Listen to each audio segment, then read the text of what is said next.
This is Ola, man of prestige, your favorite relationship and marriage coach. If you enjoyed this, smash that like, subscribe, and share it with someone who needs it. Be a part of the Prestige family. My wife Lola and I have written 2 powerful books, Get My Marriage Back and Number One Red Flag. Yours free at manofprestige.com. For personal coaching, send me a WhatsApp request for consultation to +1 732 305 8577. Stay tuned for more. Your journey to love and prestige starts here. I will praise his name for your turn. You will what? What?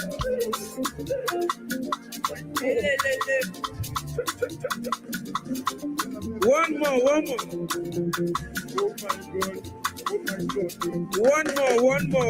One more. You say.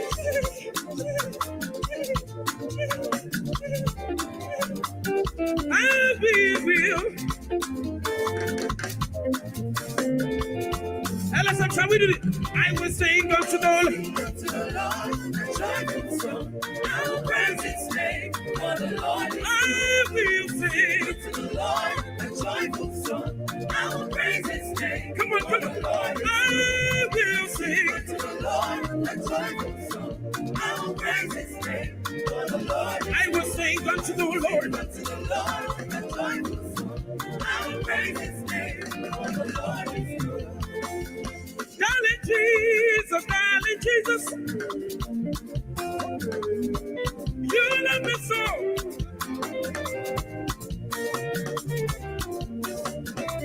Say, darling Jesus, yeah.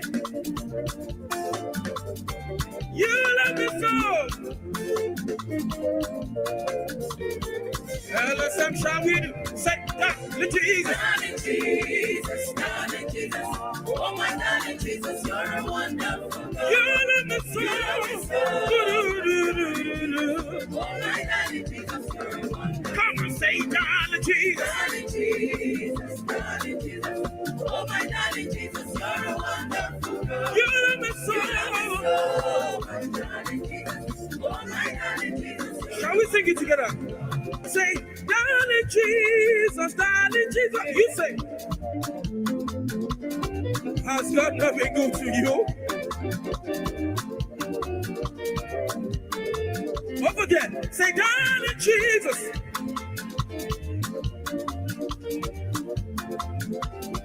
You. Now let's come over here. Say, darling Jesus.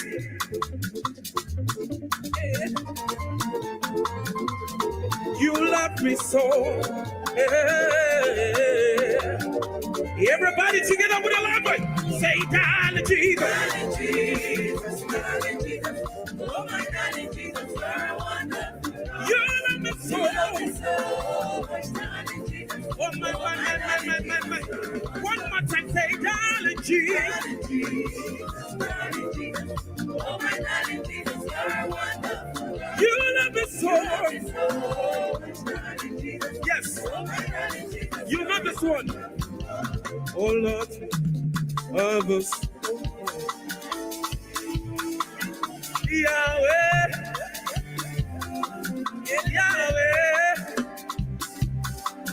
Look. Come on now, come on.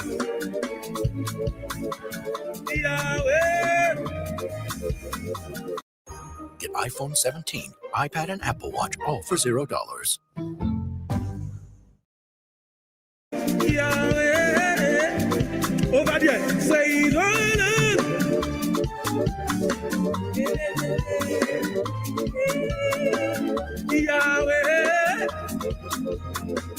Yahweh, shall we do it? Say, the Lord,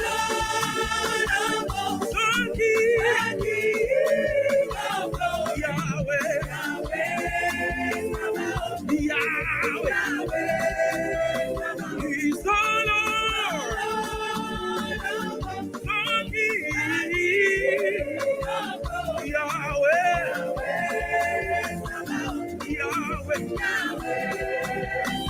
Now I need you to choose your neighbor. Turn to your neighbor. You're about to tell them something interesting. Turn to your neighbor. One. It surrounds me like a shield. It will what? Tell your neighbor. Until your neighbor, if your neighbor can hear you, shoot another neighbor.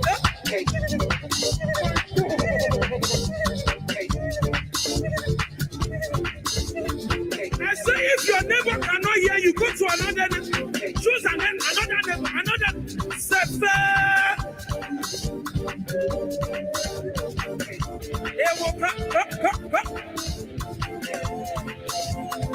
If you are the front, go and choose a neighbor at the back. Your neighbor is not responding. Just the voices, just the voices.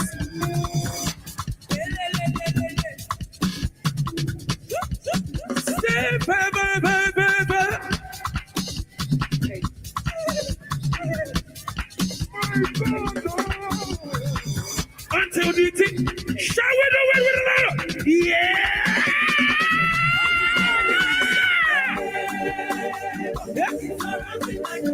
And it will come on me from now. One day I see my king.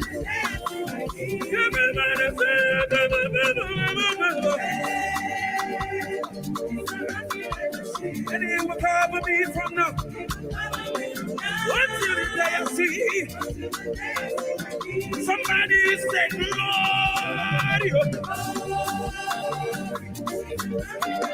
and it will cover me from now until the day I see my king. Somebody say glory, and it will cover me from now until the day I see my king. One more time, one more time.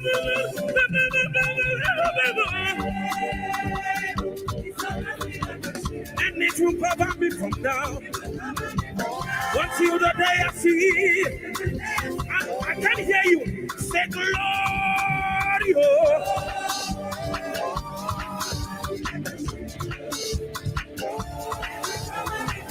Until the day I see my king.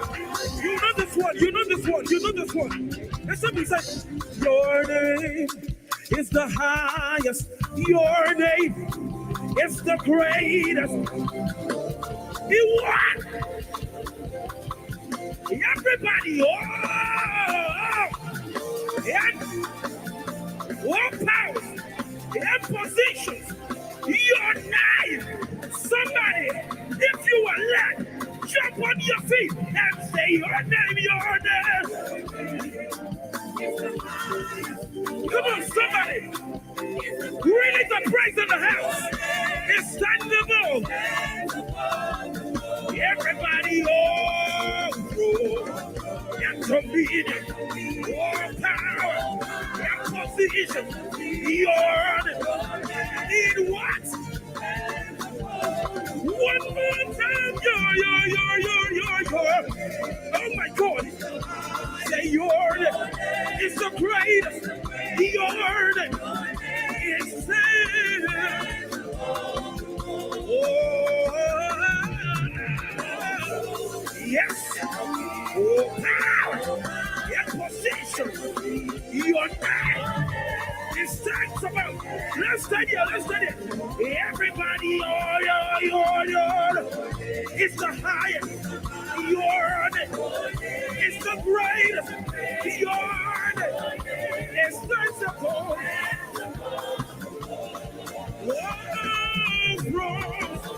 Let them be power and position. Your yes. One more time. Your. Somebody open your mouth in the house.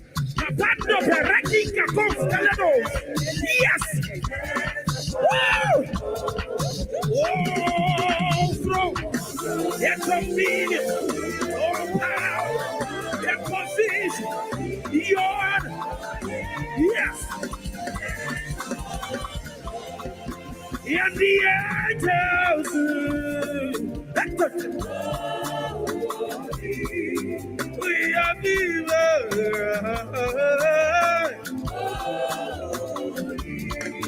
You will live holy forever.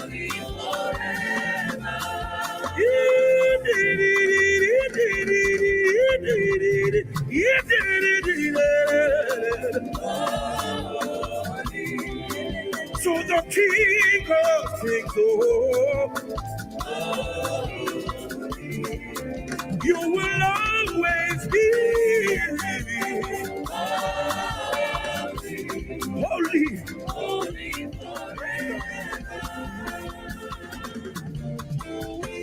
Somebody. Ladies and gentlemen, welcome back. Good to see you. Welcome, welcome, welcome. My name is Ola. I'm coming to you live from my Empire Pro Studios. I hope you guys are doing well. This is going to be one of those live streams, okay? So grab your water, make sure you're comfortable, make sure your earpieces, all that. There's going to be a lot of stuff. So today we're talking about the Danish deception. We're going to talk about the 4 keys to spot a prestige fraud.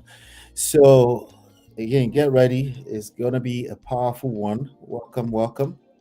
I appreciate you for being here today. Peanut girl said, I don't understand the option. She's slow and it can happen to anyone. Maybe you don't know the full story yet. Well, you know the person in the backstage already engaged in this story. Let me see. Who was that person? So we're in the backstage and I know I thought it was you. Oh no, it's Oluremi. Yeah, it's Oluremi. And I know Abby's already covered this a little bit on Uncle Bendo's platform yesterday. Okay, I think it's Mina. Okay, not you. Sorry. All right, so don't worry, I'll bring you up to speed with the story. You know, that poll is for people who already know the story. It's a story that's been going viral for probably a couple of days. Okay. So don't worry, I'll bring you up to speed. Not only that, there's a 26-part video. I think I saw maybe 2 or 3 of it. So we're going to be watching it together. But I won't just bore you until you see it. I'll give you the full gist a little bit. I will tell you the lessons. Then we'll start watching it together. Okay. And then, you know, whenever we end, we end. Onile Ninja. Today, not today. So once you know the full story, the options will make sense to you. You pick one between she's slow or it can happen to anyone at that point. Until then, your guess is just as good. Okay, I just want to make sure you hit the like button though. Let's just make sure you hit the like button, you share, you subscribe, tell everybody we're hanging out. We're hanging out, and it's going to be everything: entertainment, education. Yeah, it's going to be all of that. So you will walk away with something today, I promise. Okay. So, yeah, so again, my name is Ola. This is Man of Prestige. What we do here is we extract life and relationship lessons from trendy topics.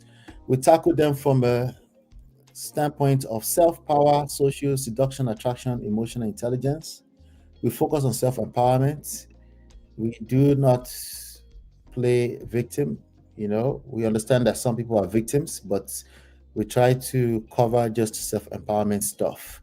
I want you to be empowered. I want you to be able to take control of your life. I understand that sometimes life will give us, you know, its own whatever, you know, we are dealt certain cards, but I want you to learn how to navigate, learn how to play with the cards you've been dealt. Because everybody can look around and they can claim being a victim, they can point fingers at everybody else, everything else but self. Everybody can do that. But I want to push you far away from that. As a matter of fact, we tend to do that. That's our natural recourse, okay? But I'm going to push you away from doing that. I want to say shout out to all the sponsors, everybody that's watching, that's subscribing, that's sharing, that's donating super chats. Either we're here, we're not here, you're watching a replay. I want to say shout out to you. Thank you so much for always supporting the platform. We do have a framework, and I'm going to be applying that framework to this story today. We do have a framework, a particular framework that we apply to relationships in general, but of course, marriage, right? So don't be, I will point them out as we go along. All right. So without any further ado, we're just going to we're going to move closer. Let's again hit the like button, share, subscribe, and let's see. Yeah, I'll be right back.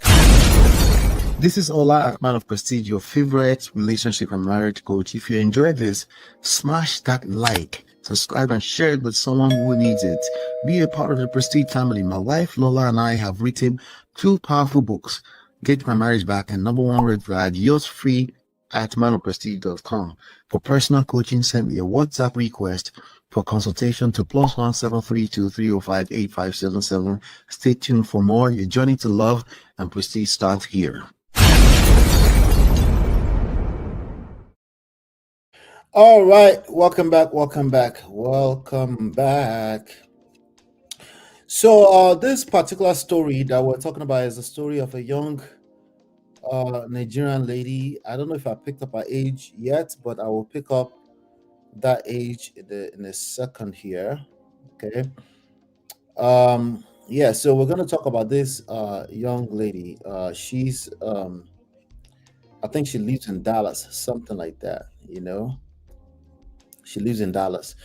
So what had happened to her was she lost about 300,000 between her and her family members. They've lost about $300,000 to being scammed by this white boy.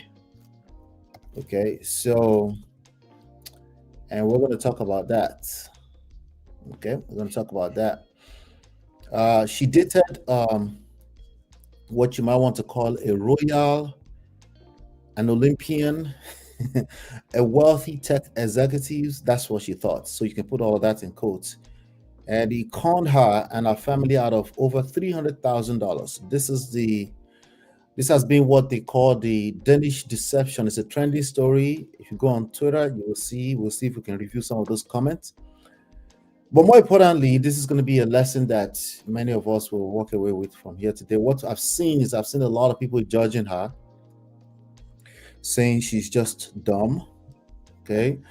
That, what I've seen is that some people watch the videos up to it's a 26-part series.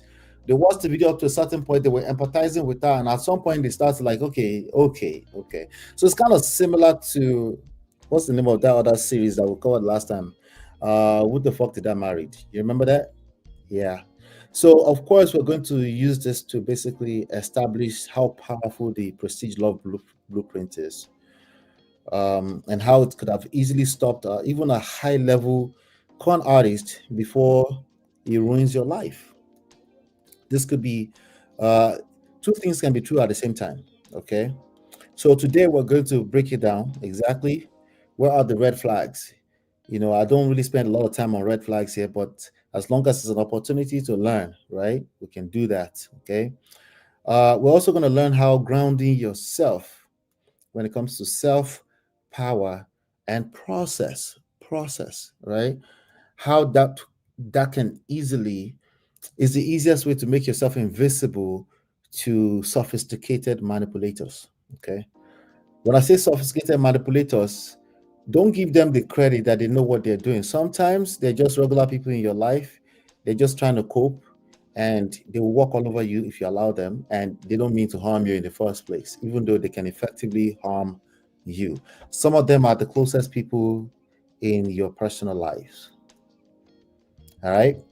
So as we're getting through this, don't forget to hit like button, share, subscribe, turn up your notifications. So that's a small intro, but I'm going to tell you a little bit more before we get into the videos.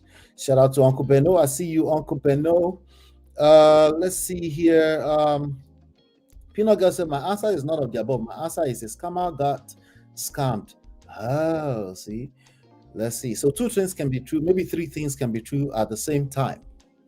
Okay. So it's called, if you're looking for it, again, I'm going to cover all of that here today. If you're patient, I'm going to cover all of them here today. But the videos, her name is Onyeka Ehi. Onyeka Ehi. She's on TikTok. She did a 26-part series. So, yeah. So now the trap is very simple. Okay. The trap is actually very, very simple. There's a trap that was set here. Sometimes it's an actual human being that will set the trap, and oftentimes it's your own needy behavior that will that will make you set you up for a trap or make you a easy target. All right. So there's something here we call the appeals to the low value needs, right? So we have the 6 basic needs that I always cover here. Shout out to Uncle Beno. She said Gen Z must collect. Uh-oh. We got a $10 super chat. Thank you, sir. I appreciate you, sir. Hey, imagine why? All right. So, no, sorry. I meant to. A portable must dance. I'll be right back, guys. You doing what? No, not that one now.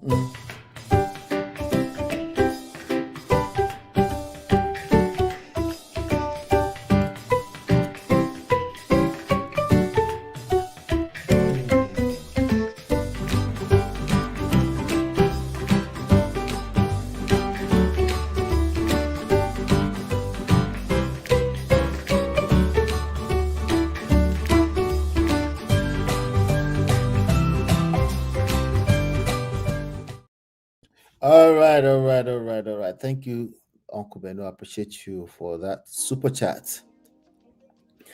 All right, so we have today's show sponsored. Thank you. All right, so as you know, as I was saying, we have the what we call the 6 basic human needs. It's right here on the screen.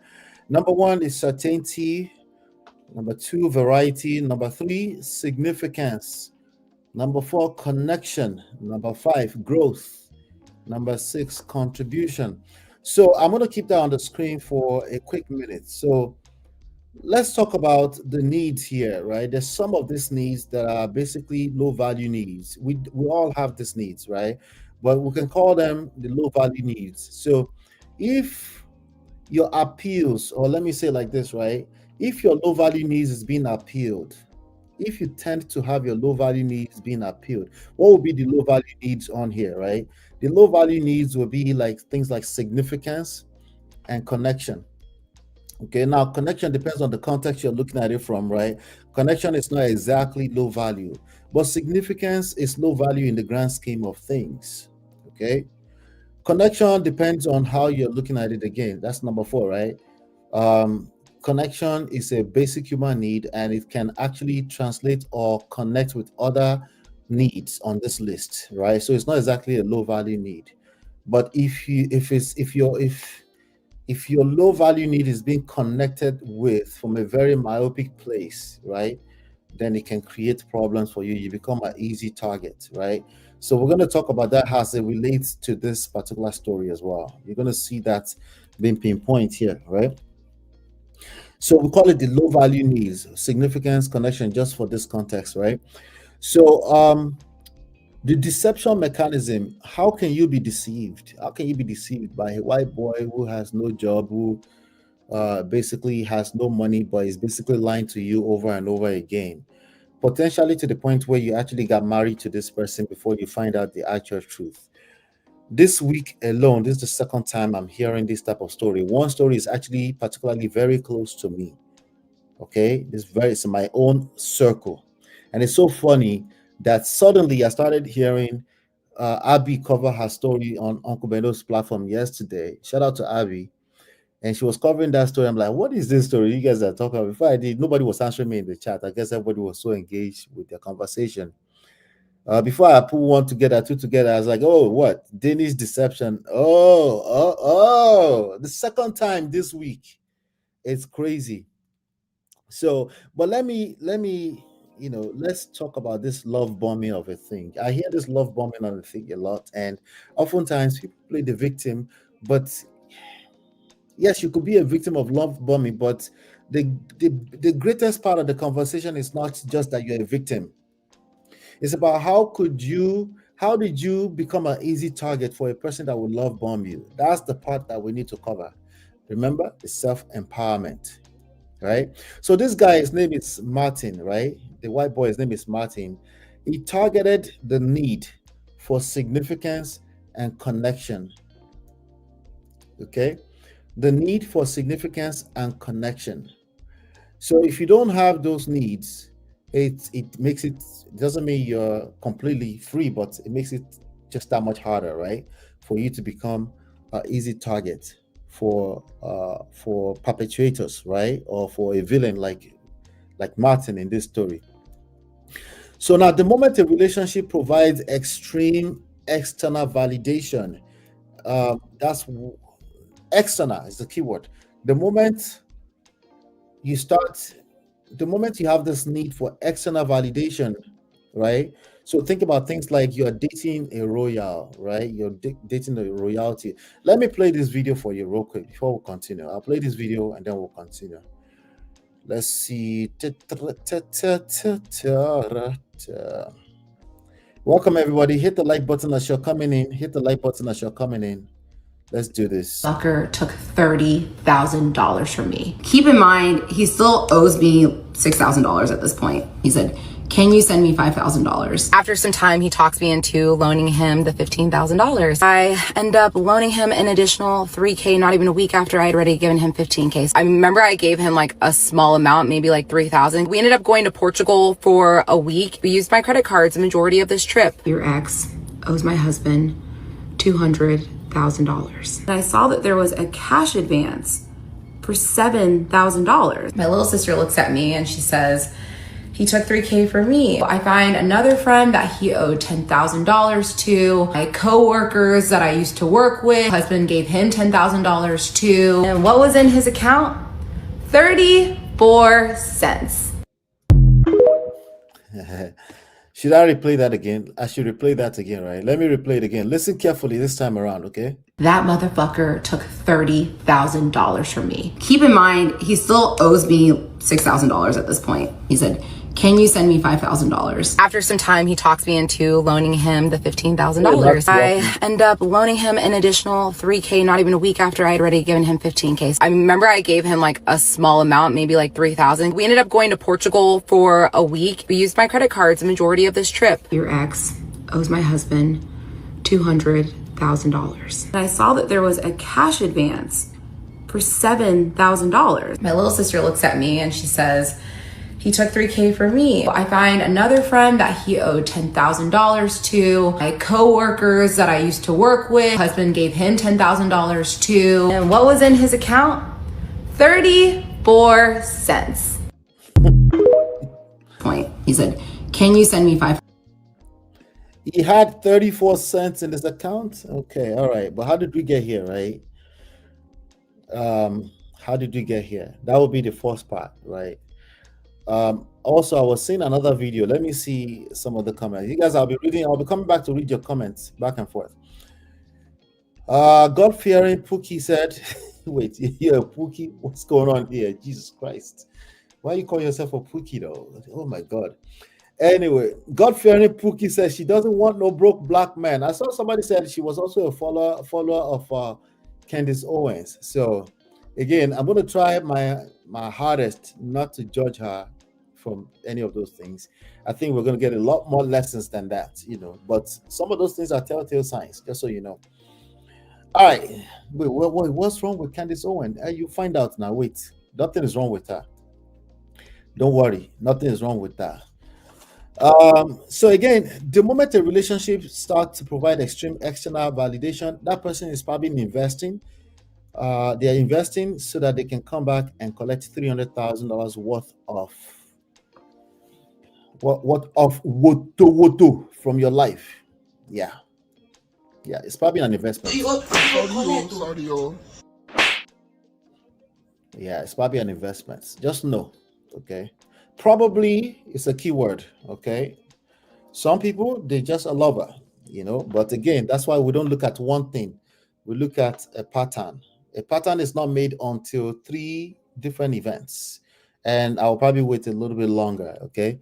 Especially depending on where you're coming from. So remember, she was dating a royalty. She thought she was dating a royal person.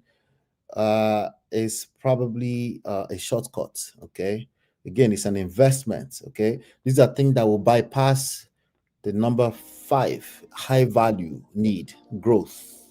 Let me put it back on the screen. Number 5, the fifth need of a human being here is growth. And there's going to be opportunities to try to bypass that. And you want to watch out for any type of opportunities that's created to bypass shortcuts. Okay. And of course, instead of feeding yourself or somebody feeding you with love bombing that will make you feel significant, you want to be careful for anything that looks like it's bypassing growth. All right. A man, a woman of prestige, they find their significance in purpose. Purpose takes process. It's something that refines over time. It's something that helps you with growth. It's something that you have to reflect back on every 2 weeks, every 3 months, every 6 months, every year, every 5 years, right? And you don't feed your significance from a partner's fabricated status, right?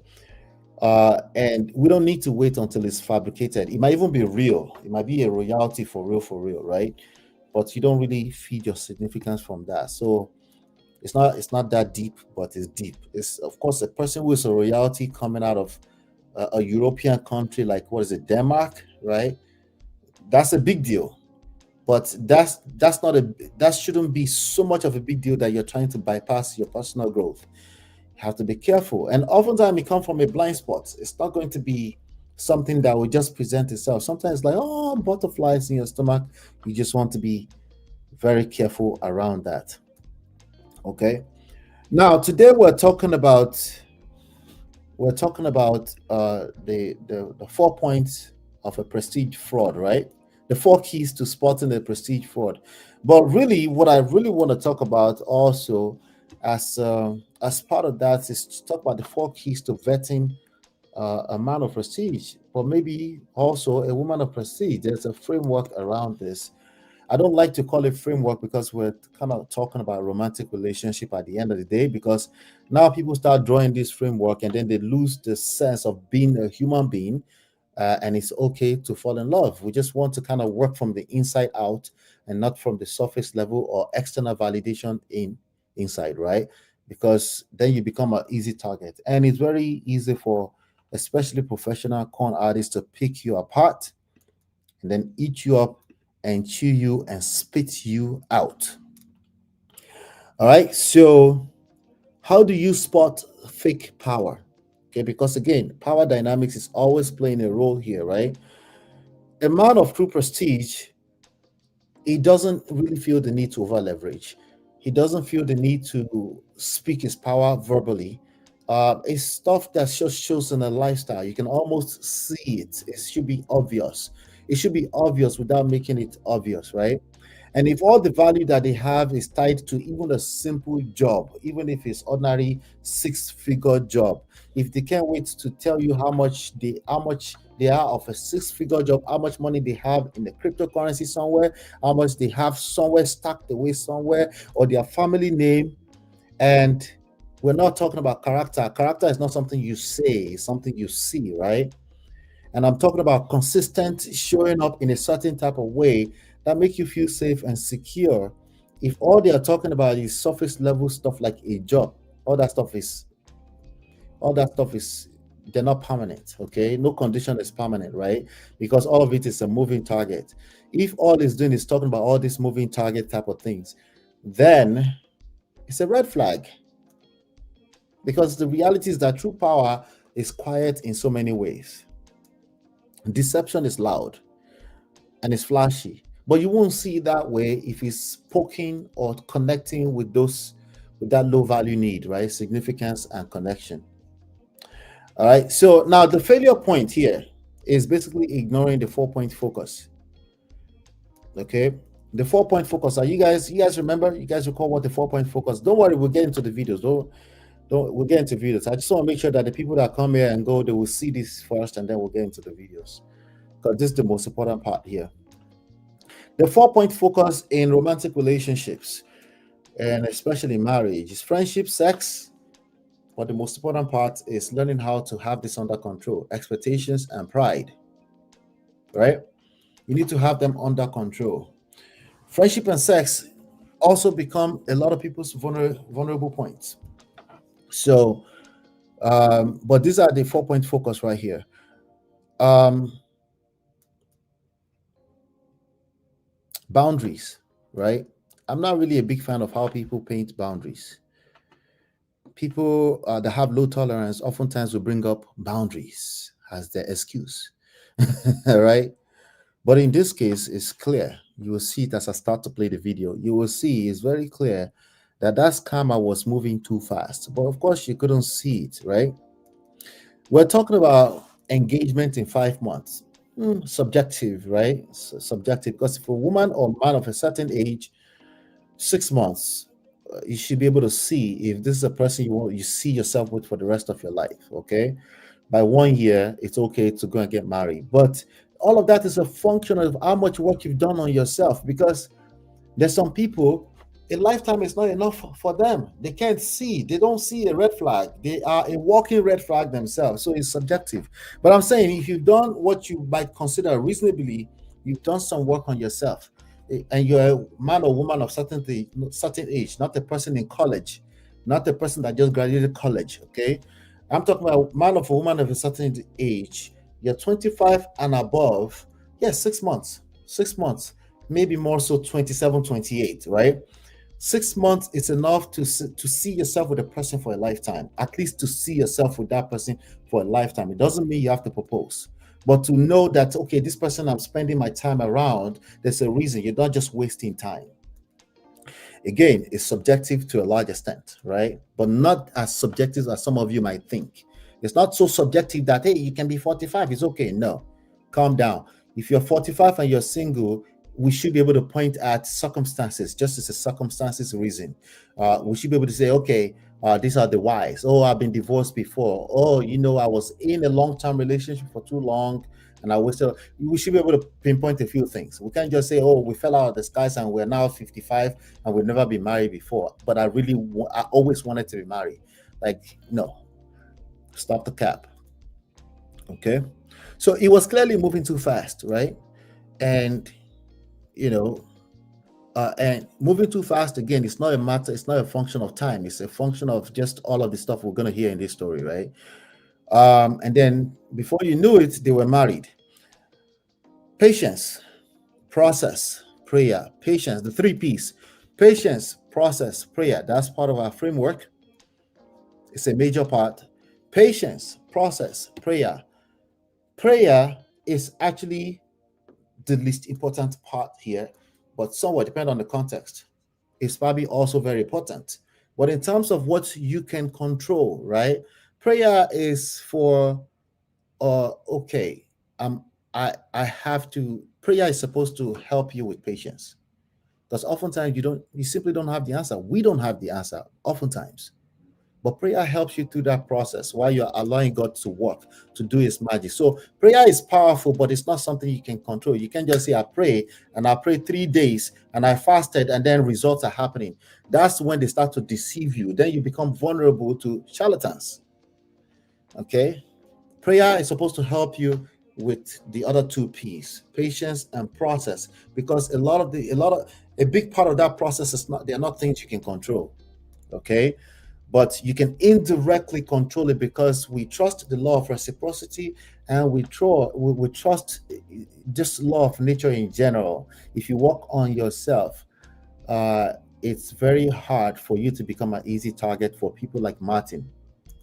Okay, it's just very, very hard. So now we need to define working on yourself. What does that mean? Because we hear it so much too, and a lot of people that hear saying they work on themselves are like, wait, what part of the work did you do on yourself? Sometimes it's just loud. Oh, I've worked on myself. They're just loud. Okay, if you've worked on yourself, we'll be able to see with the fruits. It's not something you have to say it out loud. The fruits will tell on you. Okay. So back to the process. So the 3 P's, right? We have patience there, and obviously this guy was moving too fast. And then, but of course, it was connecting with her nerves, her needs, right? And expectations.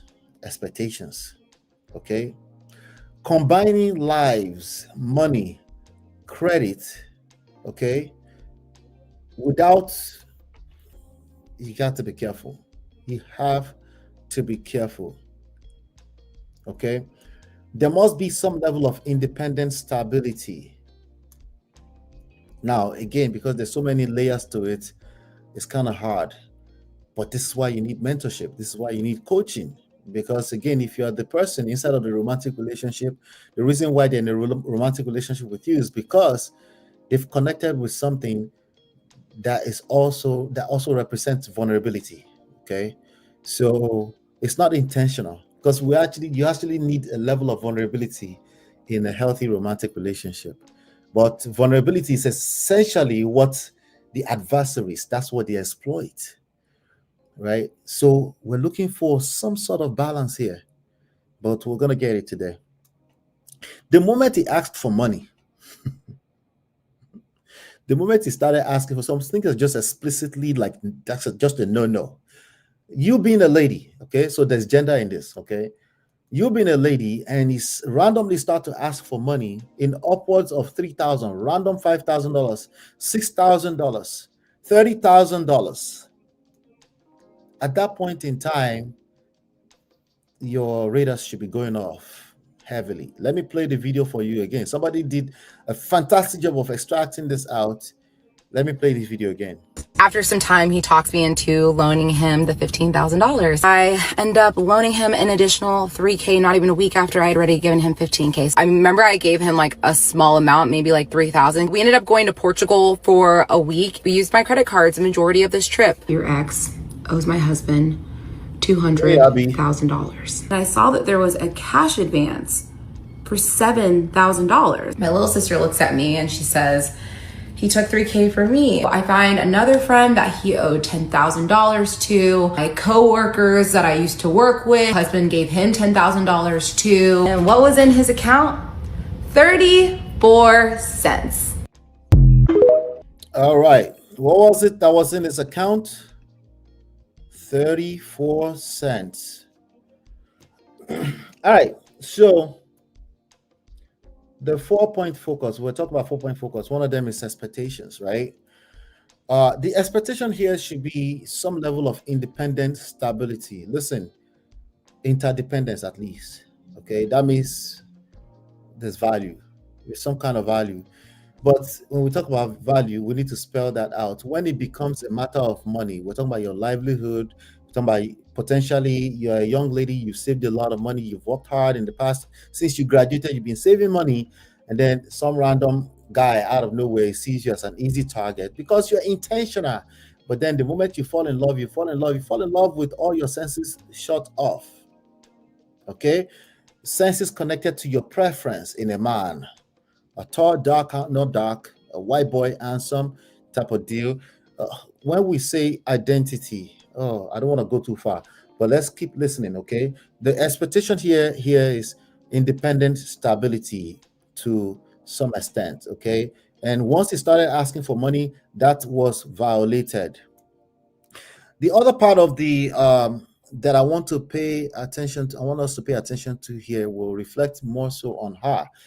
All of it reflect on her, okay? If you're playing the victim, I want to empower you. That's what I want to do, okay? Sorry, my bad. You're not playing the victim. If you're a victim, I want to empower you. That's the goal of this live stream, okay? Your fantasies, whatever you fantasized about, you have to put them in check. All of us have fantasies. That's what makes us human beings. We have reality, we have fantasy, right? Right? That's why we fall in love with you, ladies. We set the tone, we have structured, and you make a home out of it, even if we're fantasizing sometimes. But that gets us to the next day, gets us through it. But that creates our experience from an emotional standpoint, right? So, but we have to be careful. Once you become a woman, a man of a certain age, you really have to check those fantasies. You have to put them in check. Okay, you have to make it okay to fantasize, but you have to be self-aware enough to realize that certain things are fantasies. Because the further away from reality you move, obviously you're moving away from truth, and truth is undefeated, but it takes longer for you to get to truth. And sometimes, okay, I don't know how to say that in English. Sometimes you've lost a lot before we can kill the enemy. Okay. How long did it take her to say my Olympian royalty husband or fiance? How long did it take her before she realizes before she faced the reality that this dude is broke and he's a gambler. How long did it take her? What made it take so long? Is it because she really couldn't see? Let's be honest. In the chat, let's come to the chat. Is it because she really couldn't see? I will leave a cheat sheet on the screen. She couldn't see it. Here's a cheat sheet on the screen, guys. She couldn't really see it. She was really blind. Because love was blind. Why is it that she couldn't see? The real reason why romantic relationships marriage is falling apart is not finance. Don't let them deceive you. It is not finance. It is not infidelity. And it's definitely for sure not irreconcilable differences or irreconcilable differences. It's only two reasons. Why is it that she couldn't see it?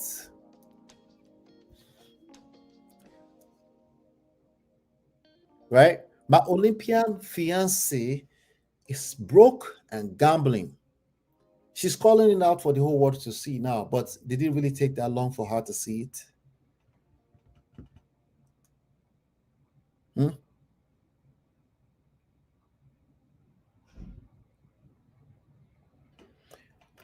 Our human basic need, number one, human basic need is certainty. We already said, right?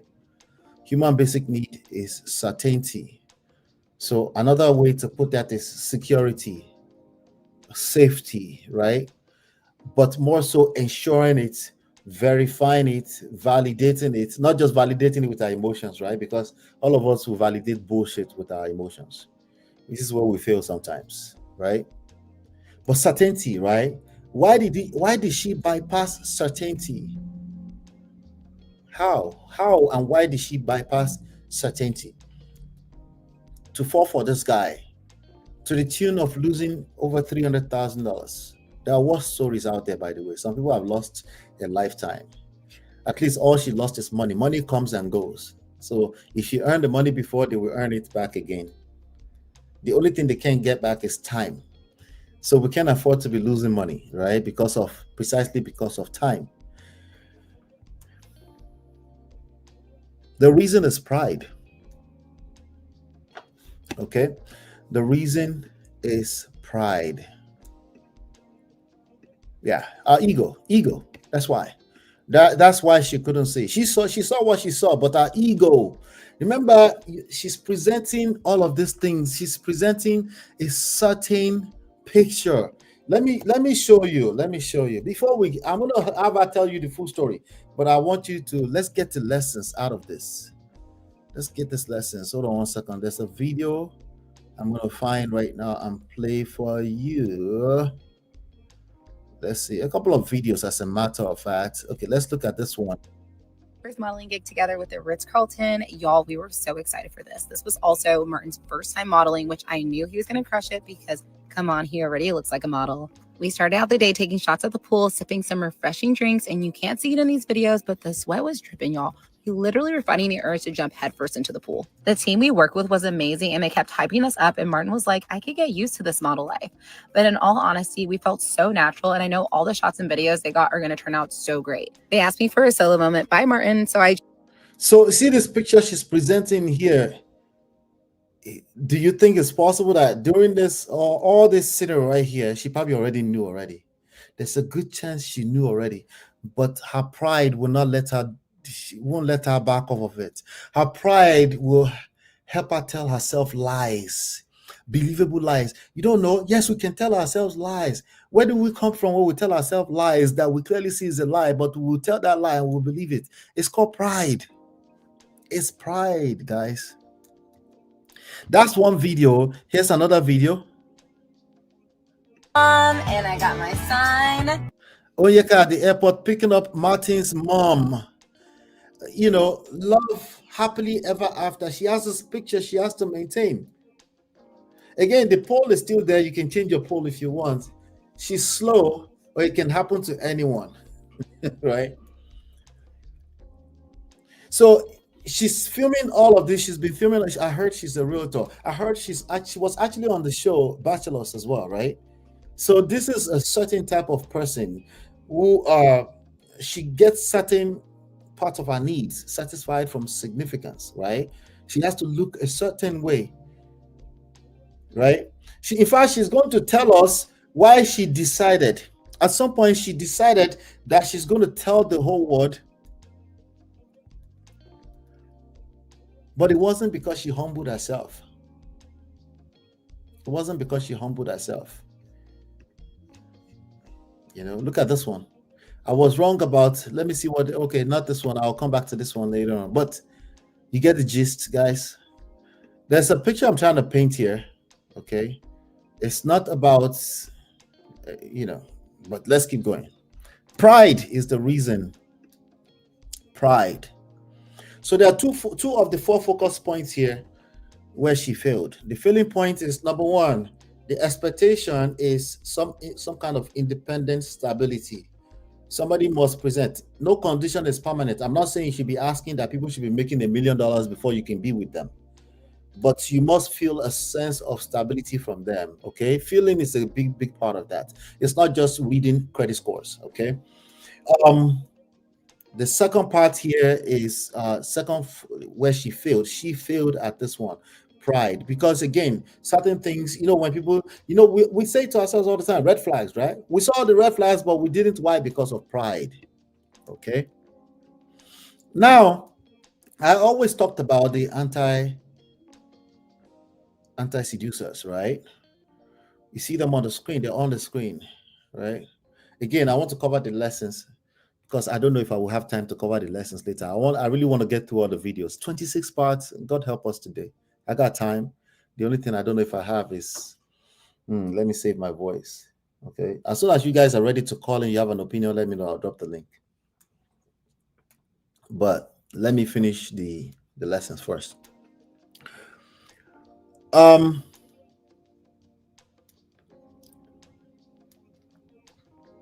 anti-seducers. Neediness. I want to highlight neediness on her part. Neediness kind of presents in weird ways, it doesn't always present as I need you. But feeling like you need to be needed is also neediness. Does that make sense? Feeling like you need to be needed, ladies, okay? Building the man. We've talked about building a man. You have to be careful with building a man. Your role is to be a helpmate. But of course, you want to be equal. And you're struggling. You don't know where you belong in this one. You want to be equal. You want partnership, but you don't want to build a bob. But guess what? As men, we don't have problem building a bob as long as that's the lady we want. Or building a Barbara, rather, right? Not only that, we have the capacity. Social construct gives us the capacity to do that. Okay? So, but for you can try for a little bit, but in due time, you're going to need to be a lady. It's going to be a need. It's going to be a natural need. If you're like most people, there are exceptions, of course. I'm not talking to the exceptions. Feel free, do you? Okay. Neediness. Poisonous. It's poisonous to your love life. Okay. So that's another place. Guilt. Let's talk about guilt. At some point, she probably wants to call it out. In fact, the guy said, I want divorce. And the guy was going to the airport. She knew that this guy is a scammer. This guy is a con artist. She had already seized his passport. But then she wanted to jump in the car and run towards, like slow motion. Run towards him and save him. The need to save a person who is already crashed and burnt. You want to save him to become a wholesome human being. That need, right? Connected with the guilt that she felt. Like, I'm sorry, I'm sorry. Like, no, you're the love. We're going to walk through this. You're the love of my life. Yeah, the guilt. Okay, not only does it poison a healthy love life, it poisons life itself. So there's a difference between guilt and blame. Right? Guilt and blame, they tend to go along together very well, right? Or shame, right? These are all poisons, right? And being accountable. Being accountable is a function of you have to be a healthy human being first. The same reason why you can't run towards just saying I'm sorry because you just want the issue to be over. You need to know why you're sorry. You need to actually take the time to go through the P process. Have a conversation. a healthy, respectful conversation, and then actually see where there was a blind spot and say, hey, I apologize for that. That was a oversight. I didn't see that part. Sorry about that. You know exactly why you're apologizing. Not just I'm sorry, because some people say, I'm sorry, save the lot. No, I'm sorry doesn't save anything. Though. If anything, it waters down the value of your I'm sorry because you give it so easily. Anyhow. So you're pushing issues under the rug. So you can see, of course, because the foundation was wrong, they had a tendency to continue in that same manner. So she wanted to save him. In fact, all she had been doing was saving him. Okay. Your defense in all of this is still self, guys. Self-empowerment. Empower yourself. You're responsible for your own financial security. That's why I have to agree with Peanut. Is a scammer or the scammy is a scammer or something like that. To a large extent, is again, what not to victim shame, but where did you make this easy? How did you become an easy target for adversaries? Okay, helping him with his problem is an act of, you guys know it. You guys are much more fluent in this language than me. Codependency, right? Codependency can camouflage as a human need. Another human need that we have here is contribution, right? We feel the need to contribute to other people's lives. Number 6, human need. We feel the need, want to contribute to other people's lives. Of course, we like the feeling of being the charity contribution, right? But at what point does it cross the line to codependency? These are the things I want you to pay attention to as we go through that story, right? These are poisons. These are the poisons. They're slow poisons, by the way. It takes a while before they actually show up. They're slow poisons. So, for the lesson, here's my conclusion. The ultimate defense is still GPS. God, purpose, and self. Okay? But kind of like the way we handle Bible, sometimes we've seen it so much that we don't really value it, right? Or we can't, God, purpose, self is not as simple as your own, as quote unquote God factor. No, it's not that simple. Okay. I want you to think about gratitude at a very deep level. Okay. Gratitude at a very, very deep level, like actually doing inventory of your life. And yes, you are probably going to find it easy to blame the rest of the world and be a victim. But what other things can you be grateful about? And how can you use to drive growth? Growth. That's another G, right? Then purpose. Are you living your purpose? Your purpose has to be bigger than yourself, so that it's not a question of, hey, how can you put your purpose before me? No, there's no question. It's bigger than me. Okay. Then, of course, probably the greatest of them all is self-empowerment, self-development. Work on yourself. And if you've had experience in this life, great. You have things to reflect on. If you haven't had any experience working on yourself, it's like, I don't know. How about put yourself out there, take some risk. Okay? Take some risk. Have something to reflect back on. So you're not really doing yourself a favor if all you're doing is saying you're preserving yourself until you discover yourself. There's nothing to discover. There's no frame of reference. Okay, so work on your confidence. Put yourself out there. Learn as much as you can learn, but get out there. Okay, you need to get out there. And I'm not talking about staying on TikTok all day long, arguing with strangers on ideologies that you've never tested. That's what a lot of people are doing right now. They just hang out online all day long, arguing about ideologies that has never been tested. Okay, this is your best defense point. Self-grounding is a major part. It will make you immune to external factors or external validations. Things like buying Chanel, like buying Rolex. If you're not really a watch person, you wouldn't know what you're gonna hear where she talks about that. And of course, purpose keeps you focused on long-term growth. It's not just about what you get. Instant gratification will get controlled. Okay, we all like instant gratification, but we also know that it tends to be destructive if that's your mindset about life. You just want to snap your finger and things are happening. It will stunt your growth long term, right? So purpose helps you with that, because purpose is not just a reason, you know, it's not just a reason, it's something that gets refined over time, right? Every human being needs that. Um, but maybe I'm biased. I think especially every man needs to be engaged with their life mission and their purpose. All right. So, and yeah, if you want to master the art of vetting, I think it's going to be a longer conversation that needs to get into. We need to get into your specific story, where you're coming from. Did you fall out of the skies? You didn't just fall out of the skies and became an 18-year-old young lady, right? So a lot of things that's happened before now. So we kind of need to hear a little bit about your story, and you need to understand the difference between true love and obviously financial exploitation in reverse. Because again, that boy was investing, right? Before he collected, he got paid. My God, don't pay. Shout hallelujah.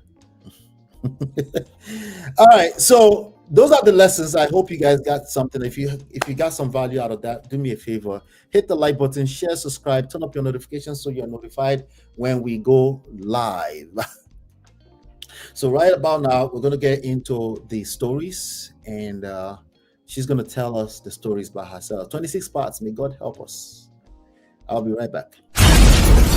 This is Ola, man of prestige, your favorite relationship and marriage coach. If you enjoyed this, smash that like, subscribe, and share it with someone who needs it.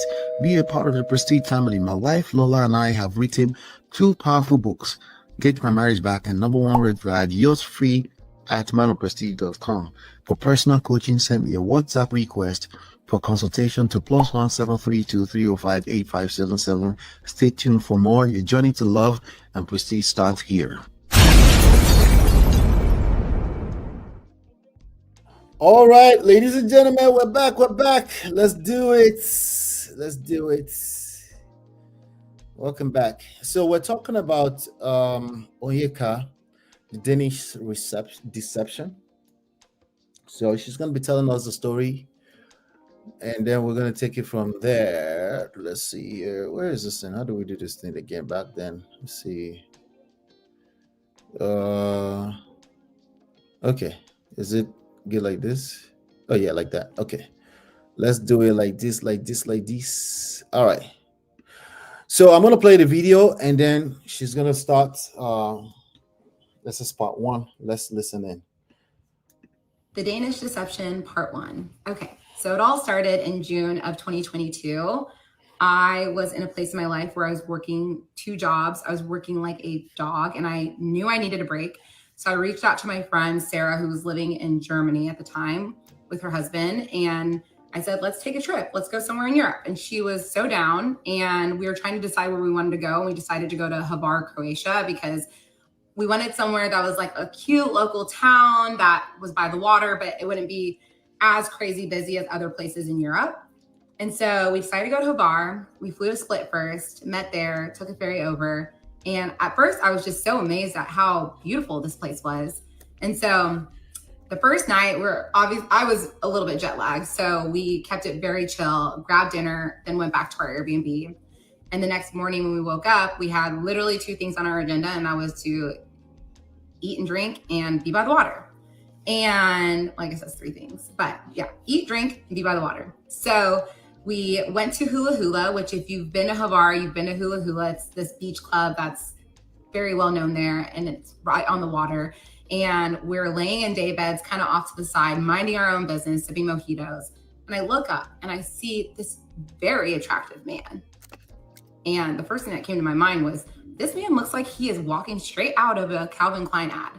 And I'm telling you guys, 6'3", blonde hair, blue eyes, chiseled skin, so tan, muscles everywhere. I was definitely taken aback. And I feel like it takes a lot for me to really double take a man just based on his looks like that.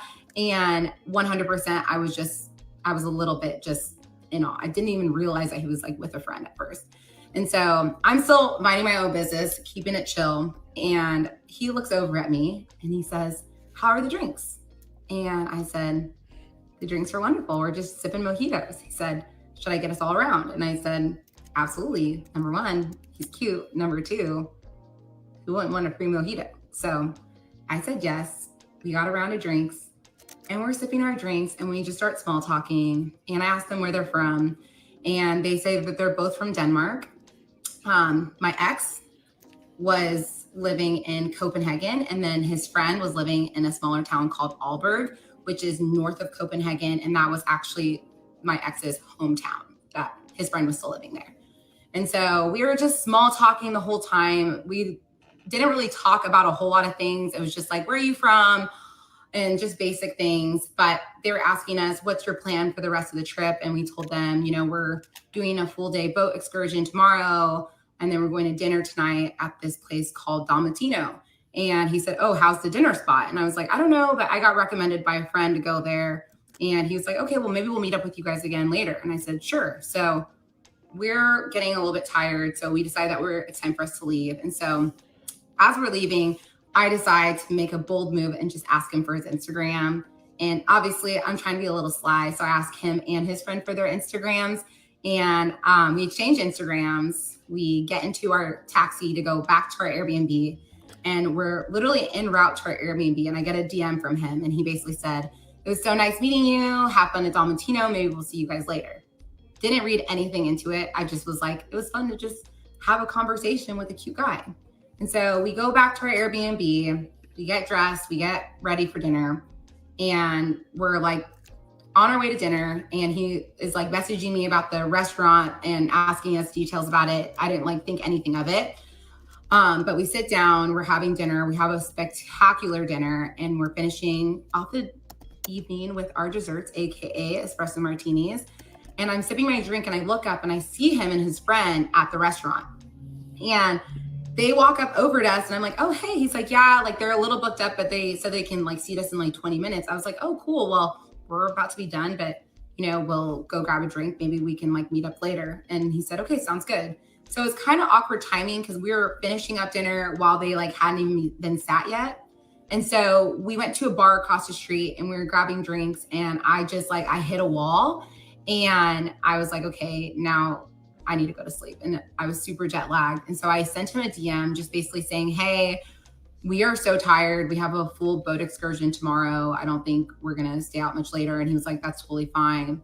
And so the next day we wake up, we get on the boat, and I start obviously posting like all my cute photos. Like, remember I took a photo driving the boat, and like, we were just, you know, having fun. And I was like looking at my Instagram story, and I see he's like hearting every single story, and like he's responded to a couple of them.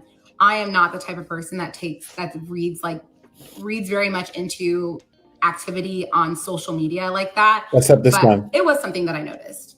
And so, you know, we continued on with that for like a day and a half. And then he reaches out to me and he says, hey, like, what are you guys doing? And at this time, it is our last night in Havar. And he said, what are you guys doing tonight? And I said, we don't really have plans because we didn't. And he said, well, do you guys want to come to dinner with us? And me and my friend were like, absolutely, sure. And she wasn't really down to go. I kind of forced her because I was like, oh, you got to force her. And Okay. it's a free dinner. Like, let's just go. It'll be fun.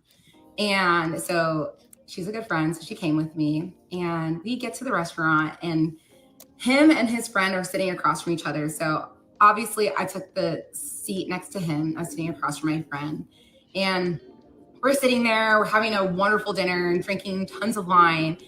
And I come up with this idea to play this game where I'm asking his best friend to describe what my ex's type was. And because we were obviously like vibing with each other, and I was just curious.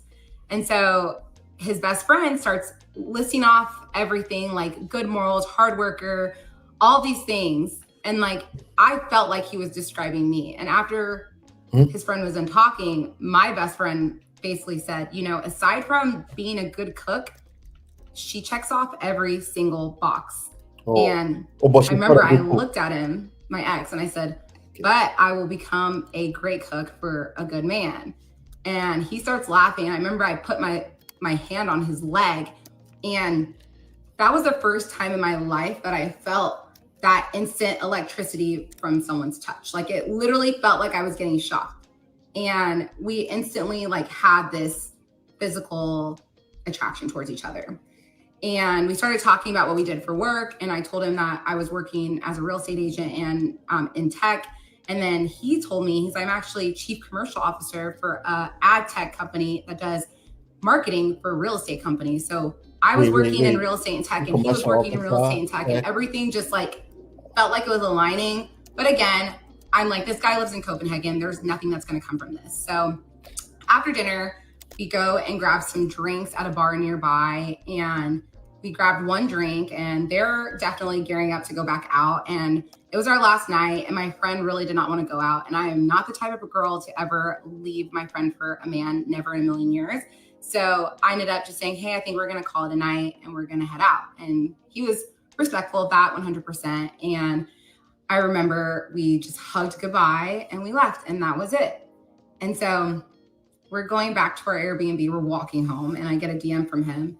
And he said, it was so nice meeting you. I hope it's not the last time. Also, South Africa is happening. I can see it. And the reason why he said that was because I was telling him that I had wanted to go to South Africa for that following Christmas, and because my family was going to be traveling. And he said, I've always dreamt of going to South Africa. And I jokingly was like, well, you're invited if you want to come. And so whenever he made that comment to me in the DM, I was like, okay, sure. I am not thinking anything of it, right? At this point, whatever, like this guy lives 5,000 miles away from me. I'm not thinking anything of it. So the next day, my friend goes back to Germany, and I go to Barcelona to meet up with some friends.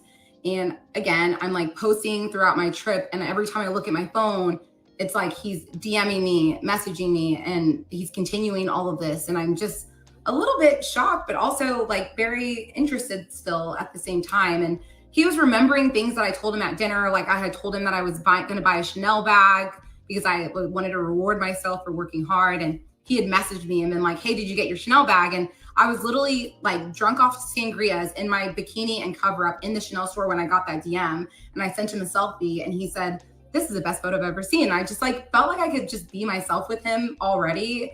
And, you know, we were just getting along and having good conversation. So again, he doesn't even have my phone number at this point. We were literally just flirting through DMs.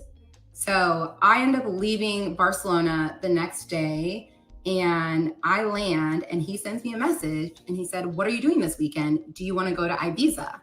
And I saw the message, and I was like, what? And we will continue in part 2. The Danish deception.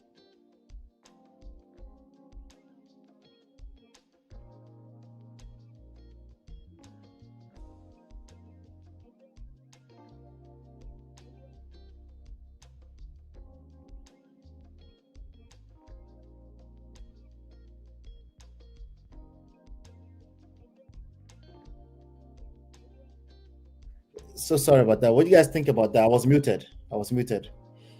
What do you guys think about that thus far? There's not much. There's only so much you can pick. She's still telling us a long story, obviously, right? They met, getting to know each other. But I will tell you right now, those of you that are going to Dirty December, those of you going to Dirty December, thank you, Biba K. Thank you. I figured that out quickly. Those of you going to Dirty December, okay, you're going to meet people, of course, you know. But some people actually meet their husband in Dirty December, believe it or not. They do. They meet their husband, they meet their wife. So it's not as simple as don't get with anybody from. It's not that simple because, you know, but there's some, we have to dig in a little bit deeper here. But there's a couple of things that she said that I want to point out before I go to part 2, right? She shot, I shot. Okay, that's just one event. But again, this is the first point that's going to align with many other points, right? She was the one that asked for the Instagram. Well, she was the one that was heads over heel in love with this guy at first. But of course, the guy started to engage Instagram stories, right? Well, maybe he had a motive. Maybe he didn't have a motive. We're going to find out in due time. Remember who the fuck did I marry? That story, right? Remember the guy came out later on and said this, that. So everybody have their own side of the story. So let's just be fair to her, right? She's just saying she shot her shot, she fell in love. There are people that have done that. I generally don't advise that because I think it's an indication of something deeper, you know. So I'll be careful with dirty December type of you going there to shoot your shot and then you fall. Again, the way she described the blue eye, you could tell that there's more to it than those words. But maybe we're prejudging. Maybe we're prejudging. You know. Also, the friend was not into it. She forced her friend to go to dinner with these people. Okay, and suddenly she realized she's never cooked before. She realized she's going to be a great cook for a good man. Okay, what good man? The chief commercial assistant who works in tech for real estate, just to align real estate with what she did. I mean, there's no way she would have known. Like, come on, there's no way for her to know. But let's get into part two. This is going to be a lot of fun. I'll be right back. This is Ola, Man of Prestige, your favorite relationship and marriage coach. If you enjoyed this, smash that like, subscribe, and share it with someone who needs it. Be a part of the Prestige family. My wife Lola and I have written 2 powerful books, Get My Marriage Back and Number 1 Red Flag. Yours free at manofprestige.com. For personal coaching, send me a WhatsApp request for consultation to +1 732 305 8577. Stay tuned for more. Your journey to love and prestige starts here. All right, welcome back. So Onyeka is going to take us through part 2 of the Danish deception thingy. Let's get into it. Danish deception part 2. Okay. So he sent me this message saying, you should come to Ibiza this weekend. I'm going with a bunch of friends. And he's like, I'll send you the flight. Everything will be paid for. And I thought about it for a second because, come on, who wouldn't want to go to Ibiza?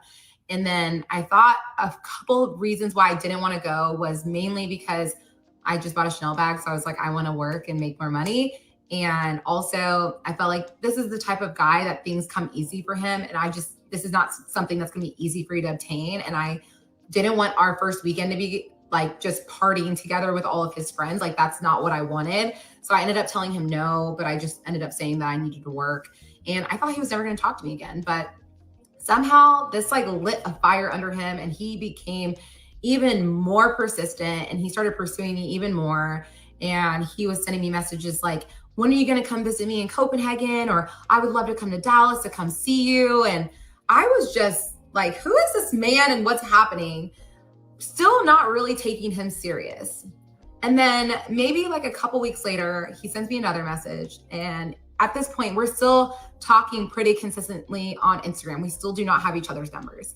And he sends me a message. He says, hey, I have a work conference coming up in Monaco and I would love for you to come. And I read that message and I was like near the south of France, like that Monaco? And he was like, yeah, like I can get you your flight and everything will be taken care of. And I was like, okay, well, give me some time to think about it because I didn't want to say yes on the spot, but I was like, okay, this is something I definitely want to consider.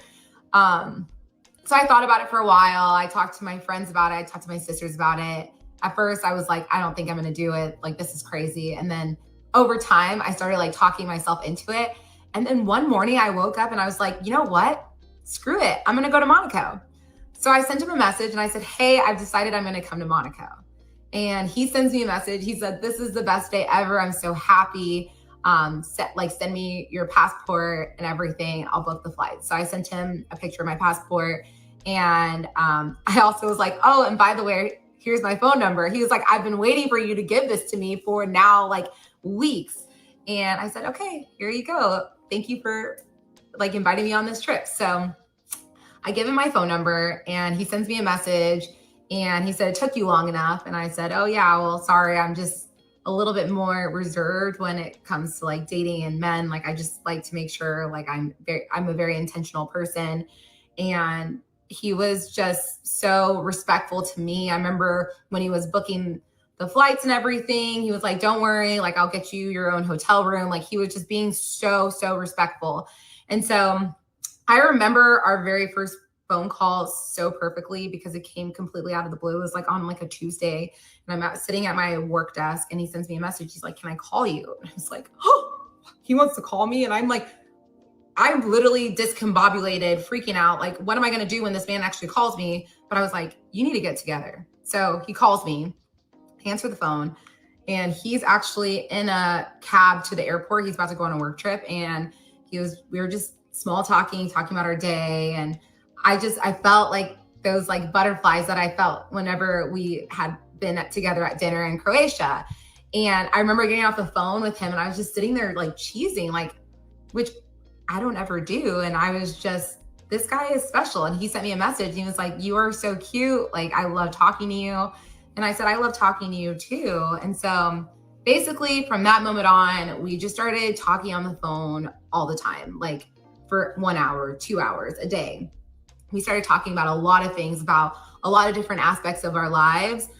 He was telling me that, he was living in Copenhagen. He was living in this condo. Obviously, he knew that I lived in Dallas. And then we started talking about past relationships. And I told him, I was very honest. I said, I actually haven't had like a truly serious relationship before.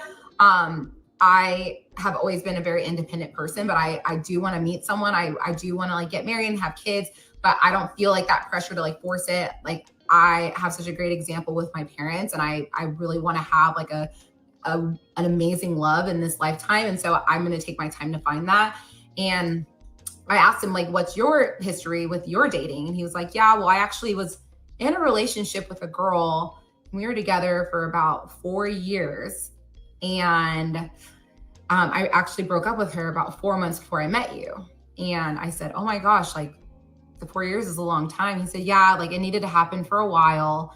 And really what happened was that she told him that she was ready to have kids and he wasn't ready to have kids. And I guess that forced him to realize that she wasn't the one, and they were living together. So it was like a really hard situation to get out of, but he finally was able to do so.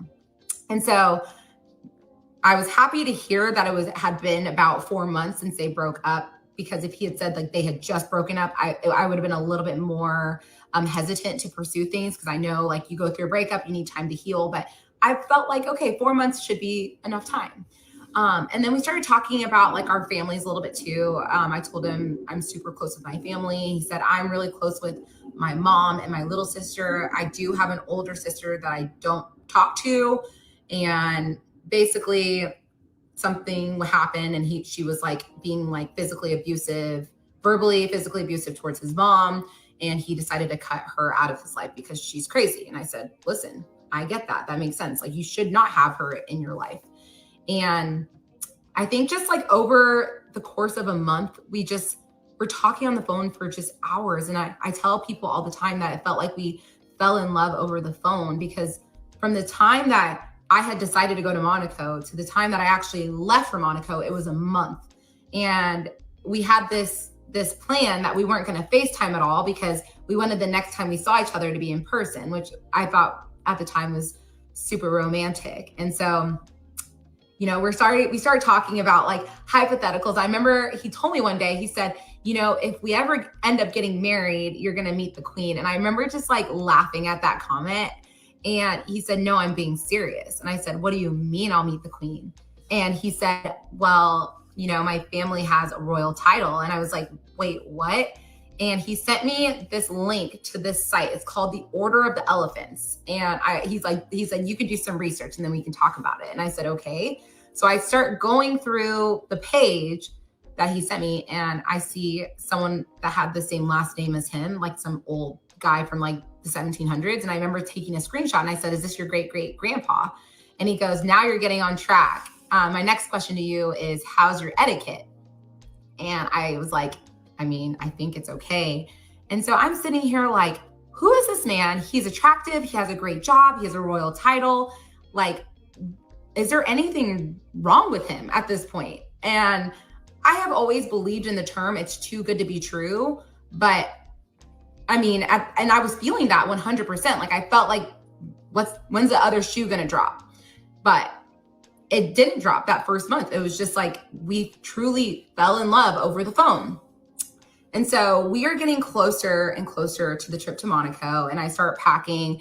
And I feel like that's like when the nerves start hitting me, was when I'm packing, like, oh my goodness, this is actually happening. And I remember my sister was like, put air tags in like all your bags. And I'm like, I don't need to put air tags in anything. Like, I trust this man. Like, I know, like, it's going to be okay. Like, every part of me felt like so safe with him already, which was crazy because I hadn't really spent much time with him. Maybe this is trauma from being on The Bachelor. I'm not sure. But I felt very safe with him. And so the day comes where I'm supposed to go on the trip. And so I order my Uber, get to the airport, and I felt like it was kind of like a good sign because I posted that I was at DFW, and one of my really good girlfriends texted me that lives in a different state. She was like, hey, I'm actually in DFW too. And I was like, oh my gosh. So she comes, meets me at my terminal. She's like, where are you going? I go, I'm actually going to Monaco to meet this guy that I met in Croatia. And she was like, this is insane. And so I just felt like seeing that friend was like a good sign. I don't know why.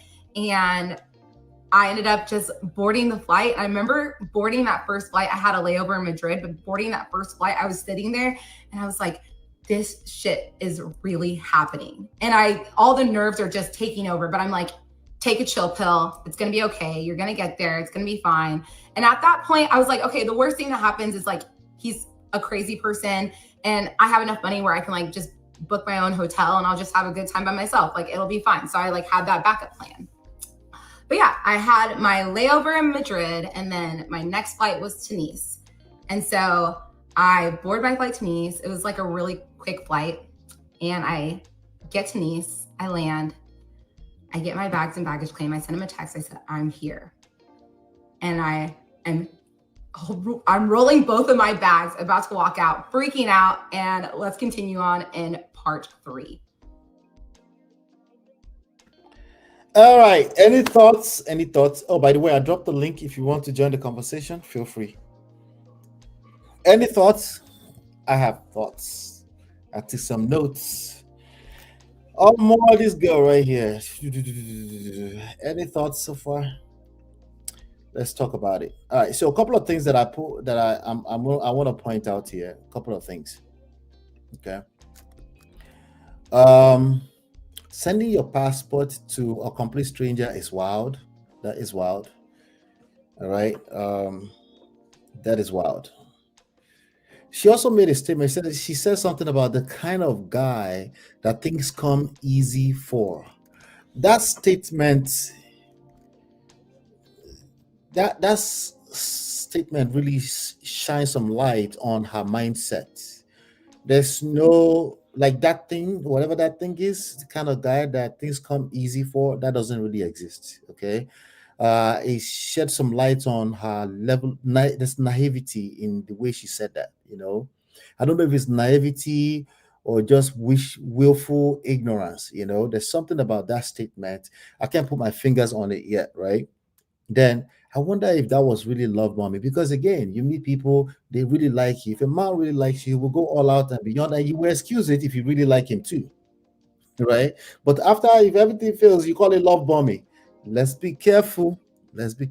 So of course, they're going to Monaco. They're going to Monaco to go and meet a complete stranger. Yes, you met him once while you were with your friends, but now you're about to go meet him by yourself.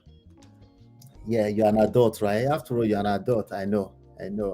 Then she established what I said earlier on when I was covering the lessons. She said, I talked myself into it. She literally talked herself into telling herself that she's about to go meet a complete stranger, right? And this person has never visited you before. This person, you've never even had their phone. It will be the first time they will be sharing phone numbers. I want you to pay attention to those kind of behavior, right?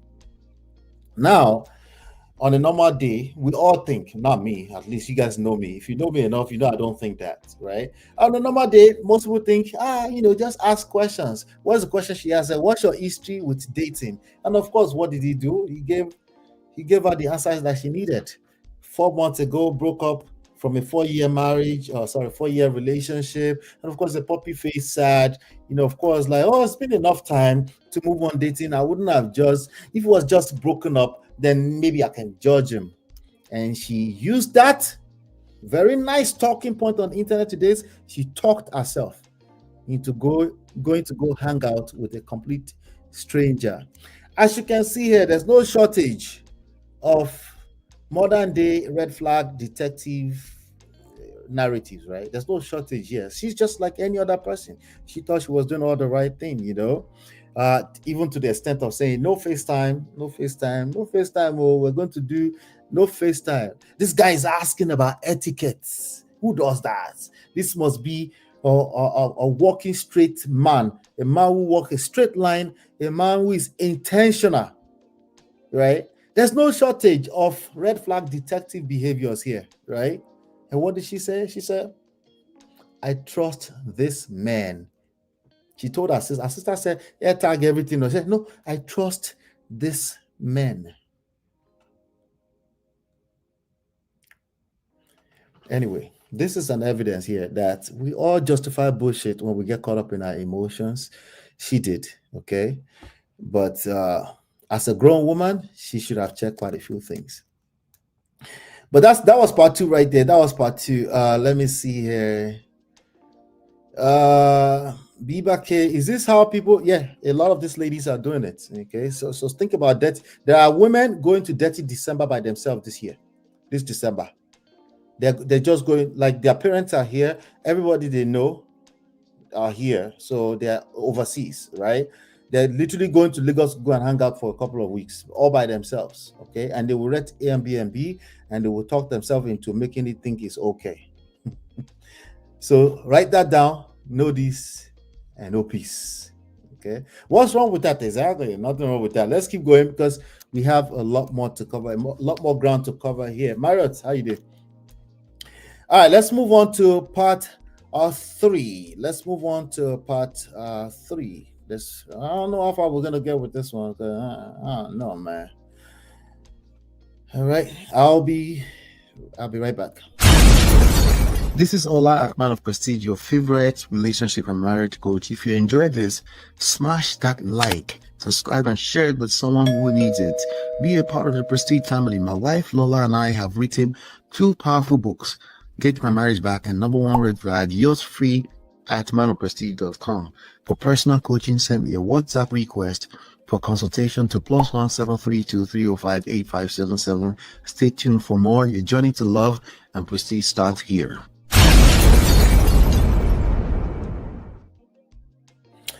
All right, let's move on to part 3. Let's do it. The Danish deception, part 3. Okay, so I'm walking out of baggage claim. I have my bags. And at this point, worst case scenarios are playing in my head. I'm like, what if this whole thing is just gonna be so awkward and we're not gonna have that connection like I think we have? But I also told myself, you're gonna have to figure it out and let's just do this. So I walk out of baggage claim and I'm scanning the scene and I see him. And everything in me feels peace and joy. And I just make a beeline to him. Like, it's one of those, like, I'm walking, but like low-key I'm running. And I finally get to him and he hugs me, but like he picks me off the ground and he's hugging me and I'm hugging him back. And then he puts me down and he looks at me, he goes, hi, Bambi. And that was a nickname he used to call me. And I was like, hi. And we just proceed to make out in the Nice airport for 2 straight minutes. And I am not the type of person. Trust me, you've seen that in movies before. I just felt so much attraction towards him and I just did not care. And I remember that we were in the taxi going to the hotel and we had to put ourselves at like an arm's length because we were just like going at it, like kissing. And I was like, this taxi driver is going to start feeling super uncomfortable. So we're like, we need to stop. And so we get to the hotel, we check in, we get to the hotel room, and let's just say we had a wonderful time multiple times. Mom and Dad, I am so sorry for that part. We ended up going to dinner afterwards, and I just remember sitting here and I was like, I feel like this is my dream come true being here with you. And he said, I feel like this is my dream come true. Like, I'm so grateful to be here. Like, you're like my dream girl, and you were even better than I remembered if that was even possible. And it just felt like everything was aligning perfectly. And so the next day we had a car rental. So we went to Monaco, and that's where his work event was. And I remember he told me, he's like, I don't know if I'm going to be able to bring you to all of the events. And I told him, you know what? I'm going to be in Monaco. So if you can't take me to things, that's fine. I'll just go explore the city. And I remember we get there and he had like a kickoff event, like first things first when we arrived. And so I wasn't invited. I also didn't really want to go. So he went to that, and I was just like exploring Monaco. And he sends me a message. He said, hey, you're going to be able to come to the event tonight. Do you have something to wear? And I remember being like, I didn't bring anything like for like a professional cocktail party. And he was like, oh, well, we're in Monaco, so you wear whatever. And I said, okay. So I remember I put on this green romper, and we went to this hotel. And I remember being super nervous because I'm used to like networking, but not with like Norwegians and like a bunch of people that aren't like fluent in English, which actually people in Norway, they all are fluent in English. I was very impressed. But I just started talking to different agents because these were all real estate agents, and I'm a realtor. So I felt like I could connect with them so well. And I remember I was talking to this man, me and my ex were talking to this man, and he was like so interested by me. And he said, are you coming to the boat party tomorrow? And I knew there was a boat party coming up the next day, but I also just like assumed I wouldn't be able to go. And I said, well, I looked at my ex, I go, I don't know, like, am I? And my ex looks at me, he goes, well, you're talking to the CEO, so I think that's fine. I said, oh, the CEO was like, yeah, I'd love for you to come. And he was just so nice. And I met so many great people, and also just watching him in his element working. And he's just so charming and charismatic. And everyone, when people talk to him, they're just so fascinated by him, like I was. And so we had a great night. And then the next day was a boat party. And I remember I was just hanging out on the boat, again, just watching him go talk to all these big customers. And I didn't understand a word he was saying, but I just felt like he just looked like he was super smart. And later on that night, I remember they had another event, and I wasn't invited to that event, which is fine, but I came and met up with him afterwards, and we got drinks. And the next day we decided to head to Saint-Tropez. And I remember we get to the hotel in Saint-Tropez. This hotel is so nice. I've stayed in 5-star hotels before, but like I've never stayed in like 5-star hotels that are like a full suite with like private pool. And I like looked up the room, and it was like 1,500 to like 2,000 euros a night. And I'm like absolutely not used to this. And I remember telling him that, because I'm not the type of person to like walk into something like this and be like, oh yeah, like I'm used to this stuff. I'm not gonna be fake. So I told him like, I am not used to staying in hotels like this, or like specifically suites like this. And he was like, well, you know, while we're together, I want you to know, like, I want to give you the world. And I was like, thank you so much. Like, I feel so grateful. And I remember telling him that in that moment. And later on that night, we go to L'Opera, and we're having a wonderful time, drinking great wine, having good food. And if you've been to L'Opera in Saint-Tropez, it's very much a party restaurant. Like, you have dancers on the tables. It's like, it's a party scene, but like, you know, that's also like kind of like my vibe when I'm like, you know, have a couple of drinks in me. And we're sitting at dinner, and he's talking to me about his mom, and talking about how he's so protective over her, and how much he loves her, and how he like would do anything for her. And I remember just like looking at him and just being like, this is like everything I want in a man. If a man is going to treat his family with respect, the chances of him treating your family with respect are so much higher. And I just felt like I saw his heart, and it just made me just fall for him even more than I had already. And I guess my thoughts had translated to my face, because he picked up on some expression, and he was like, what is it? And I was like, nothing. He said, tell me. I go, nothing. And then he grabs my face and he pulls it close to him. He goes, tell me. And I say, I'm in love with you. And then I started bawling my eyes out at L'Opera in Saint-Tropez. And this was a sweet moment, but it was also very uncomfortable and embarrassing, because all the workers are all thinking that I'm getting dumped right now, when I'm really just falling in love for the first time, and like don't know how to control my emotions. And I remember just like bawling my eyes out, being like, I don't know what to do. I don't know what this feeling is. Like, I don't know what's happening. Like, and he's just sitting there smiling, and he's like, this is like one of the best nights of my life. And he looked at me, he goes, I want to say it back to you, but I also want to have my own special moment, so I'm not going to do it right now. And I said, thank you, God, because I would not want you to tell me right now. And honestly, never in a million years did I think that I would say I love you first to him, but he pulled it out of me and I felt it. So I said, you know what? I'm going to say it. And I did. And it felt so good. And I remember we went back to the hotel that night, got some sleep. And the next morning we went to Bagatelle and we had just like a beach day. And I used to tell everyone that this was the best day of my life because we spent the whole day just swimming and laughing and eating and having such a great time. And I just thought to myself, like, I could do this forever. And like, I also thought to myself, like, I don't care if we're on a couch in Dallas, Texas. Like, I just want to be around him all the time. And so that night we go to dinner, and I remember just asking him, what are the things that you think are important as we like enter into this relationship? And he told me, if you give me respect and loyalty, I will give you the world. And I told him I can do that. And then I told him, there's a few things you should know. Number one, your money is great, but it's the cherry on top of a great sundae.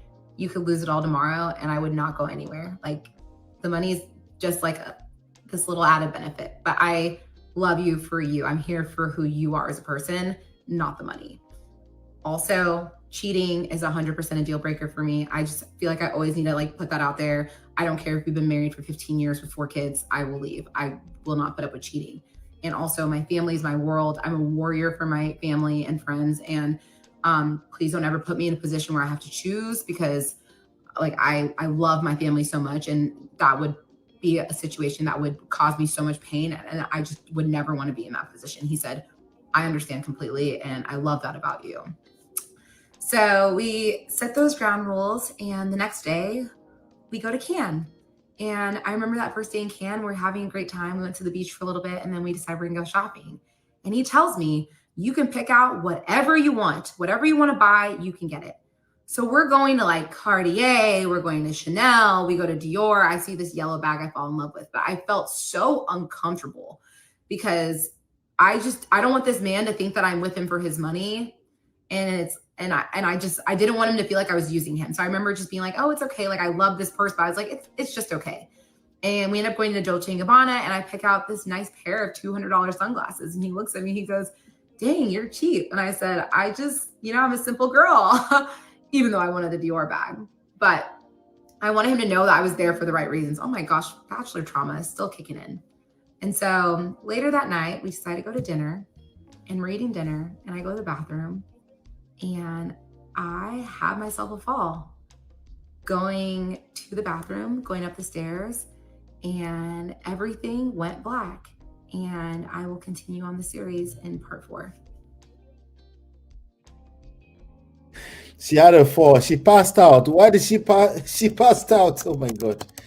Oh my God. I had myself a fall.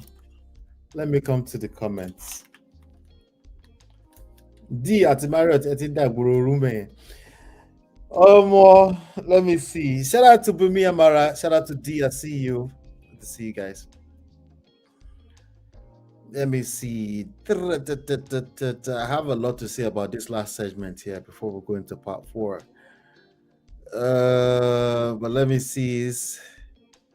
The stories are unnecessary, but she needs to get her money back with the content, please. So is that what she's trying to get back, the money? All right. She spent her dating history never being claimed by the man she was with. I saw the comment earlier too that you said something about 29. Did you say something like that? 29 years old.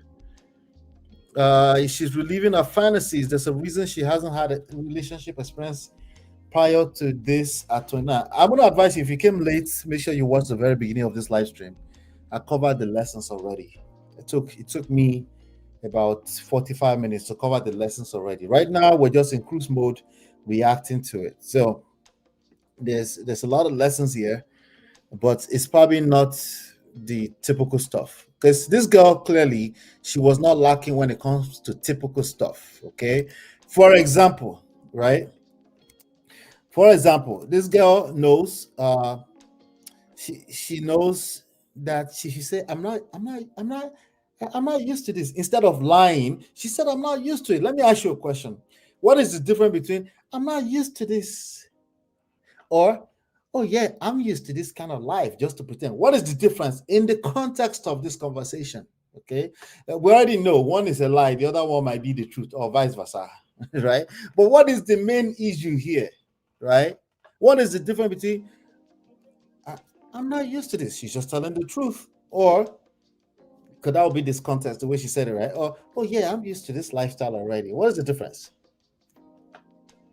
Let me tell you, there's no difference. Okay, it's the same difference. Okay, in terms of the objective here, the objective here is to make sure you don't get finessed. Okay, it doesn't matter. Okay, you're still supposed to compose yourself. You're still supposed to have enough in you where you're not being swayed by stupid things like materialistic things, right? And it's okay to feel inside of yourself that this is a lifestyle you're not used to, in case you're coming from that world, right? But I think she was looking for some extra accolade that she was able to tell the truth in that moment. No, it's still an easy target. That has nothing to do with not becoming an easy target. Okay, but conveniently, the guy already told her from the beginning that she's not going to come to a lot of events, and then of course she busted out and she said she's in love with him. Yeah, who should say I'm in love first? These are not the things that matter. Okay, you could feel like you're the one in love first, the man could feel like the one in love first. It doesn't matter. It's everything else that we need to be talking about. Okay, so but then remember, I'm talking about, okay, common sense. This girl has common sense. I mean, she knew enough to say, hey, if a man is treating the family with respect, it must be that he's a respectful guy, right? And what did the guy say? You know what? All I have to do, if you give me respect and loyalty, I'll give you the world. What world? 34 cents. 34 cents, right? She has enough common sense to say, money is great, but I will always be there for you, right? She has enough common sense to say cheating is a deal breaker. She has enough common sense to not go for the Chanel bag, the one that will cost $35,000. She went for a $200 sunglass. She has common sense. This girl she has common sense like the rest of us, right? But she was overwhelmed. She passed out. She had herself a little fall. I don't want to jump ahead of myself, okay? Because the story is long. Oh my God. Bubi says she don't well me. I don't know. I don't know. But she knew that she was going to cook. She was going to become a great cook for the man that she loves, right? We'll get there. What I want to do right about now is I want to move on because it's a long story. So let's move on to part 4. So I don't bore you guys out, okay? Let's move on to part 4. I'll be right back. This is Ola, Man of Prestige, your favorite relationship and marriage coach. If you enjoyed this, smash that like, subscribe, and share it with someone who needs it. Be a part of the Prestige family. My wife Lola and I have written 2 powerful books, Get My Marriage Back and Number 1 Red Flag. Yours free at manofprestige.com. For personal coaching, send me a WhatsApp request for consultation to +1 732 305 8577. Stay tuned for more. Your journey to love and prestige starts here. All right, welcome back. We still have Onyeka with the Danish deception. She's going into part 4. Let's listen. Let's have it. The Danish deception, part 4. Okay, just to recap, we went to Monaco, then we went to Saint-Tropez, and we ended the trip in Cannes. And the very last night we had together, we were at dinner, and I'm walking to go to the bathroom, and I fall, and everything goes black. And let me tell you, I am a clumsy person. I know I'm a clumsy person. I'm always tripping over myself. And that day specifically, I had been tripping over my dress pretty frequently throughout the day. But I've never had like a serious accident before like this.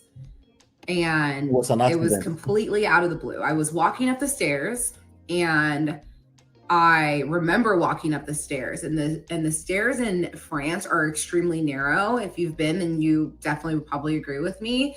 And so I basically came to after falling, hitting my head, and I see these 3 men above me, and they're wearing like these bright turquoise polos. And I remember that they were the waiters. That was what they were wearing.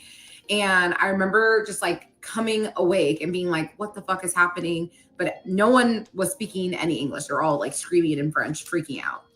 And so I pass out again, then I come to again. And finally I'm able to say, someone go get my boyfriend. And then I pass out again, then I come to again. And then my ex is sitting next to me. And I see him and I'm like, what is going on? He's like, I don't know what happened. I think you fell. And I'm like, I don't remember anything. I don't know what happened. And he looked at me, he goes, do you have a history with epilepsy? I'm like, epilepsy? No, I don't have any history with that. I was like, why? He said, because you've been having seizures for the past 10 minutes. And I was like, seizures? I have never, ever had a seizure in my life. So this was shocking news, but I also wasn't like all the way there. So I was just so confused at what was happening. And I remember touching my head and then I looked at my hand and there was so much blood.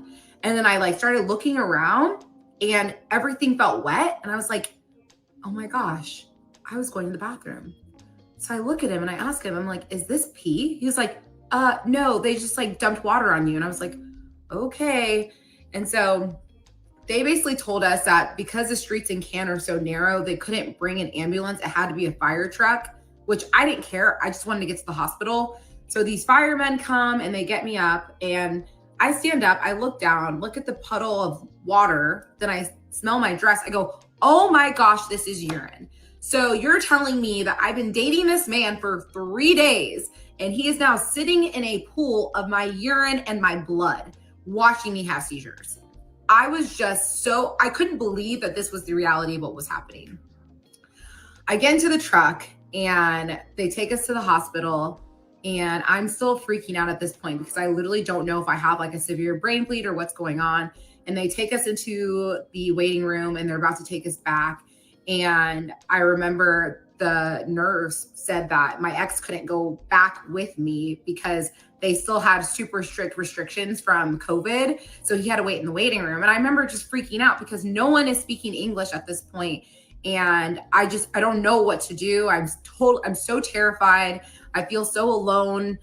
And I remember just looking at him and he could just see the fear in my eyes. And I'm like, I don't know what to do. He's like, just stay calm. I was like, okay. And he ends up leaning into me before they tell him that it's time to go. And he tells me, before you go, I just wanted to tell you that I love you. And I just remember being like, really? Here of all places? He was like, yeah, I wanted to tell you. And I said, I mean, I was so grateful to hear it from him, but also I was like, are you only telling me this because you think I'm about to die? And so a lot of things were going through my head. And I ended up going back, getting a CT scan. They ended up saying, hey, everything's good. You just have a severe concussion, hence why I had seizures. And they're like, you're going to have to get 4 stitches in your eyebrow. You guys can kind of see the scar. I'm wearing makeup, so you can't really tell. So after I get my stitches, I go back out to the waiting room and I see my ex and I automatically just feel this sense of protection and safety because he made me feel so calm. And I was just so grateful to him. And if you watched the Who the Fuck Did I Marry series, I truly believe that this whole experience was the equivalent to Risa Tisa's tire blowout before she met her ex-husband. And God was telling me to run far away from this man. My bad on misinterpreting this message. And I just thought that this was God's way of telling me that this man's going to keep me safe. And clearly that wasn't the case. But we leave the hospital and we go back to the hotel. And obviously I couldn't sleep because I had a severe concussion. So we just stayed up talking all night. And the next day I went to go get all my prescriptions and then we went to the airport and it was a really, really tough goodbye because I was just so sad to say goodbye to him. And he had already booked a flight to come visit me in Dallas in 10 days. He booked it before I even went to Monaco because he told me he was so sure of me and of us. And so I knew I was going to see him in a little bit over a week, but it just wasn't enough. And I just wanted to be with him 24/7. But I said my goodbyes to him and I was like, you know what? It's going to be okay. I'm going to see him soon. Hopped on the plane and went back to Dallas. And it was really difficult to come home for multiple reasons. The biggest reason was that I had to tell my parents that not only did I have this crazy accident, but I also am in love with this man that lives in Denmark. And that's just not a easy conversation to have with a Nigerian parent. And if you know Nigerian parents or if you have Nigerian parents, you can already assume how this unfolded. Obviously, they support me and they love me and they're wonderful parents, but they were also scared and like, what are you telling me right now? But I dropped the ball, and over time, like, they were so supportive of me and my decisions. I will say the bigger challenge was healing from the head injury because I was just doing crazy ass shit. Like, I remember I got into the shower with my socks on and then I ran out the door with my bonnet on, chasing Smokey through the streets because I thought he ran away, even though he was inside the house. And to this day, I still think I have lingering effects because I'll add all these filler words and like what I want to say in my head, I think it, but I can't figure out the words sometimes. And it's very frustrating at times, and you will notice it throughout the series. And it's not something I used to do, but overall, I'm fine. My brain's fine. So obviously, we're talking on the phone every single day because, you know, we're in a relationship, and he calls me and he says, hey, I'm considering offering on this apartment complex in Copenhagen. And we had talked about his real estate investments back in the south of France. He told me that he owned 3 apartments in Copenhagen, 2 of which were rented out, one of which he was occupying as his personal residence. And this apartment complex he was interested in had 34 units. And then there was a top floor that was unfinished and it could be converted to 10 penthouses. And he said, it's fully rented out. It would be such a great investment. The cash flow is great. The only thing is that it's going to take up a lot of my cash liquidity and also like stocks and crypto and everything. And obviously I'm going to be traveling to the States and I want to be mindful of like finances. That's why I like want to bring it up to you. So what do you think? And I said, well, at this point, we had been dating for like a couple weeks. So I didn't feel like I was in a place where I could insert my opinion. So I told him, like, whatever you think, I'll support you. And I also didn't know jack shit about real estate investments in Copenhagen. And also, I had just gone to the south of France with him. That whole entire trip, I had spent 15 euros the entire trip. I tried to pay for stuff. He would not take a dime from me.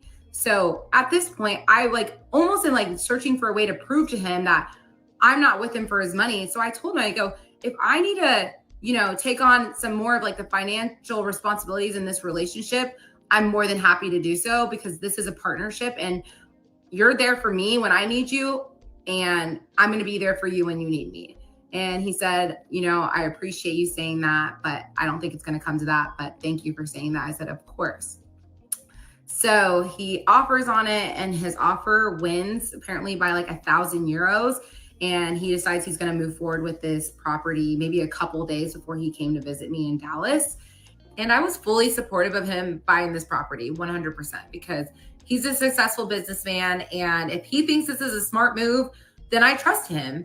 And also the money was a whole separate other thing. I didn't care. All I cared about was being with him. So he's coming to Dallas and I'm getting excited, not just because he's coming to see me, but this is a trip where he's going to start to meet my people and it's getting real. And so I remember he was flying into Dallas. It's the middle of September. And I made this sign. It said, welcome to Dallas, my Danish man. And I'm waiting outside baggage claim, waiting for him to get through customs. And I'm holding this sign super high, waiting for him to come through. And I will continue the rest in part 5. The Danish Deception, part 4. Okay, just to recap.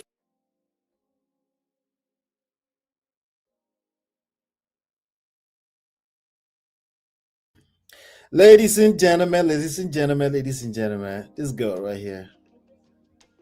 This is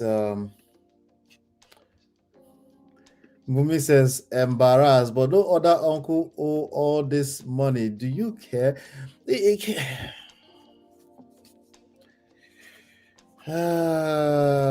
Wow. Anyway, let me just do me a favor. Hit the like button, guys. Hit the like button. It started with the history of the epilepsy question, right? You know. But the fact that the guy was cleaning her up in the urine, that was the confirmation she needed. And then, of course, the special moment came. Finally, he said, I love you. You know you've seen this in a movie somewhere before. Don't lie. Stop the cap, okay? But she felt like some good man here would tell them that this is what women need. They won't listen. She felt a sense of protection and safety. And what happened? She got back home to Nigerian parents. Of course, They've raised her a certain type of way. You can hear in the way she talks. Okay. They're scared for her, but they can't control her. Well, why do you need to control a woman? Well, why do you need to control a human being? Like me too, I say that don't try to control human being though, because it doesn't really work. But for those of you that push against that so hard, right? Sometimes they might need to control you to save you from yourself. Sometimes. Anyway, there comes the 34 units investment that does not consider your liquidity. You just want to throw all the money into it because it makes sense. There's investment everywhere that makes sense.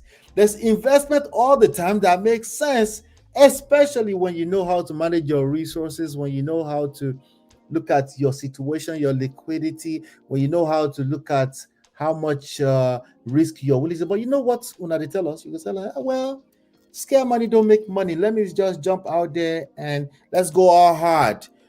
She'll probably say something like that to herself to save this man. She was ready to take on financial burdens for a man that she barely knows. Does it make logical sense? Trust me. There are ways to justify bullshit with logic. Just trust me on that. Okay? Just trust me. Okay? Is this the look that made her lose her sense of reasoning in the room with us or something? That is the guy. Wait, what are we talking about? What did I miss?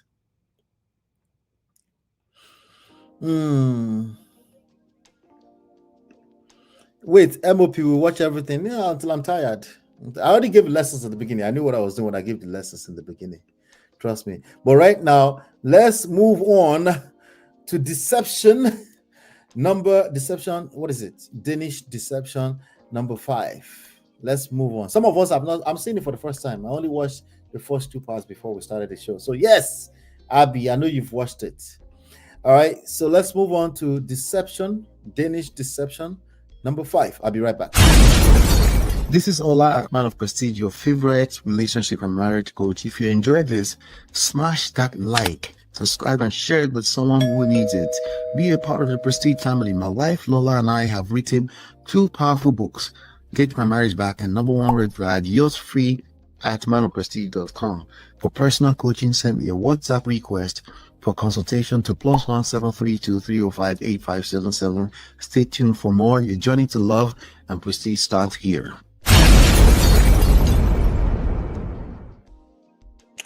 All right, ladies and gentlemen, welcome back. Let's move on to the Danish Deception Part 5 by Onyeka Ehi. Danish Deception Part 5. Okay, so he comes out of the baggage claim past customs, and I see him, and immediately I'm hit with the realization that I've got it so bad. And if you've never been in love before, you got it so bad.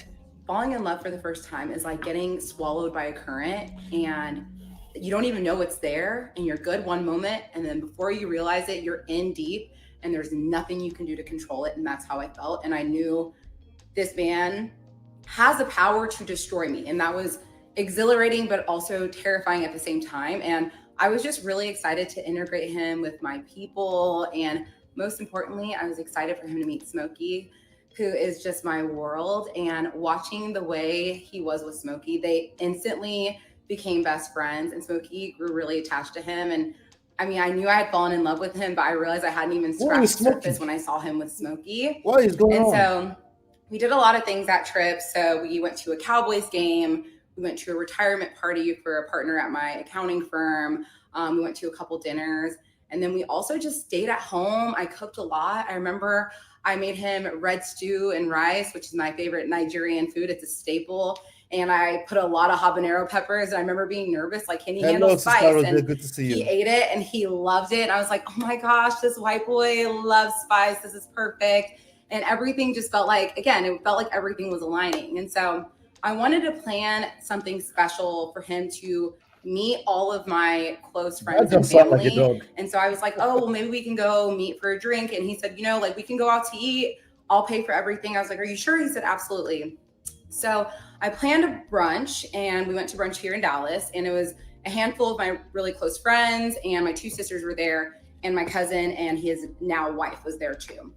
So we sit down at brunch and everyone's like asking him questions and everyone is just so impressed by him. Again, we're dealing with someone that's very charming, very charismatic. And the thing about my ex is when you meet him, he's so good at asking questions and he's good at listening. And so it's really easy to get into good conversation with him and it's really easy to connect with him.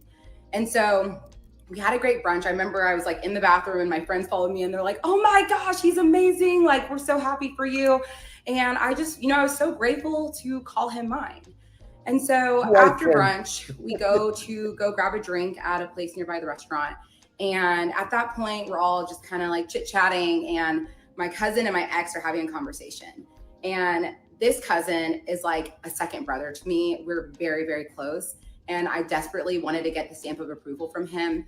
And so obviously they're shooting their shit. And I'm eavesdropping on the conversation 100%. And because I can. And I'm like overhearing them just like, talking about random stuff. And then I hear my cousin ask him, you just have the build of an athlete. Did you play sports? And my ex goes, yeah, I actually played handball. And my cousin goes, isn't that an Olympic sport? And my ex goes, yeah, I actually went to the Olympics twice. And I immediately inserted myself into the conversation. I go, you went to the Olympics? What? And he goes, you know what? I was like the backup of the backup. I didn't even play. I don't like to brag about it because I don't think it's that big of a deal. I was like, well, did you get medals? He was like, yeah, I got a bronze and I got a gold. I was like, well, that's amazing. Like, I'm so impressed. Now I'm thinking this man is so humble. So let's add humble to the list of all the reasons why he's such an amazing man. So obviously we had a wonderful trip. He came to Dallas again. I did not spend any money while he was here. I obviously paid money for groceries when he wasn't around. But other than that, he wanted to pay for everything. He didn't even want me to pay for ice cream, small things. He was like, I want to treat you. And I was like, okay, that's fine. So I remember he was leaving to go back to Denmark and I was so depressed. And if anyone has been in a long distance relationship, you know how difficult it is to say goodbye. And so I was so depressed and many of them are just goodbye to him at the airport. I'm bawling my eyes out. Not all of them. We finally say goodbye. He goes through security. I go home and I just am crying for hours. I'm so depressed. And I remember I was supposed to go to a birthday party that night and I texted my friend. I was like, I literally cannot stop crying. So I can't go to this birthday and I hate canceling things. And so that's how bad it was. I was actually depressed for literally days. And after he got through security, he was like, I can't even walk to the terminal. I'm so depressed. I just want to walk back out and just come back to you. And I was like, I want that too. And he said, we need to start having the hard conversations on what we want for the future. And I said, absolutely. And so he was like, we need to decide whether or not we're going to live in Denmark or live in Dallas. And I still can't believe this came out of my mouth. But I told him, I said, listen, I know you already have a very much established career. And so if you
All right, ladies and gentlemen, I'm back. I'm here. Now, hotel problems. I guess it's that 24 hours mark. They cut my stuff. Voila. Let me see. What part are we on? Part 5, right? We're on part 5. I think here, part 5. Okay. I wonder how far we've gone. What's happening now? So just pardon me, guys. 1 second. Let me get back to it. Can you guys hear me? You guys can hear me, right? Yeah, the background music would continue. Let's see. Let me know if you can hear me while I'm pulling up the video. All the browsers shut off. Let me see here. Bumi, let's chat while I pulling this up. Talk to me, Bumi. How far? It's been a long time. First off, how are you? It's been a long time. I did hear. How is your wife, Miss Lola? Okay, my regards to her and your family. Happy belated birthday. I haven't spoken to you or seen you in these streets of YouTube in a long time. Yeah, it's your fault now. I'm here now. Yeah, no. I've not been feeling up 100%. So I'm wonky. But we'll get there. I said let me come and host show with you now because you said you want to watch the whole thing. And from what I've seen on the streets of TikTok, I'm sorry, my voice is I have a cold, so pardon me. It's up to almost 30 parts. So with all this talk, 26. It's 26 okay. Parts. So that means we're going to be here today. So I said let me come and enter the room with you. But I don't think I can stay for the whole 26 parts because it won't be me. I am angry. Yeah, suffer me. But man of prestige, let's just say what it is. And I don't want to jump because I didn't watch it. But from all the things I've seen, all the bits and pieces, this lady allowed this because this man is her spec, because she wanted a white man. Right. If he's a black man, there is no black 6 foot tall or 6.5, even if he's an NBA player that says that I have real estate in Copenhagen or in heaven. I play handball. I got that. You will not say, let me Google. Even LeBron James, they still they Google him. I think she said she found out after they were in the relationship. Wait, please read me this. Please, this is just a question and answer. If somebody has lied to you like that, if somebody has the mind, they didn't even lie to you, they lied to your cousin. So that's an extended family. It's not between me and you that I can cover your shame. So because that conversation was brought about through her cousin. So that's how she found out. So the cousin knows that he lied. She knew that she lied. And they still took her in the relationship. You never even say, you know what? Let me pause. Let me step back. Let's see what else are you lying about? It's because again that man is a white man. Yeah, he's a white man. He's a tall man. Whether he has blue or hazel eyes, I don't know. So let's drill down on that white man thing, right? Obviously, you're not saying anything's wrong with white men. No. What is the issue with that, so that we can spell it out? That is okay. The issue that I see, my opinion is that is her spec. The tall, athletic, quote and unquote. It's not that he's, in my own opinion, it's not that he's the best looking, but he's not the bad looking. But his physique is probably maybe what's driving her crazy. Plus, she has an affinity for whiteness. Okay. Is that wrong? Is that wrong? Sorry that I'm cutting you off. Is that wrong? I don't think it's. I mean, for me, if you ask my honest opinion, yes, it's wrong. Because that then drops your complex. This is where inferiority complex comes about. So it's a complex. It's a complex. Right. Okay. Yes, it's a complex because you will be able to see things unbiased. You will be able to step out of yourself to evaluate the situation, and then you are not surrounded. You know, another thing that I'm embarrassed about is that all our family, nobody told her. I don't know if they didn't tell her or she didn't listen. Nobody called her out on this BS. And I've seen videos of her. She went to Nigeria with this man. She went to Nigeria. They did Ashura Beach. They stayed in the village. They did. Okay, you came late. I showed some of that already. Mr. Allah, I was like, so you mean that I have not gone to the village? I don't maybe they almost did everything you can think of. See now, look at the screen now. They did. I was about to say this guy that cannot pronounce her name correctly. Maybe she's not Nigerian anymore. But when I saw her father, I saw the father's cap. I saw the house in the village. I saw what she wore, and I know this girl is Nigerian. So there's no excuse. There's no excuse for all this nonsensical behavior. It's just the inferiority complex. And I've gone on her LinkedIn. This girl worked in KPMG. She worked in tech. She went to school. She went to Mhm. school. She has a master's. And you oh my god. If I'm dating an Olympian, I don't know, maybe it's me. Personally, I love sports. Mhm. If I come back to this world again, I want to be what do you call it? A crossfitter or track and field athlete. I used to do track and field in Nigeria Oh, before. really? Okay. I love it. So I like the discipline. I like everything about it. I like the way. I just love the sport. I love sports. Tennis, Serena Williams. I love sports. So if you had told me, just a small mistake, tell me, say, I go Olympics.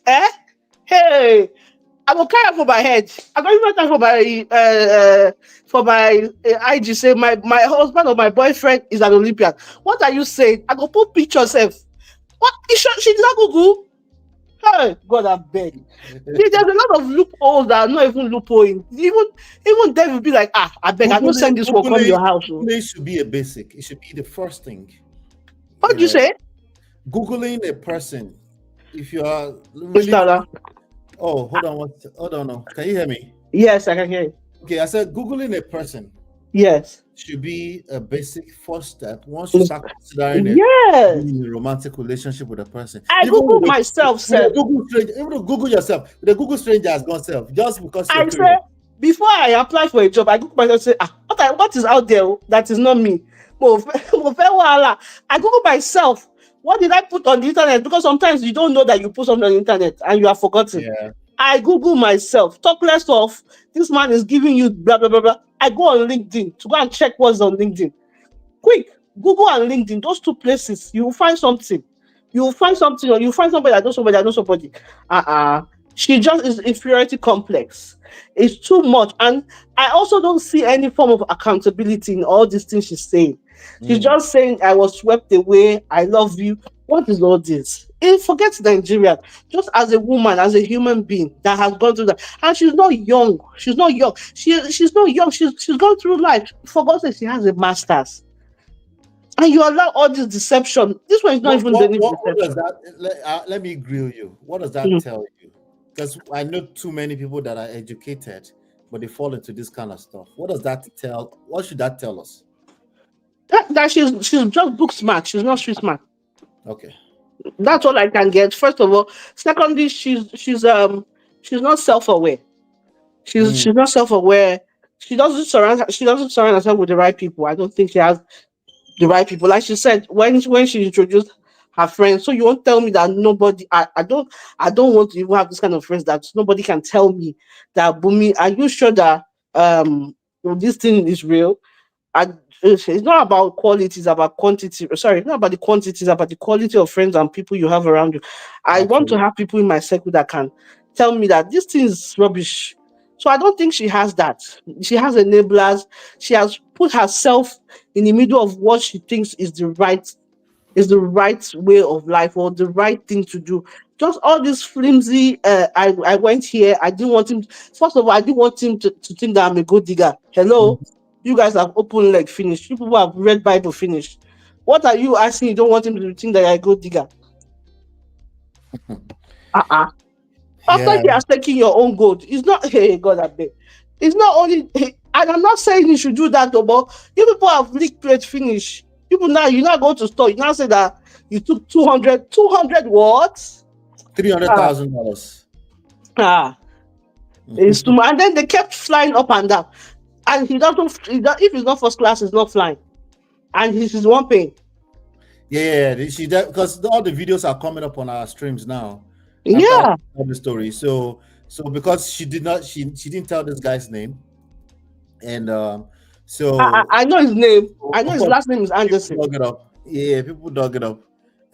Which Anderson is the royal prince. Listen, when she said blonde hair, blue eye, really attractive, I expected at least someone like this. Look at this. What's the difference? I mean, I don't know the difference. So is this guy not as good looking? They look the same to me, no? Or is that guy is actually blonde. That guy looks Scottish or Irish. The one you just showed. So his own is not blonde.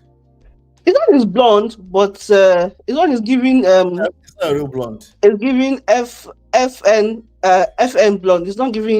It's giving swear. I don't want to swear on this life, but it's giving trash blonde, to be honest with you. Wow. Yes. Wow. Again, me, I don't I don't know if they say if this is again. Me, I'm a Pan-African woman, so I like black men. But it's not I don't like white men, no. But you before you catch me with a white man, Do you have a tendency to detect this complex factor? Because there are a lot of black girls, not a lot, but there every now and then we see a black girl like Candice Owen and people like this that have this complex thing going on, right? yeah. Do you have a tendency to pick that up fast? And does Yes, that Mr. Ola. I'm not. Let's even be real. You would think that again. You would think that growing up in Nigeria would teach you some things, which it should. But yes, as a firstborn, first daughter, and growing up in Nigeria, I left Nigeria when I was 24, 25. Yes, I have the tendency. I have the foresight. I have the back mirror, side mirror. You can see it from I afar. can smell BS from a mile away. So complex factor is like when it's like a self-identity issue, right? Like Yes, you hate self or It's- anything that look like self or anything yes. okay. Is you thinking that you are less than because you feel you've put this person on a pedestal. Whether if to me that I'm here now, my favorite rapper, for example, is Jay-Z. If Jay-Z pass here like this, if he not say hi, if I go look and say I know, like I say I don't know him. I will just look. He will not catch me, and maybe that's a Nigerian thing, but I know how to behave myself. So I think yeah, I know what you mean. I think I'm like that too. Like I could be in the presence of celebrities that I actually like, and and I can absolutely act like it's not a big deal. Yeah, and I can give you your accolades like Serena Williams now. Maybe because she's a woman and she's the only one that will go and say, "Ma'am, what you've done in tennis is incredible, it's crazy." I will tell her, but I will not fan out. I've met Jack Bauer now. I met Jack Bauer when I was working in the gym. I ran after him. I went to meet him. I said, "See, Jack, do you know that we watch Jack Bauer now? You know Jack Bauer." Jack, who? This series 24. No, I don't know who that is. He said Jack Daniel or something. Jack Bauer. He's the character in the series 24. Oh, I don't watch TV. Oh, you don't watch? Oh, okay. I'm sure people in the comment know Jack Bauer. If you watch Prison Break, it was around the same time we watched Jack Bauer came out in Nigeria. Oh, okay. Yes, I watched. So when I saw him, I'm just giving an example. When I saw him, I was like, I'm going to approach him. It took me a while. I summoned courage. I went to approach him, and then I told, "Do you know that we watch religiously in Nigeria?" Like, "Are you serious?" I said, "Yes." Then he said, "Do you want a picture?" I said, "I don't want a picture." He said, "Are you sure?" I said, "I don't want a picture." Then he said, "What do you want?" I said, "I don't want anything." He said, "No, you must say something." He signed his baseball hat and he gave it to me. That's what I'm saying. I'm not saying because you're white, black, but I don't have that self-bias. I understand that can be difficult to explain because the reality is that it's very easy for us too that tend to see that to come off as we don't want people to have their preference because it's okay to have. No, you can have your preference. No, there's nothing wrong with having your preference. There's a way there's a way you carry yourself. Thank you. And we can also see a pattern. Like I know friends from college that it's obvious that this one is a self-identity, self-crisis, self-esteem. Can you just call it a name? I was looking for it. She called it Mario said confidence, right? Yes. Self-deprecation, self-depreciation thing going on. But it takes I usually don't make assumptions, but you can see a pattern, Mr. Ola, her sister is also in a white with a white. I don't know if it's the family thing. Is it because they were raised in a certain neighborhood that can cause it too sometimes? Yes and no, because she's still the way it looks. Her parents are in her family, so it's not like her father and mother have separated. She has a large extended family. She has gone to the village. She knows what Nigeria is like. It's not like she's out of touch with culture. For Christ's sake, she cooks stew for this man. So she has I still never used to cook. Red stew. Is it the red stew part? She cooks stew now. She says she loves culture. She says she loves her culture. She actually Thank said you. that. So that's what I'm saying. So she has an anchor, quote and unquote. Her parents are not the type that are washed, like whitewashed. They look like they embrace their culture. They are Igbo. They are proudly Igbo. For Christ's sake, she calls herself her full name. It's not like she say Onye or Ka. You know how some people call their name. She calls it the full Onyeka. Like, even though she doesn't pronounce it well, but she goes Is by this her what full name. she's raised in a household with two parents of Igbo background. Thank So you. maybe that's yeah. And those Igbo families, most of the time, 9 out of 10 or 8 out of 10, they go for Igbo meeting. They take their kids. They go for Yes. so One of my best friends is Igbo, was just telling me that he carry all of his kids whenever they're going to all their meeting and they yes, just tell him, yeah. yes. Because my uncle does the same. My uncle, me that I'm not even married to a Nigerian, my uncle will say, "Bumi, come, let's go for Igbo meeting." I say, what am I doing there? I'm not. He said, "Come, let's go." He will call me. If I say I'm not coming, he will call my husband. Let's bring your wife. Let's go. That's how they Okay. are. Okay, So so not to cut you off, right? yeah, yeah, yeah. How long do you have to hang out with me? I can Tell stay me. here. I can mute myself. It's fine. Let me mute myself. Okay, so let's finish this part 5, right? Okay, okay, I'll give my point on it real quick, and then okay, I want to be able to cut the videos, and then okay. we'll move on to part 6. So, ladies and gentlemen, that was a good one. Thank you, Bumi, for making it more colorful. But let's get back to I'll just move it right into the middle. But for those of you watching it for the first time, so we don't mess the story up for you. Looking at you with your friends and your family this past week has made me realize that I don't want to take that away from you. And you're really close with your parents. They're driving distance away. And I live in Copenhagen. My family lives in my hometown in Aalborg, which is hours away. I don't have family in Copenhagen. And I want us to be around family, especially if we're talking about having kids one day. I want that support, and I want you to be around the people that you love. And so I was so happy because realistically, I did not want to move to Denmark. And so I was so happy that this man is willing to give up everything to be with me. So I was so excited about that. So he was gone for about 3 weeks to a month at this point, and he hadn't booked his flight back to Dallas yet. And then he booked it on a Thursday. I remember it. So now we're in the middle of October of 2022. He books his flight and he said, okay, I'm coming next week, Wednesday. And I said, okay, perfect. And I'm getting all excited again. And so I called him Friday morning, and keep in mind that there's a time difference. So it's about 7 hours. So whenever I wake up at 5 or 6, he's basically halfway through his day. And so I called him that Friday and I said, hey, how's your day been? He's like, it's been such a stressful, intense day. I go, what happened? He's like, I found out that the apartment complex that I bought is dealing with some major foundation issues. It could affect safety of the tenants, and I'm really stressing out and I need to get it fixed. And I was like, oh, okay. Did you schedule the repair? He's like, not yet. It's going to cost a hefty chunk of change. I was like, how much is it going to cost? He's like, $50,000. I was like, $50,000? What? That's obviously a lot of money. I'm sure it's a lot of money to a lot of you. It's a lot of money to me. And so I was like, okay, well, it's a I have a good portion of it. So I just need to ask my dad for a little bit of a loan. And so I remember being like, I can never in a million years ask my dad for a loan of $50,000. So at this point, I was aware of the fact that they had this royal title, they had this family trust that the family had money. I didn't really know how much or the details behind it. But he told me he was going to call his dad and ask him for a loan. So a couple hours go by, he calls me and he's really upset. He's like, I talked to my dad on the phone. He will not loan me the money. He says, I've been acting super irresponsible, traveling, doing all these things. And so he just doesn't want to, he thinks I need to learn from my actions. And if I'm not prepared for something like this, then there's nothing he can do to help me. And so I felt really bad for him because he essentially felt like his dad was abandoning him. And I felt really bad for him. And so I said, what's the plan? He's like, I'll figure it out. Even if I have to sell some things, I'll figure it out. And I was like, okay, well, keep me updated, whatever you need. And so a couple days go by and he's communicating that he's still stressed out about coming up with this money. And so I said, you know what? I can loan you the money. And so at this point, I had paid off my student loans, paid off my car, bought a house.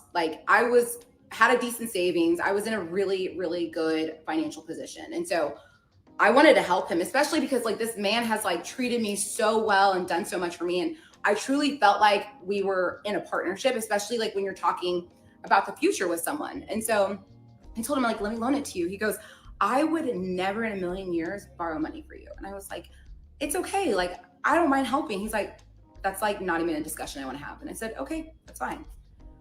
So a couple of days go by and he's still stressing out about coming up with this money. I asked him, like, how much do you need? He's like, it's 10,000 I need. And I was like, again, like, let me loan it to you. He said, no, I'm not taking money from you. And then a couple of days go by and he says, okay, like now I need 6K. And I was like, okay, again, let me give it to you. He's like, no, I still don't want to take money from you.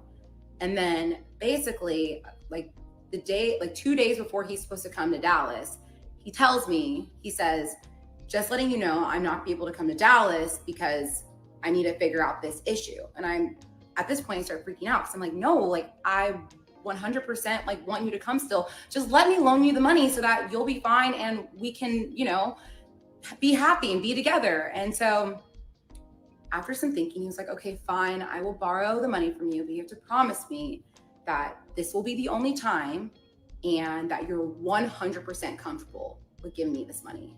And I said, absolutely, I'm 100% comfortable. And we will continue on in part 6. Okay, on mute, Bumi. On mute, oh my God. I'm here. Man of prestige. $50,000. You see, I said she worked at KPMG. It's like saying, don't hold me back. Hold me, don't stop me. Hold me back. No, I want to borrow. And I don't want to sound like I know this might come off like what do you call it now? People will be like, this is too much, too extreme. But even my husband, if you say loan me money, I say, there's no money in the account. We are looking at the account together. I don't have money. We have to in this current climate. If I'm not seeing the destination of the money, it's not going to investment for us, for our children. Where? No, you money. Like there's a lot of red flags. Like the guy is just throwing all these things, and you are not seeing anything. We are already thinking of. He said, "Promise me this will be the last time that you're going to be comfortable." You see how she. That's my accent. It's not accenting. Sorry. You know, I've paid off my student loan. I've paid off my car. I bought a house. You see how she set herself up. So if you have done all these things, you then now move yourself and borrow money. How? Wow. How? Again, if it's a black man, now they won't give. And I'm not. Let's be realistic. You're a black man, you're asking for $50,000 loan. Now Juju. So they will not carry you come social media. So because about me, Soroni, before you have to borrow that kind of money from your wife, that means you guys are probably not on the same page. I mean, if you guys are on the same page a lot, you will know there's a need, and you guys are probably mixing a lot of things together anyway. So that's probably witchcraft, you know. But it's witchcraft. It's it's sad. She's Nigerian, and they are playing scheme on her. Imagine. In fact, the smile on her face, is it only me? But I really want to. Yeah. I want to, okay, what are you? What is funny? Why are you smiling? She came online, Mr. Ola, to come and like somebody said, she owes a lot of money, so she came to do research to see if she can get views. Probably, maybe she can get a Netflix deal. But this thing, and there's nothing there. And you know the sad part about all these things. Yeah, but are you saying? So sorry. Are you saying she cooked all of this together all the way from when she was flaunting? She was flaunting the dude on social media before. Now they did. Were they staging all of that? They went to Nigeria too. Remember? No, I'm not saying they are staging. I'm saying that she came. She took her time. She decided to part it into 26 stories. She dressed well. She's smiling. She's presentable. She has an intention. She wants this to go viral. She wants to recoup some of the. Right now, she's trying to do that. Yes. Yes, that's what I'm saying. So that's why she's smiling. And again, there's a lack of. She's just telling. The thing that is even annoying me, she's saying Danish deception. That man did not decept anything. You are the one that walked into the trap. So you talked yourself into this now. What do you mean? It should have been Nigeria Mumuism. That's what you're supposed to say. Okay, let's be nice to her. Let me say the $50,000 for a 34-unit apartment. Actually, that sounds unrealistic. If something is so catastrophic that they need to fix in a $34,000 unit that you just bought fresh, it's probably going to be more than $50,000. Second of all, again, these are the reasons why nobody should be buying such property without making sure they have a decent level of liquidity, right? Yeah. That's something that her, as a realtor, because she's also a realtor, I know she probably worked for KPMG before, right? Yeah. She's currently a realtor, yes. She should be able to know that, but I don't know. But there's a lot of, most realtors make $8,000. No, Mr. Ola, sorry to interrupt, but there's no way that she would know that. Even me, that I'm not a realtor. Once you have bought one property, you will know.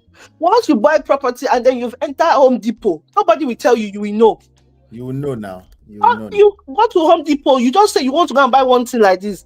You buy one thing is like $500, $600. Seriously. So what is she saying? No, it's just Mumuism again. There's no way. You will know.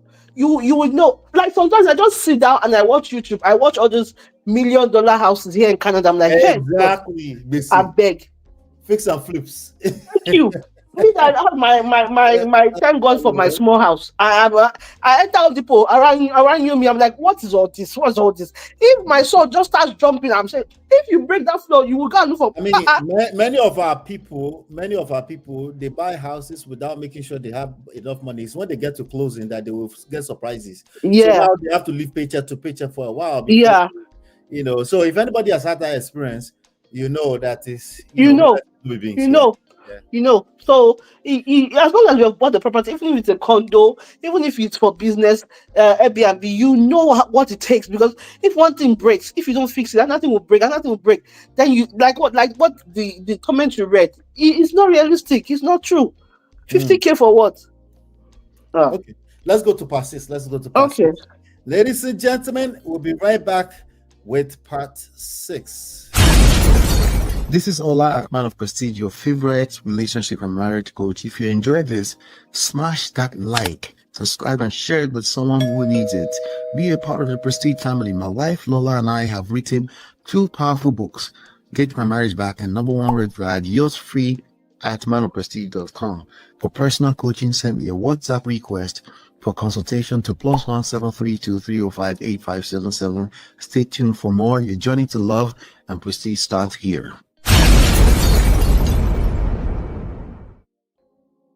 All right. Let me see. What's the apple to my part 6 here? Welcome back, guys. Welcome back. Let me pull it up. I guess I closed it by mistake. Interesting. All right. Let's see. Oyeka, part 6. Let's share this. Part 6. Here we go. The Danish Deception, part 6. Okay, so I've decided to loan him this money and he's agreed to it. So I download this app, it's called Revolut, and it's kind of like Venmo where you can send money internationally instantly. So I download it. It took like a day to verify all my information, and I was able to send him the $6K, and the next day he flew into Dallas to come be with me. And so that trip was really fun. We really didn't do a whole lot. I remember we just went to the state fair and we went to dinner once, and the rest of the time we just hung out at home. And I remember it was hard for him because he was dealing with some really bad back pains. And I think it was just because he was flying a lot, and he said he injured his back when he was playing handball. So I remember I was giving him back massages almost every single day because it was really, really bad. And so this trip was very, very short. He's only there for a week, but I would say this was a very special trip for us because this was the first time that he actually started making friends through me. And I started watching him start to make guy friends. And so this was when I got even more excited because I felt like we were really starting to, build a life here in Dallas together. So he leaves, obviously, again, I'm depressed again. And at this point, I know he's definitely planning on coming to Dallas for Thanksgiving to meet my parents. But I didn't know when he was planning on flying back. And so basically he's gone. And I feel like the second he leaves, everything just kind of starts to fall apart for him. And so for starters, his back pain was getting much, much worse. He's complaining about it every single day. He would text me in the middle of the night being it hurts so bad. And I felt terrible because I wanted to help him, but there was nothing I could do because I'm living 5,000 miles away. on top of that, his uncle, who was really sick with cancer, had passed away. And he told me the funeral was going to be the next week. And I remember telling him, I will fly to Denmark if I need to, if you want me to be there for you. And he's like, no, it's fine. Like I can handle it. It's okay. And so basically that happened. And then I remember I went to Charlotte to go visit one of my girlfriends who had just had a baby. One of my girlfriends that I've been friends with for years and years since college. And so I'm in Charlotte with my friend and I get a text from him. He's saying, hey, my dad's in the hospital. And I was like, oh my gosh, what happened? And he was like, we still don't understand what happened, but the doctors are running tests. And so later on that day, he told me that he had blood poisoning and he had like his infection numbers were like going crazy. And I remember telling him, well, if you're not able to come to Dallas in November, obviously I'll understand, especially like if your dad's in the hospital, like I understand completely. Again, I told him, I'll be there for you if you want me to. He's like, it's okay. Over the course of the next couple days, his dad started to show some more improvement. So he ended up deciding to come to visit me in Dallas. Now we're in November of 2022.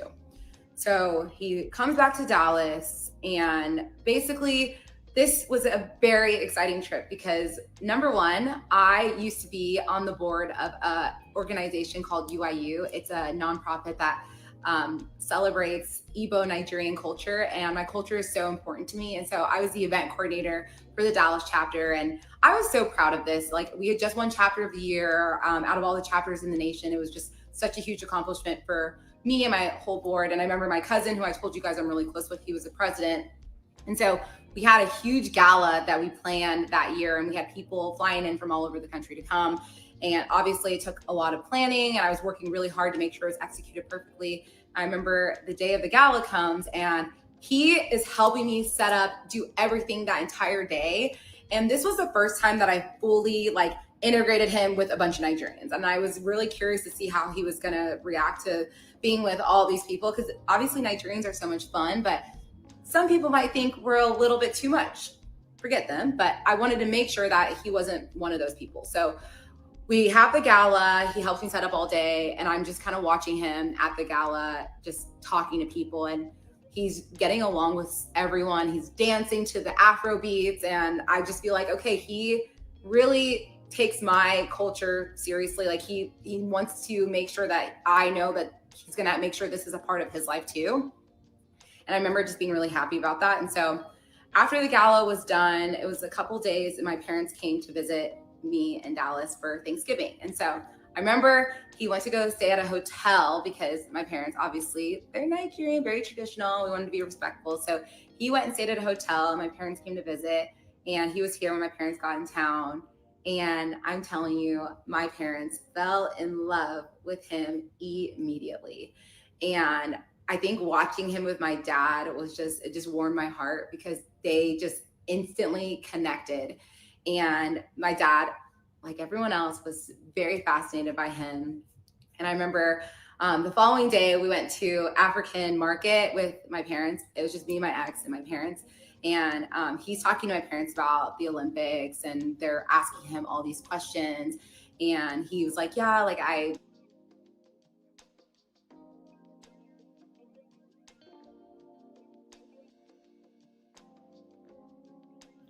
Let me see. Let's make sure I'm still on the internet. Voila. I think I am.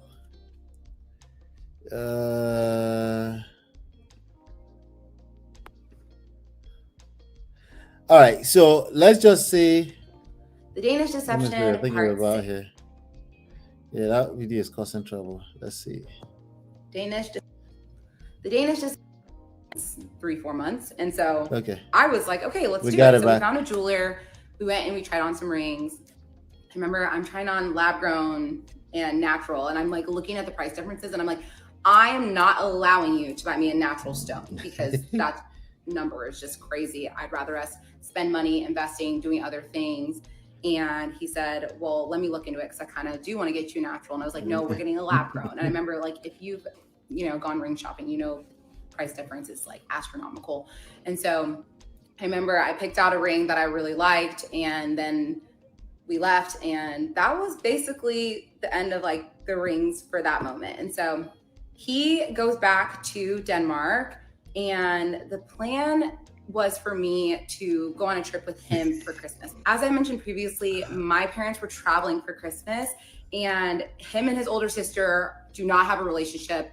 Like, they can't be in intimate settings together, so they alternate Christmases. Like, he had last Christmas, so this Christmas was her Christmas. So we already had planned to spend Christmas together. And so originally we were talking about going to South Africa, like I mentioned before, and then we started looking at flights, and he was like, it's a long trip. I only want to fly business. And they were like $12,000 round trip. And he's like, well, maybe we can make it work. I was like, we are not spending that much on flights to South Africa. That's not happening. Yeah. And so I started looking at other flights, and then we talked about maybe going to Brazil. And then he tells me, okay, make an itinerary and look at hotels and flights and everything and send it to me, and I'll book it. We're going to go to Brazil. I said, okay, sounds good. So I wake up one day, I said, hey, did you book the travel? And he was like, no, I haven't, but there's something I need to talk to you about. I go, what's up? He goes, so I talked to a doctor because my back has gotten really, really bad. And it turns out I have 2 herniated discs and I'm going to need to get surgery. And I said, okay, like, that's fine. And he said, I'm going to have to get surgery December 21st. And I said, oh, wow. Okay, well, that's fine. We don't need to go on a trip. I'll just come to Denmark and I'll help you recover and everything. And he said, actually, no, I don't want you to come. You don't need to come to Denmark. I want you to be there, but I don't want that to be the first time you meet my parents. And they definitely want to be there. You don't need to come. And at this point, I'm like, hello, the mom of 5. I'm your girlfriend and we're talking about a future. Why would I not be there when you're getting a major surgery? And I will continue on in part 7. All right. So that's part 6. So yeah, talk to me, Bumi. What else do you want us to say, Mr. Olaf? Also, Mio, I am tired. Shekwe is still continuing the same pattern. Is that what you're saying? Yeah. I have a question for you. She said some people might think us Nigerians were a little too much. Is it some people that think that way, or it's hard that think that way? Who cares what some people think? She's the one. Again, she has that bias because he's a white man. So she doesn't want to be like, oh, maybe this culture might be too strong for him. He might look at it and be like, let's just interpret what she's thinking. Oh, that this is too much. This is too much. So that's why she was trying to dilute it. She wanted to make sure that it was comfortable, because obviously she grew up in that culture and she likes it or she loves it, and she would like whoever she wants to be with, or whoever she chooses to also be comfortable in that culture, which is a white person. And then again, there's nothing wrong with the white person, but the way it translates is that this is our culture. Might be too much for Oyibo, so I don't want to make the Oyibo run. So that's why Oyibo don't run. So as the guy can't act accordingly, the Lord comes skyrocket again, come blow. Because hey, this man like the culture, you not even disturb, you not worry. Hey, this one at times 1,000. I go there with time, Gidigam. That's what she was. Let us interpret it. That's what happened. She said they were so impressed by him in the previous part, that they were so impressed by him. And I was wondering, like, okay, were they impressed by him? Or I feel like sometimes people don't know how to read a room. They might just be, they're trying to be nice, obviously, right? They have to be nice, right? Yeah. But do you think they were that impressed? As Nigerians, do we have a tendency to like assimilate in this kind of situation? I think when the average Nigerian person is a nice person. Like, we always want to carry people along, like especially foreigners. Even people that let me use myself. Me that I'm in Nigeria, I'm not in Nigeria here, right? If I have a non-Nigerian friend that is not African, the way I will. The response, I think my natural response would be to go easy on them. That maybe if I want to cook stew now, if I have to put 10 atarodo, I'll put 2 atarodo, because I'm like, I expect that you want that to be comfortable. It might be yes, spicy. But if it's an African person, I would just be like, you eat pepper, right? Abby, you see how it is. That's the assumption. you see how it is. So I get it from that lens, but it's too much when you are pandering. What she was doing was pandering. She wanted to make sure that everything was on point, that there was no miss. because she did not know what we miss and will now lead to the crackdown or the breakdown of the relationship or the dwindling of the relationship. That's what I feel. There's some things that are no brainer, like it's okay, it's okay. Okay, if I don't eat pepper, oh sorry, it's okay. Well, I'll make something else or we'll go and can take her. But she didn't want any mistake or mishap to happen. And maybe that's and also I think maybe her family might have seen the way she was carrying him like egg, like oh, so Like everybody was trying to. they don't want to uh put sand. This is a gari now, of course. So maybe that's what she means by the way. So whatever.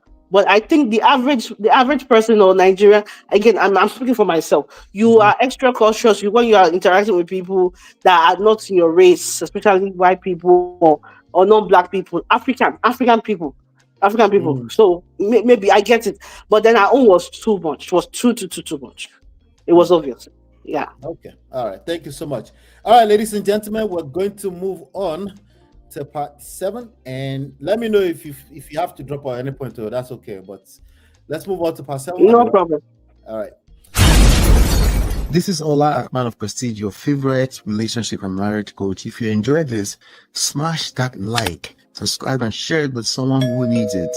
Be a part of the Prestige family. My wife Lola and I have written 2 powerful books, Get My Marriage Back and Number 1 Red Flag, yours free at manofprestige.com. For personal coaching, send me a WhatsApp request for consultation to +1 732 305 8577. Stay tuned for more. Your journey to love and prestige starts here. All right, ladies and gentlemen, we're back to part 7. I'm reading the comment here. This comment says discernment was chasing you, but you were the Olympian. He wasn't. Jesus Christ. Somebody says someone called Netflix. We found the next hit series. So I said we were having financial issues. Who is we? Who is we? All right, let's start, guys. Okay, Danish deception part 7.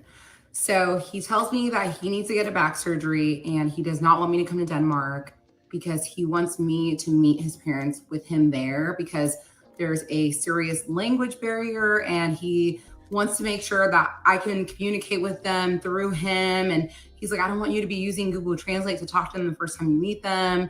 And yeah, and at first I was really upset because I felt like he wasn't treating me like I was his family. And I remember having a conversation to my mom about it because I was really frustrated. And she asked me, she said, do you think his parents know about you? And I remember I got really defensive because I told her, in what world would his parents not know about me? And I told him, I really want to be there. I was still kind of like pushing on him for like a full day. And I remember like that was like one of our first like little fights. At this point, we had not fight at all. Like we have not had a single fight in the last 4 months because it's December of 2022. And so I told him, I said, listen, I really want to be there for you. And he was like, honestly, I don't want to like fight about this anymore. Like, let's just put this to rest. And I remember being frustrated because I also didn't have plans for Christmas because my family was going to be traveling. And I had planned to spend Christmas with him. So I remember I reached out to my best friend, Natalie. I was talking to her about the situation. And she said, why don't you fly to New York, spend a couple days with me, and then we'll go spend Christmas in Boston with my family. And I said, okay, like we can do that. And so I brought up the option to my ex. He said, I think that's a great idea. I obviously don't want you to spend Christmas by yourself. And so I said, okay, that works. And I'm obviously extremely sad because at this point I hadn't seen him in weeks. And now I don't know when I'm going to see him again because he's getting this surgery on December 21st. So I make plans, book my flight to New York. And a couple of days before I leave, he told me, maybe what we can do is you can come to Denmark maybe a couple days after my back surgery because the doctors say that I need to be up walking a couple days afterwards. And I think it's just my mom that's going to come. So what we can do is you can come meet my mom and we can go see like the Christmas lights. And at that point, I'll be able to translate and everything. And so I said, that's fine. So I was like, I'll fly to New York, go to Boston, spend Christmas with my friend Natalie. And then I'll also have like an extra bag packed for like things to wear in Copenhagen and just make sure I'm prepared to figure out what the plan is whenever he tells me. And so I think we had decided that it was December like 26th or 27th that I was going to go to Copenhagen and then spend like a week there. So I go to New York, have a great couple of days with my friend Natalie. And then on like the second day I'm in New York, I get a message from him and he said, oh my goodness, my dad's back in the hospital. And I'm like, oh my goodness, I'm so sorry to hear that. He's like, his infection numbers are bad again, his blood poisoning again. And he ended up getting diagnosed with leukemia. And I just, I wanted to be there for him. And I said, like, do you want me to come? Like, I want to be there for you. Like, I don't want you to feel like you have to navigate through these things without having like your partner there to support you. And he said, right now, I just need to like focus on my family, and I'm grateful for you to be here, but I also don't want you to meet my dad for the first time in a hospital bed. And I'm obviously frustrated because I really want to be there for him, but I also don't want to be too pushy because I'm like, this is your family, your dad's in the hospital. I don't want to put too much on him. And so we made the decision that I was just going to be kind of like on standby, which was fine because I was with my best friend, Natalie, and I love her so much. And so I was having honestly a wonderful time with her and her family. And so we had left New York, went to Boston. Obviously, I'm still in constant communication with him, trying to figure out what's happening. And he sends me a message. I think it's on December 23rd. He sends me a message and he says, I'm so angry. I just got into a fight with my sister. And maybe like 5 minutes later, he gives me a call and I'm like, what happened? He said, we're sitting in the hospital room and my dad is obviously laying in the bed. And my older sister looks to me and says, so where are you spending Christmas? And I said, not with you, bitch. And it turned into a huge fight. They start screaming at each other in the hospital. He storms out. He feels so disrespected. His mom's upset. His little sister's upset because they're already spending some of their holidays in the hospital. And like now, like they have all this tension in the family. And so I remember just being like so confused as to like why his sister is like this awful person. Like, why is she treating you like this, especially at a time when your dad is not doing okay? And so he calls me. He's like, I'm just so upset. Like, I want to get away. And I said, well, let me know what you need from me. Like, I'm literally a plane right away. And he said, well, I obviously, like, now that I'm like, don't want to be around my family, I would love to see you. And I said, okay, well, I can book a flight to Copenhagen and come stay with you. And he said, I don't know. I just kind of feel like I just need to get out of Denmark. And at that point, he was obviously in his hometown in Aalborg, which is 4 hours north of Copenhagen. And so he took a train back to Copenhagen. He's spending Christmas completely by himself. So sad. And we're still trying to iron out what the plans are. And he, again, tells me, I want to leave Denmark. And I was like, are you sure? Because at this point, like, I knew that I wouldn't say we were having like financial issues, but I knew like, obviously there was like a little bit of tension with like all of his expenses that were adding up. And so I was like, it might be easier for me to just fly there and I can just stay with you. And he's like, I just really want to get away. And I said, okay, where do you want to go? He said, have you been to Paris before? And I said, no, I actually have not been to Paris. And he's like, well, let's do Paris. And I said, okay, I'm absolutely down to do Paris. And so I look at flights. I book a flight from Boston to Paris, the layover in Iceland, and I leave on the 26th and I get to Paris on the 27th and I see him. He meets me at the airport. We arranged our flights to make sure we landed around the same time. And something I need to add is before I had gone to Paris, he had told me that he had made a transfer from his business account to his personal account. And obviously in the States, when you make a transfer like that, it's just like a click of a button. Like, I have a business account, it's a click of a button.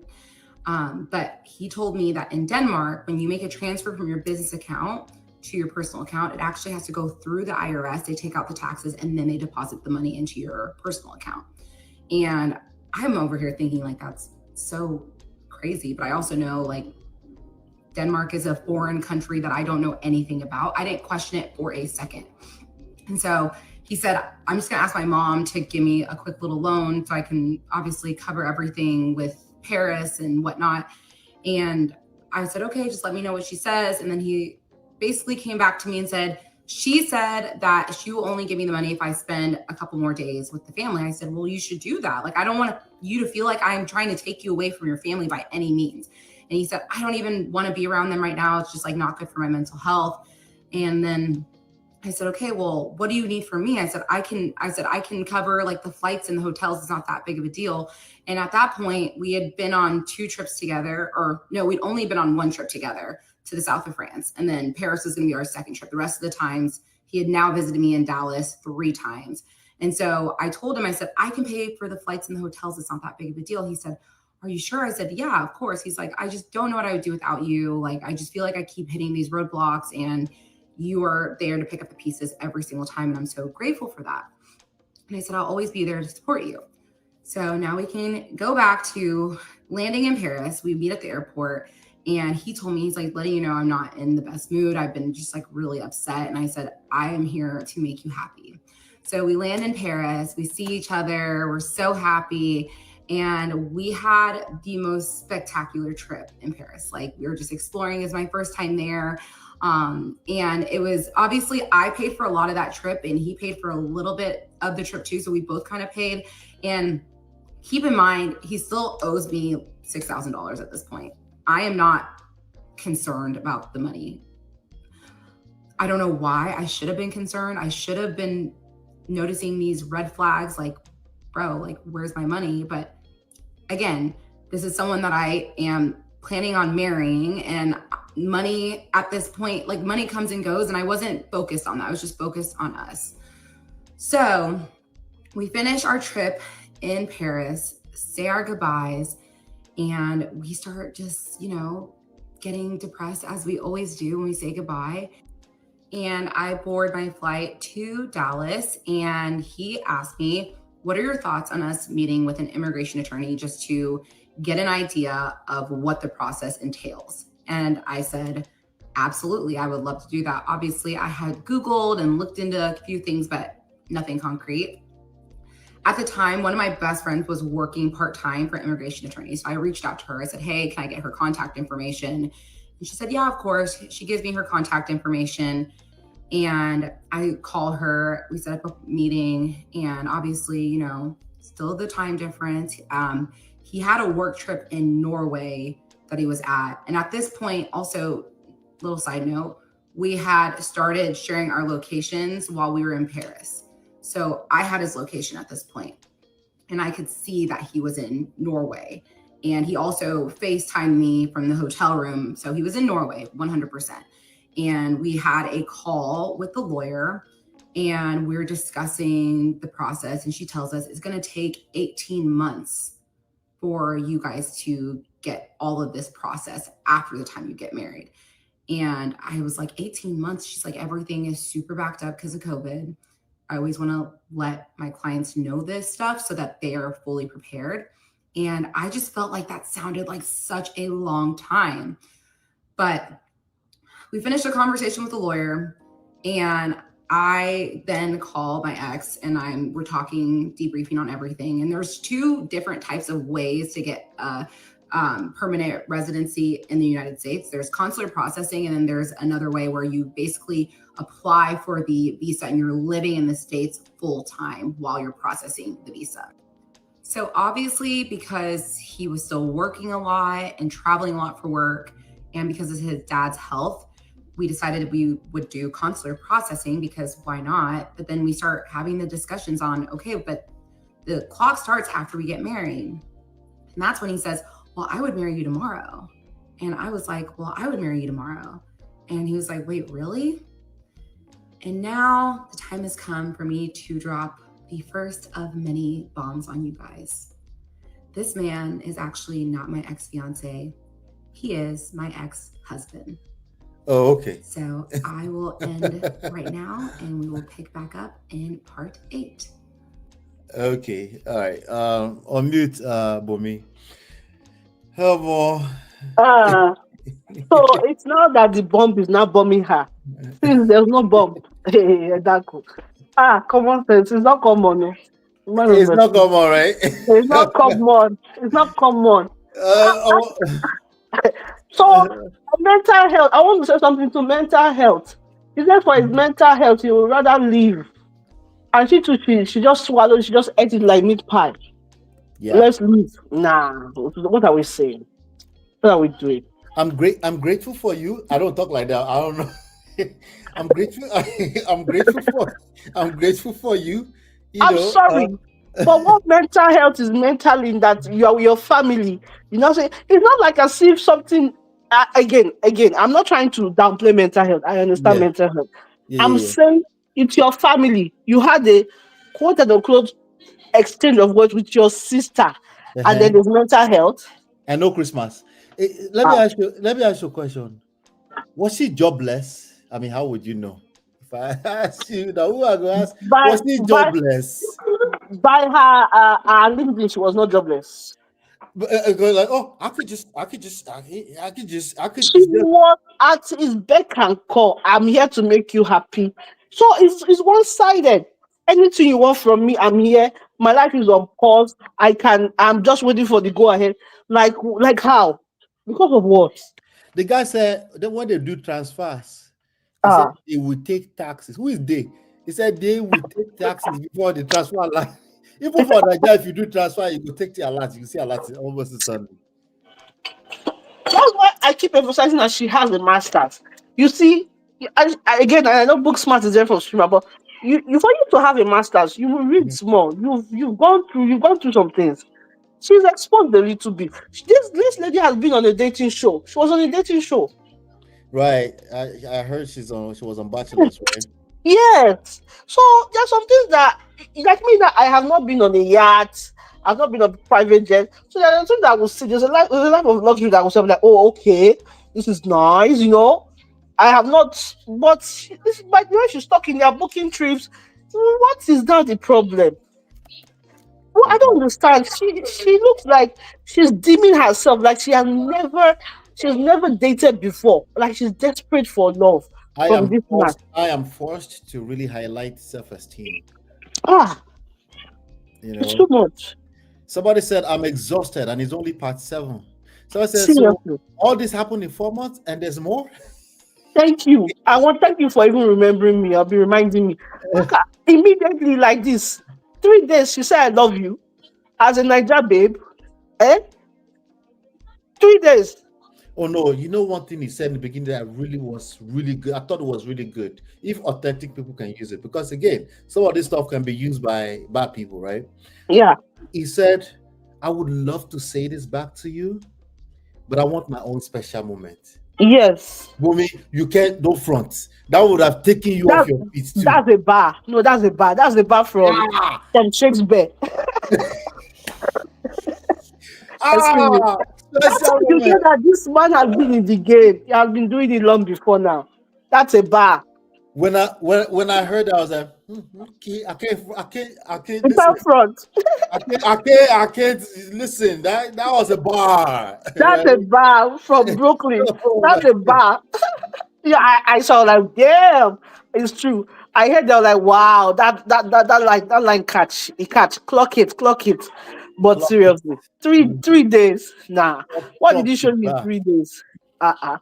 Yeah, even if the third leg is a magician, even 3 days, nah. You Let's know, be acting accordingly. but this chick, she's an easy target. It's written all over her face, and I don't know how to describe facial expression or anything like that, but it's written all over her face. That she was just an easy target, and that's really what we want to highlight here, because we haven't heard his side. But I'm not exactly too surprised. She's about to drop a bomb on us. I guess she's married. So let's yeah, Okay, we're gonna let's. find out. Let's move to part Mhm. 8. Egbe.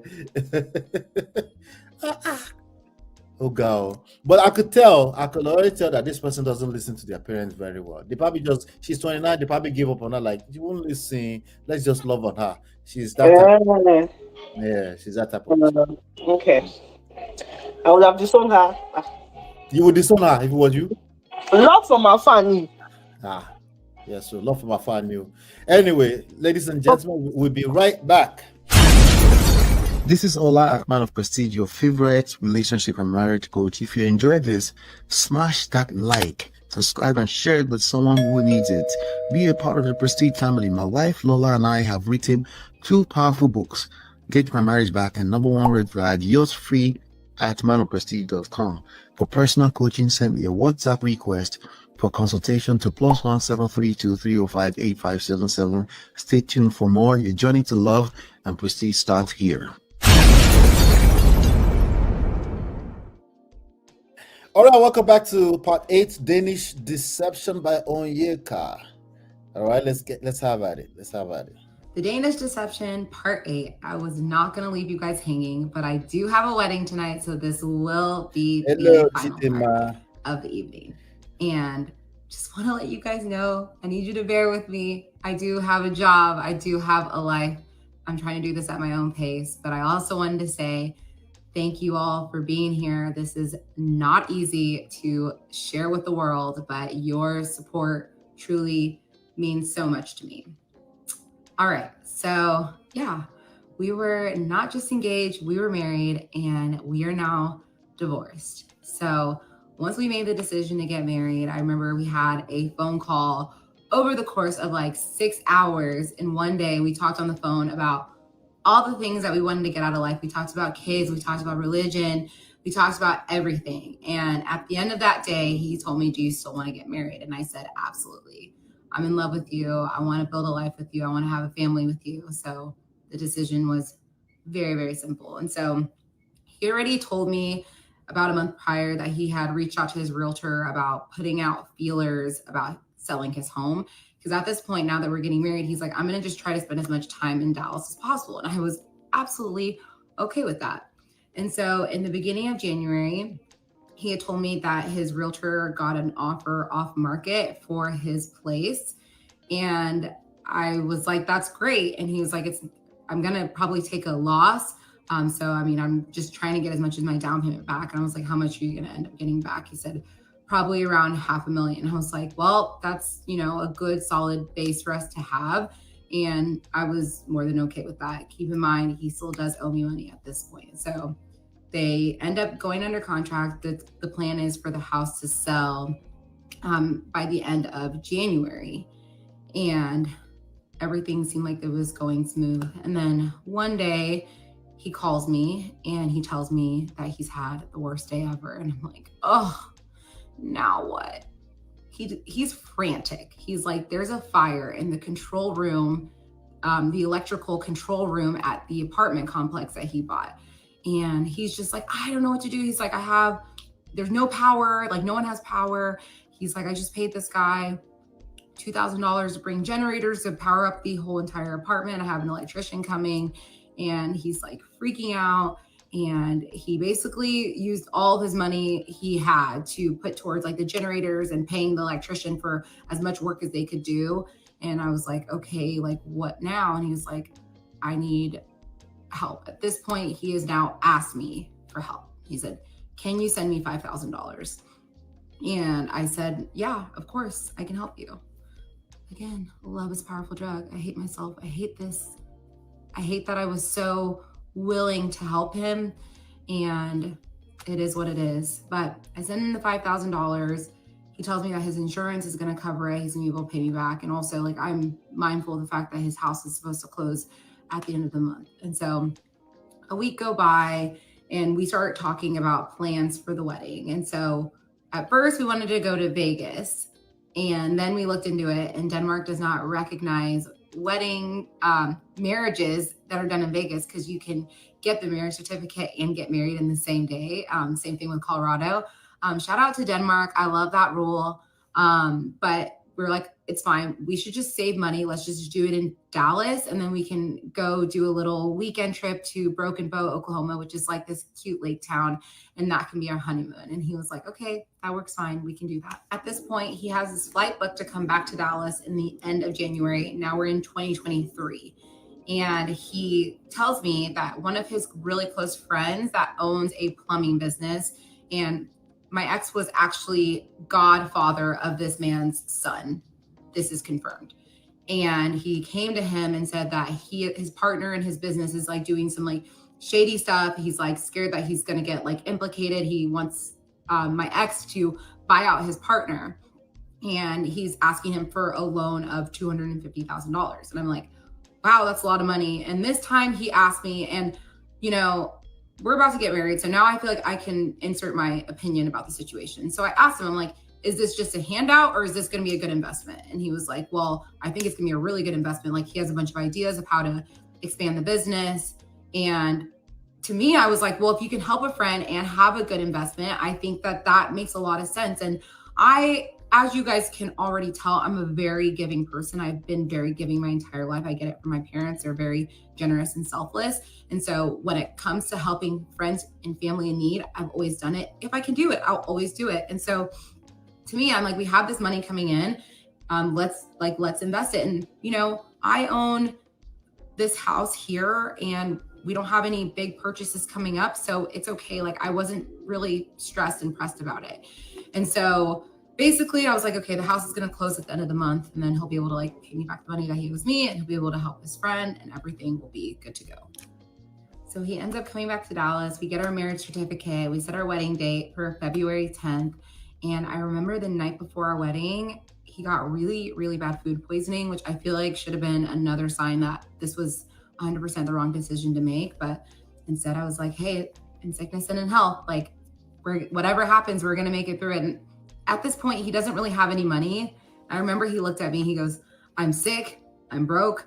You want to marry me still? I said, I don't care if you're sick and broke. I love you for you. And we're getting married and I'm so excited and ready for it. So the morning of our wedding, obviously he couldn't afford a ring at that point. And so I remember he got on one knee. I like woke up that morning and he's down on one knee next to the bed. And he was like, I know this isn't the proposal you dreamed of. And I promise you, I'm going to propose to you one day with a real ring and we're going to share this with the world. But I want to ask you, will you marry me? And I said, absolutely, I'll marry you.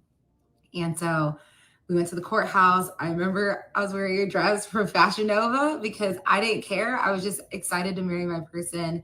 And we got married. And I mean, I truly thought this was one of the best days of my life. I was so happy. I was grinning so big. I still have the pictures and the videos from this day. And we went to Broken Bow afterwards. And we just had a great weekend in a little cabin in the woods. And it's just this cute lake town. So it's perfect. And we brought Smokey. I remember we got burgers. I made a lasagna. We just stayed in and hiked. And it was a really, really wonderful honeymoon. After the wedding, he stayed in Dallas for about a week and then he goes back to Denmark. And he had said that the house had closed and that he was just waiting for the funds. Sometimes there's a little bit of a delay in Denmark. Again, I have no idea how this stuff works. And so while he's in Denmark, he says the funds came through. He transferred the money to his friend for the investment in the plumbing business. And he said that he was about to set up a transfer for me for the money he owed me, which was about $10,000 at that point. And so a couple weeks go by, I still haven't received the money. I'm not super pressed about it because I'm like fully trusting him at this point. And he ends up booking his flight to come back to visit in March. And this trip was a trip that my dad and my mom were coming back to Dallas to come visit. And he already planned to ask my dad for my hand in marriage. And so he's about to come visit and he calls me maybe like a couple of days before he's about to come to Dallas. And he said, I received the worst possible news today. And I will continue on in part 9.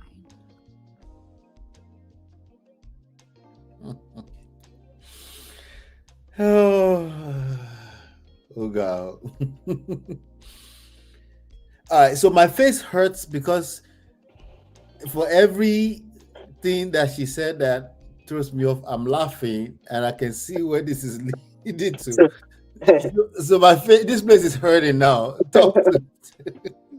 So wait. I think I can read this scam because he sold that house for 500K. He gave his friend 250. The remaining of 250 now, maybe his dad passed, so they're going to use the money. I have not watched this, but I'm just reading the scam as a person with sense. So Investment. that girl did not see that money. Let's just say that's what will happen. Hey, God, I beg. Somebody is asking on the actual comment on TikTok, say, I don't know why you ain't get that deal bag. It was a deal bag. And somebody said, and more. Instead of getting the $200 sunshade that she got. But maybe at that point, like, you know what? Hold, I really want to get you this bag, but I have some money hanging. Also, man, See, I don't know if it's just me. Maybe it's the Nigerian in me. I'm fetish. I'm Something. superstitious. I don't know what the word is. If somebody I just met is just giving me back to back bad news, kilo day. Me, go hear me. What? I meet you today. We enjoy ourselves more. Maybe then 2 weeks time. Oh, there's something. So there's something. There's always something. So throughout my life I now, there'll be mean, something. maybe it's village people. My own interpretation, Oh, you see it my now. my own That's what I, interpretation is that emotions no be your mates. That doesn't mean you have to be stupid, right? But ah. for some people, it can go to the levels of stupidity. Yes, And she's yes. not. Did you see what she said? She verified that the ex husband, um, friend, he's the godfather of his kids. She verified. So that's the Mhm. only information you verified. That's the only thing that she's verified since. So That's that's the the only only thing. thing she stood on and said, I said, it's verified. All that she's not verified. Hey, hey, hey, God. Yeah, yeah. Nah. So $5,000, right? Another $5,000. Another fire Uh-uh. in the same apartment complex. Seriously. Now conveniently, insurance is going to pay for it, and it's about to close on a deal. This sounds Uh, way too close to the other story I told you that's close to me that I heard uh-huh. in this last week. Uh, Way too close. And cryptocurrency is involved, insurance money is involved. I'm about to close on a deal. Now, is this, like I already said this in the lesson part of it, is this because she doesn't mind? She said, people that know me know me. You can probably tell already, right? She's a giver. The need that to contribute, is that what this is, or codependency? No, that is I don't think he's giving. I think they're generous people. That I know of generous people, and I would like to think that I'm generous. But Mhm. I think what she's trying to do there is that I am going to like I'm locked in. I am Mm. here for you. You have never seen or met anybody. You will never meet or know anybody like me. She's trying, even when she's married to the guy, she's still trying to prove her worth to the guy. Yeah, the proving. So yeah, Trying to prove is a major part of this one. Trying to yes, prove. Yeah, yeah, yeah. because I can bet you the only asset that I have that if it's a friend, you will not willingly, she will not willingly give that money. She will Mhm. ask more questions. She will ask more questions, and I get it. This is the man you want to your dreams are made of. This is the man you Mhm. married, but Man of your there is dreams. no You don't want it to slip away. iota of thinking in anything she has said. Hmm. She did not for once say, I saw that property. She did not for once question him. Oh, is that she's married him now that she was like, okay, I can give my 2 cents. So the money that you gave him, God just dash you the money. Because she didn't say, oh, I didn't want to question that you can do whatever. It's still your money. You work for that money. Yeah. And if somebody's asking you, I think to not be disrespectful. Oh, okay. So when are you going to give back the money? And Yeah. not to be disrespectful. Like, okay. So if you're asking me for money, I also owe the right to also ask some questions. Again, I'm not disrespectful. Yeah. Yeah. So, but it's after the fact, and then it's 250. She didn't even see the wire transfer. She didn't see anything. And again, something that annoyed me, the man with all this travel, the man not buy ring. Nope. Ah, It's getting on one knee and no ring, just an answer. what is happening? Absolutely. She accepted. She accepted. I have So one more you, question for you on part 8. What I want to do, yes, right, because of time, is I want to pay part 21 and then okay, I'll pay 24 and 25. Because okay. we already know where this is going. Where And are you? my face is hurting me, you know. Seriously. So here's a quick question. Bumi, what is wrong with Fashion Nova dresses? That's to tell you that us that wear fashion, I haven't bought fashion in a long time, but I used to wear it. Is that we don't have taste, we don't have class, because she goes to Copenhagen. Is that I don't even know if that's how you say it. She goes to the Wood. She's a girly. She's a girl with class. She's She'll a tell you that. California Valley. Yeah, she'll tell you that I'm poor. That's why I shopped at Fashion Nova for my wedding. That's what she said. Oh wow! Yeah. When I heard that, I was like, oh, I guess something is wrong with Fashion Nova dresses. No. It's No, just it's wait, a way of I will not be buying Fashion Nova for my wife. What's taking? It's classism. She wants to let you know that I have levels, but because of the situation that's impending or that's pending right now, I had to settle for Fashion Nova. That's what she's saying. Go. All right, Yeah. let me go ahead and play part 8. Part 8. No, let me just go straight. I think it's best that I go straight to part 21. As a matter of fact, I think it's best that I go to part 21 and then I will do probably 24 and 25 so we can get to the climax of this because I don't get tired. Let me see here. Okay, this is part no, I already played part 8. That was part 8. So now we'll move on to part 20. I think it's this 24 and 25. Okay, 24, 25. Okay, she actually continued after that. She was doing lesson learned about Baba. Lesson learned. Anyway. Deception in part 21. So a lot of the things that transpired over the next couple. Hold on, let me put Kenny here. Ladies and gentlemen, hit the like button. Please hit the like button. I'll be right back, okay? This is Ola, man of prestige, your favorite relationship and marriage coach. If you enjoyed this, smash that like, subscribe, and share it with someone who needs it.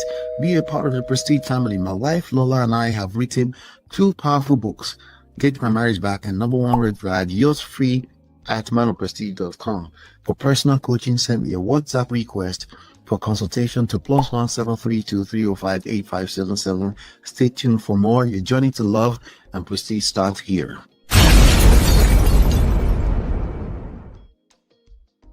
All right, ladies and gentlemen, welcome back. Let's listen to part 21. We jumped hoops. You already get the gist. She got, we'll do some summary, but let's just get to part 21. Let's see if we get some more surprises. Days happen over text. So I have my old phone. I'll be reading a lot of the messages because it's hard to really convey everything just based on memory. So I send him a screenshot of the test transaction that I did and then the screenshot that he sent me for my mom.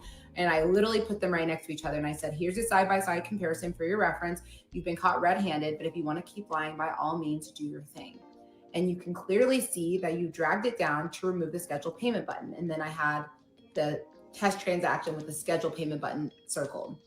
He says, I am telling you, Anyeka, I made the transfer to the account she gave me. I would have come clean right now if I had it.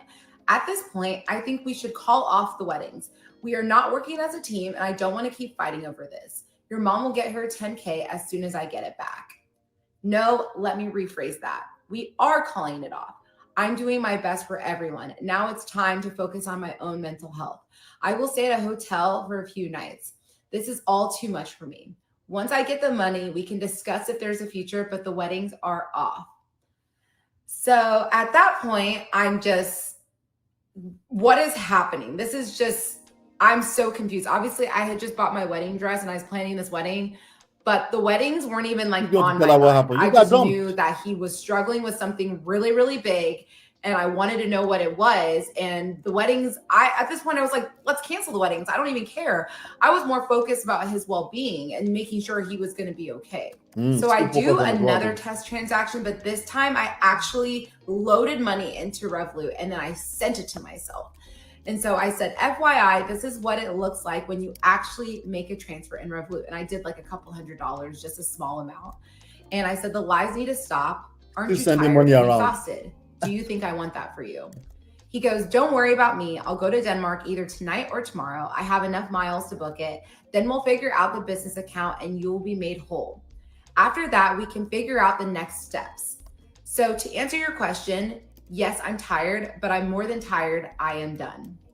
So I sent him this message. You think you leaving is what I want? We don't need space. We need a relationship that's open and honest. You say you want to focus on your mental health. Keeping up with your lies and taking on the stress is destroying your mental health. You say you want to work as a team. How can we if you can't be honest with me? I'm here for the good, the bad, the ugly, but we can't work through any of this until you can give me the honest truth. So he gets back from the gym and he walks in the house. He walks past me. He walks past my best friend, goes up to the room. I follow him into the room and I go, hey, can we talk about this? He said, what is there to talk about? I told you I'm done. And I go, what does that mean? He says, I want a divorce. And at this point, I'm just stunned because never once has he mentioned leaving me or divorce or anything. So I'm shook at this point. And then he proceeds to tell me, he said, you prioritize your friends and family above me in our relationship. I've never felt like this is my home. I'm a guest in this home. My stuff is in the guest closet. And I'm like, your stuff wouldn't fit in the master closet. Like, it's fine. Like, I'm just sitting here just so confused. And he said, you only love me when there's money in my account, which is crazy because there was tons of times where there wasn't money in his account. And I'm just still trying to talk to him. So I'm like, I love you. You're the love of my life. He goes, you were the love of my life. And I feel so hurt, but I'm also like, this can't be him talking. This has to be It's over. The disease. This has to be the addiction that's talking. And so I'm still trying to communicate to him. You're like, diagnosing you know him. what? Don't worry. I'm going to fly back to Denmark. I'm going to get the money from the business account, make sure you're whole. And I also have received an offer to be a CEO of a company in Denmark making $1 million. And so now I'm just like, oh my gosh, he's for sure spiraling. Like, this is 100% the addiction. And it's insane because at this point I should have just been like, okay, go buy it and be done with him. But I'm very much still fighting for the relationship because I don't think that there's anything crazy big that we can't navigate and come through together. So we're not making any progress in the conversation. So I leave. I go to my friend Rebecca. I said, let's go for a drive. So we take her daughter, we go to the lake, and I tell her everything. And I just break down, and she's in shock because she had no idea. But you never told her nothing. Of course not. Those people.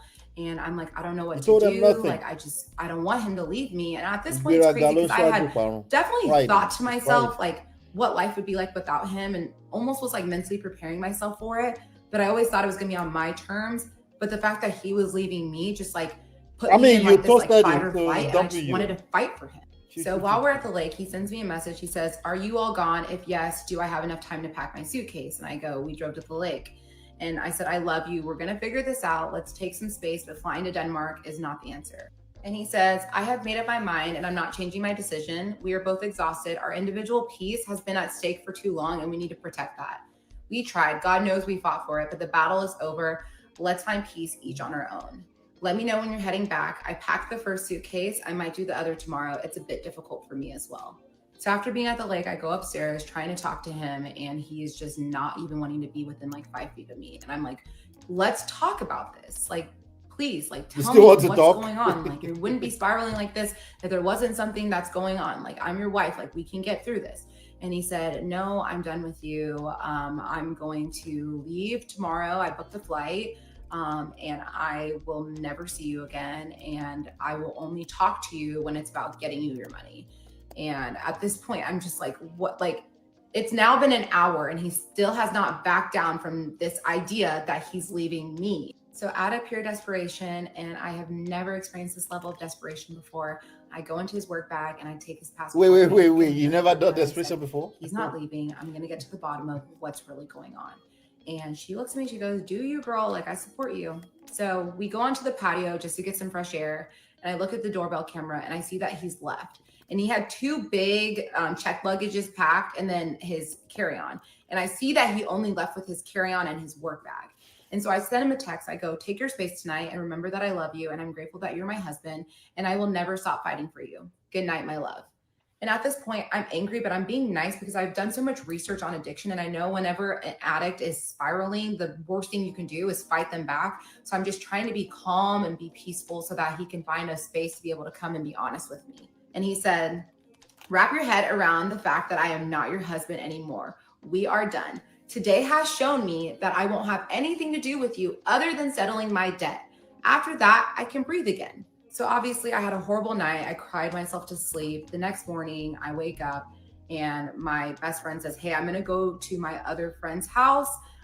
She had another best friend that lived in Dallas. So she was visiting the both of us. And I was more than okay with that because I didn't think this was a good environment for a child anyways. And I knew he was going to come back to the house. And I thought that was for the best. And so I drive her to her friend's house. And my ex had messaged me like, I'm going to need the house until 1 to grab my things before I go to the airport. And I remember being like, okay, that's fine. I'm going to drop her off at her friend's house. And he doesn't know that I'm like trying to intercept him so I can have a conversation with him. He also does not know that I have his passport. So I drop Rebecca off at her friend's house and I come back and my ETA is like 12:30. And I know he said he was going to leave around 1. So I was like, okay, I'll have some time to intercept him. I get home and everything is gone. His bags that were packed are gone. And I don't know if anyone's ever experienced being left by a spouse without knowing, or even a partner in general, fast. but it is the most devastating feeling in the world. Oh, And Lord. especially someone that you shared your life with, they're there one day and the next day they're gone. It is just gut-wrenching. And I honestly, at that point, just start screaming. And I sent him a text and I said, I have your passport. He said, what the fuck is wrong with you? I go, please come home, babe. You fight for the people you love, and I love you, and we will get through this. So you're still desperate. And he said, this stunt literally cost me thousands of dollars. My decision is made. Remember who is fighting who. And I said, we just need to talk through this. I know you're hurt, and I'm sorry for my part in this, but you're my husband. Now you're apologizing. We're building a life here with friends and family. He said, I am over it, but don't worry. All your troubles will go away. Now it'll just take a day longer and cost me more money. Ridiculous. I don't care anymore. I really don't. I say, I don't believe that. You wouldn't have married me if you wanted to give up that easily. He said, well, okay, but I'm getting a temporary passport, so I'll be leaving. And you made sure to take my green card too. So even if I wanted to come back, that's not possible. Take care. And you think I'm giving up easy? You're delusional. I said, I can mail it to you. And at that point, I'm freaking out because I did take his green card. So I get in the car and I said, I can bring you your passport and I can bring you your green card. I'll go to the airport. He goes, don't worry. I'm on the phone with the consulate. They'll figure it out. I don't need you. And I said, I'm on the way with the passport right now. I'll be there in 20. He said, I'm not going to see you. Trust me. I said, okay, I'll turn around. But I also can leave the passport at the front desk so you don't have to see me. He goes, don't worry. Getting issued an emergency passport. Don't you fucking leave my passport anywhere. This is the most insane situation I've ever heard of. And guys, this is my favorite text in the entire thread. Call on your friends and family. You prioritize them, now they can show up for you. And just to be very clear, I do not give a fuck if you tell everybody everything. So here I am telling everybody everything. So after that message, he says there's no coming back from this. And I text him back and I said, okay, I will accept that now. And I had reached full acceptance because the fact that he had told me that he doesn't care if I tell everybody everything means that he must really be done with this marriage. And so I reached acceptance and I'm in my car. And I remember I sent a text to my sisters and I said, my ex just left me. And I also called my best friend Neka and I told her, I said, he just left me. And I stay on the phone with her until I get home. And I get home and I just plant on the couch and I'm just hysterically crying and just completely wrecked, completely heartbroken. Like, the man that I love has just left me and I'm never going to see him again. And so obviously it took some time for my sisters to read my text and they both came over and I realized like now's the time to come clean and tell everybody what's really been going on in our lives. And so my sisters are sitting down next to me and my best friend Neka is also on the couch and I look at them and I tell them everything about the gambling, about the lies, about the money. For the first time. And my little sister looks up at me and she says, well, he actually took $3,000 from me. And we will continue on in part 22. Well, me, are you still there? I am Kuku here. Oh, I'm here. Oh. I am here. $3,000 from the sister. And he has his green card already. And the sister did not tell her. Hey. Because they probably didn't want to, they know she's delusional. What kind of relationship? So she too, the sister gave the man the money. On what ground? I don't understand. Borrow. No, man of person. For example, now, say my husband have called my sister that I need money. My sister will not call me at the back and say, and my sister it's possible. You can be like, I don't want to start to know about this. I have something to take care of real quick. No, my family does not operate like that. Everything we know. I don't even aid and abet that kind of rubbish behavior. No, it's possible. I can't even. No. If it's a surprise, see, if it's a surprise, so you're planning something for her or hold this money for me, it should be the other way around, not my younger sister giving. Well, I just it said, happened. I believe her. I believe that happened. The guy took $3,000 from him. yeah, but the sister has no idea. No, the sister knows. He was a, let me hold some. I'll get it back to you, please. I don't want your sister to know about this. I'm a little stuck. Ah, okay. Even strangers, they do it with WhatsApp these days. You don't know the WhatsApp scam that's going on around, What's where happening? the WhatsApp scam that's going around, where people will get hack into your phone and start contacting all your contacts, Oh, and yeah, then yeah, yeah. I know about that. I know about that. it's because it happens that they use that now. It's If, believable. if People can be anybody knows stuck. me, everybody knows that was not for me. That's not that's not my character. There's no way. You won't send the money. You at least let me jump on the phone and No, verify. I will ask the person that I will inquire, be like, what's up? Because people don't it's out of the blue be character. It's not a normal character. What I'm saying.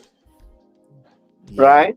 Yeah. So Sister Rose, I think Danish people practice juju.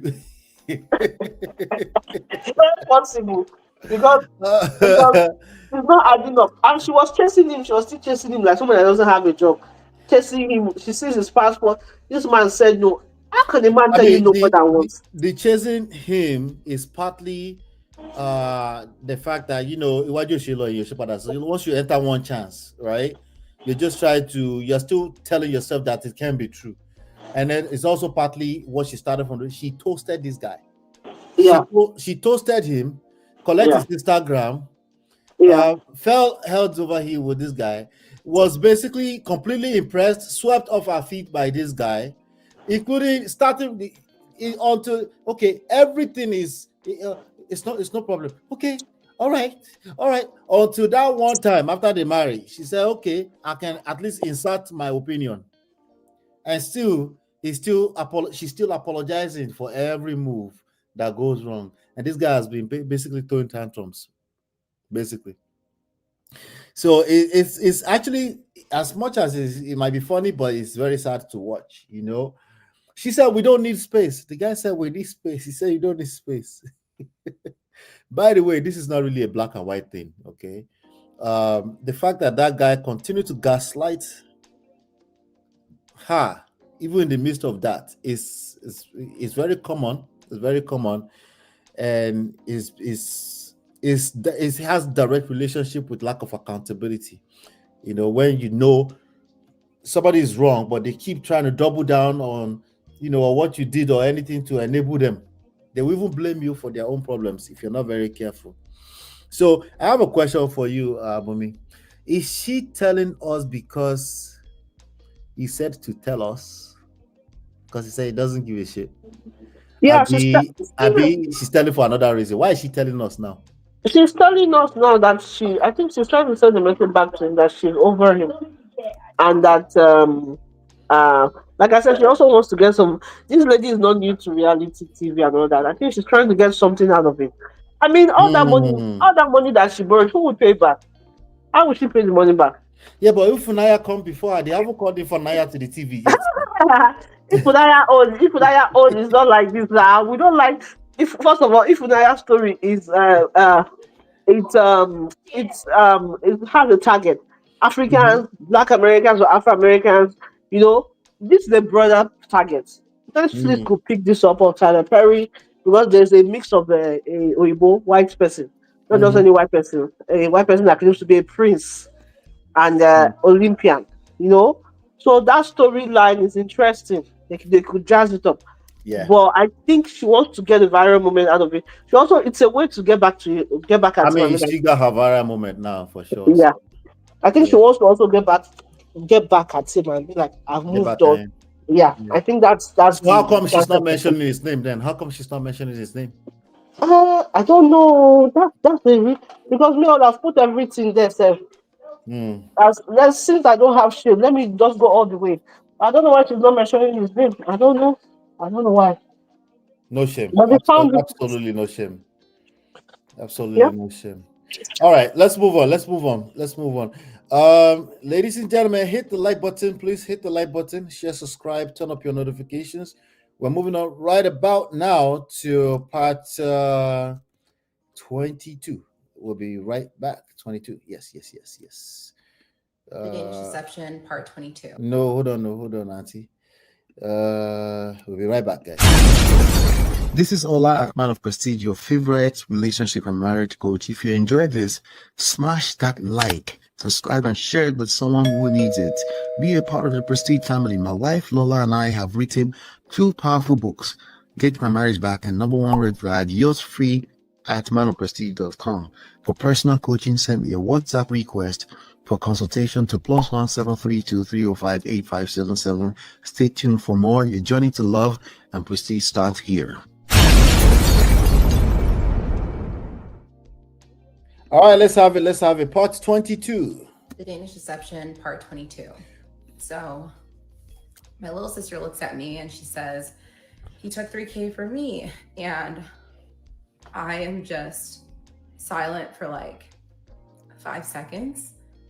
And I want you all to picture a horror movie in your mind and picture the screams in that horror movie. I can guarantee you the screams that were heard from me were 10 times worse. It was the most heartbreaking moment of my entire life. My little sister is like, she's my world, and to know that he took advantage of her was just, it was so heartbreaking. And in that moment, I 100% fell out of love with him. And it was like the spell that was on me had been broken. I went from survival mode to clarity in a matter of seconds. He asked my little sister for money 2 times. The first time was back in May. It was for a birthday present for me, which is crazy because he did not get me a birthday present that year because I asked him not to because I wanted us to save money. He paid her back, and he actually paid her back with interest, but it took him like a month and a half to send it back to her. And then he asked her for money again in the beginning of August, saying that he was planning a surprise for me for our wedding in Nigeria. And again, he's having issues with the transfer between his Danish account and his personal account. And she sent him the money, and that amount was not paid back to her. So I sent him a text and I said, you took $3,000 from my little sister. I hate you. No wonder why you left. You're a fucking coward. I don't know how in deep you are, but please know I will make it back from this. Fuck you. You were right. There's no coming back from this. You're a pathetic waste of space. And he responds, you're right, but don't worry. You'll get what's yours. You can start the filing process so we can be done with this. I said, glad we're finally on the same page. He said, me too. I'll need my passport back Thursday. Can we find a way to make that work? I said, absolutely, whenever you pay us back. And I said, you're the most disgusting human I've ever met. He said, that's a mature comment, but that deal works. What's the exact amount I owe you? And I said, love how you use the word mature as you flee the state, LMAO. I mean country. I mean continent. He goes, I'm not fleeing, Anyika. I'm going to make sure you get what's yours. That's all I've been trying to do. You can believe that if you want to or not. Well, I'm just scream crying at this point, just being like, no. And it takes me some time to like gather myself. And then I realize, I'm like, oh my gosh, she's not the only one. So the first person I call is one of my close friends, Chris, and him and his wife, Thea, they're pregnant with their first kid and they're buying their first house. Obviously, money's tight. And I called him and I said, did you give money to my ex? And he goes, yeah, I did. And then I just started scream crying on the phone. And then I tell him everything that's happening. And it was so heartbreaking because like I had to tell people these things and then I would be so emotional, so wrecked. And then I would gather myself and then I would realize that there's another person I have to call. So after I called Chris, I called my friend Rob and asked him, did you loan money to my ex? And he said, yes, I did. And again, I'm scream crying. He borrowed money from Rob 2 times. The first time he said that he was buying an Aston Martin DB9. and he was trying to shuffle funds between his Danish account and his American account. It was taking a while. That amount of money was paid back, and then he came back and asked money from Chris and Rob and said that he was trying to surprise me with this super rare Rolex. And he was trying to surprise me with it for the wedding, and the store just got it, and he didn't think they were going to get it again before the wedding. And so that's how he got money from them the second time around. Then I messaged him, Chris and Rob too, what the fuck? And he said, you don't have to remind me, I am aware. That's why I need to go back and fix it. And then I text him in all caps, who else? And then he doesn't respond. Then I called one of my friends that I've known since high school, asked him, did you give my ex money? He said, yes, he had loaned him money as well. And then I made a call to my cousin and I asked him, I said, did you loan my ex money? And he said, yes. And we are the godparents to his son. And that one was like so heartbreaking because this man trusted us to be godparents to his child. And you did this to him. And he's like a second brother to me. And it broke me completely to know that he could hurt people I loved like this. And I was in total shock at this point. I was so hurt. I was so angry, and I did not know what to do. At that point, I'm like, I need to contact his family right now. So I call his little sister, and it's like 11 p.m. in Denmark, but I did not care. I called her, she answered, and I tell her everything, and I'm hysterically crying, and she's just in shock. And her fiance goes to his mom's house, picks his mom up, brings her to their home, and then they call me again, and now the three of them are there, and I tell them everything again, and we're all just crying, like all of us, and I don't even know what to say. And they were like, we knew he had a problem 10 years ago, and he went into treatment, and he got better, and like we never knew that he was still doing this. And I was so angry because I felt like I deserved to know this when I met them. Like, I feel like they should have told me this right away. And that's when I started feeling a lot of resentment. I know like it's not fair to put the blame on them because I know they're not responsible for his actions, but I absolutely felt so much resentment towards them at that moment. So then I tell them, I'm like, he's lied about so much stuff. He lied about going to the Olympics. He lied about the home he lived in.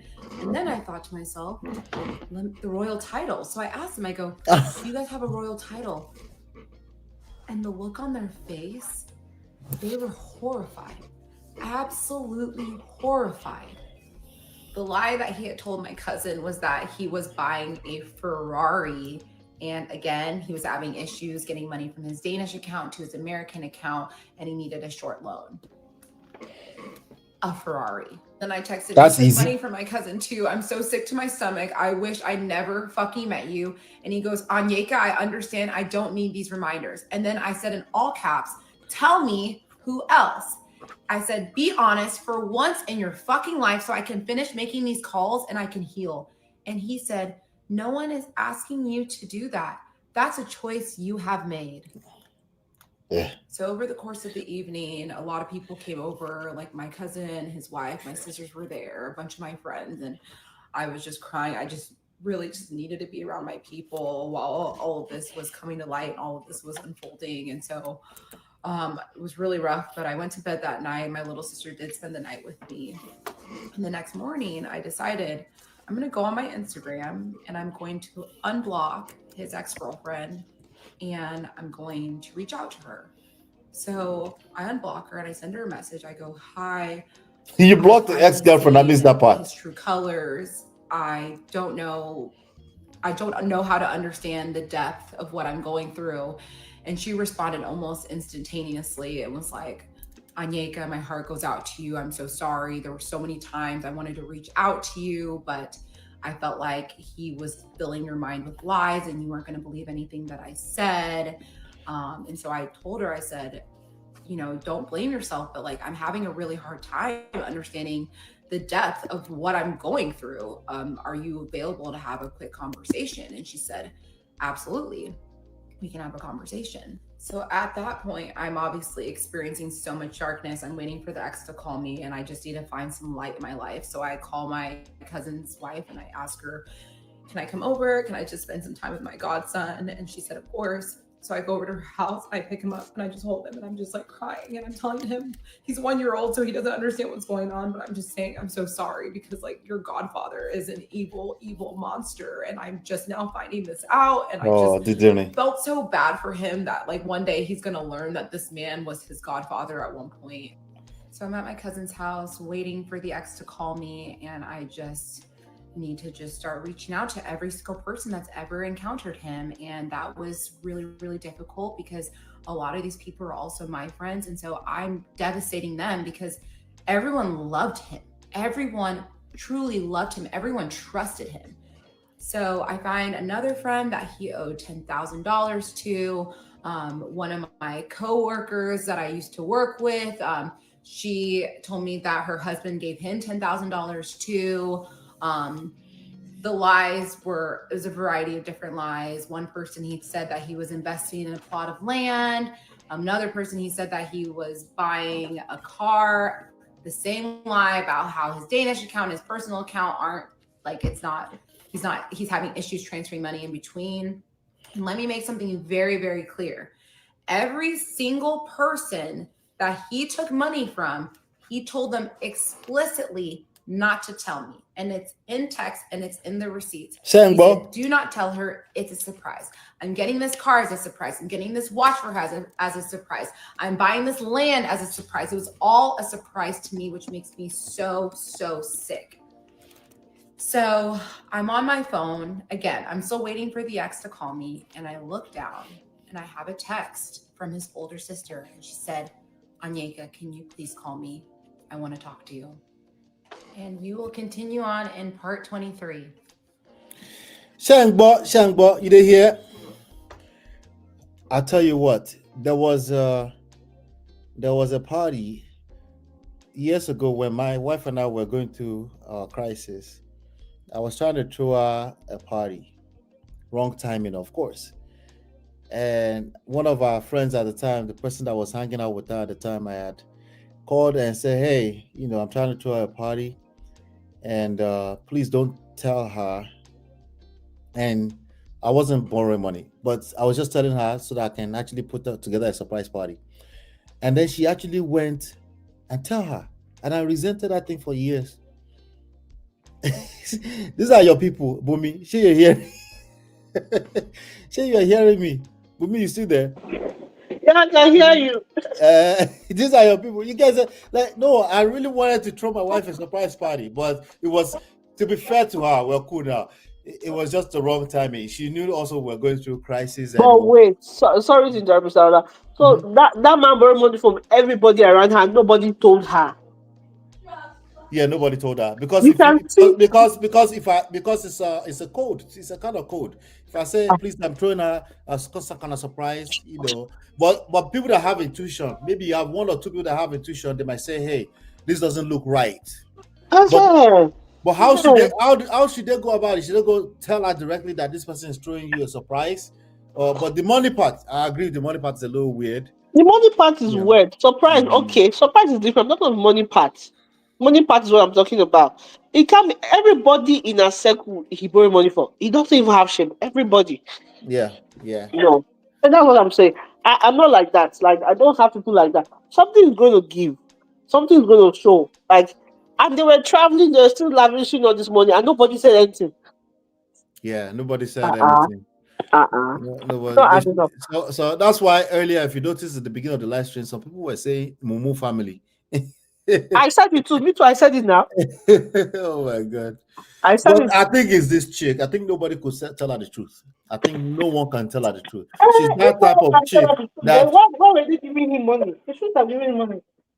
Yeah, they were hoping that she's about to marry. Everybody is desperate to get everybody married these days. So they don't want to spoil it for her.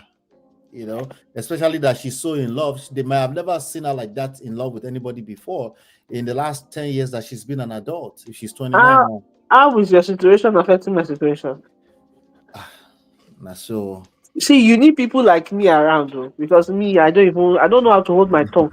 As I'm maturing, I'm learning not to give So unsolicited if I advice. come to you, one of my wife's friend, and I say, "Hey, I'm throwing a surprise party," it's not your own to go and tell her I'm throwing a surprise party No, now. surprise party is different. I'm not talking of No, surprise to be party. again for context, it's because we were going through crisis, and she knew the timing was off for me to be throwing her a surprise party. Okay, okay, Yeah, so she knew, it's me thinking hindsight too. I hated her guts. okay, okay. Yeah, yeah, No, yeah, no, I'm not talking of the money aspect. I'm talking of it's not adding up. You can't be owing people money and you're traveling here, you're doing all this.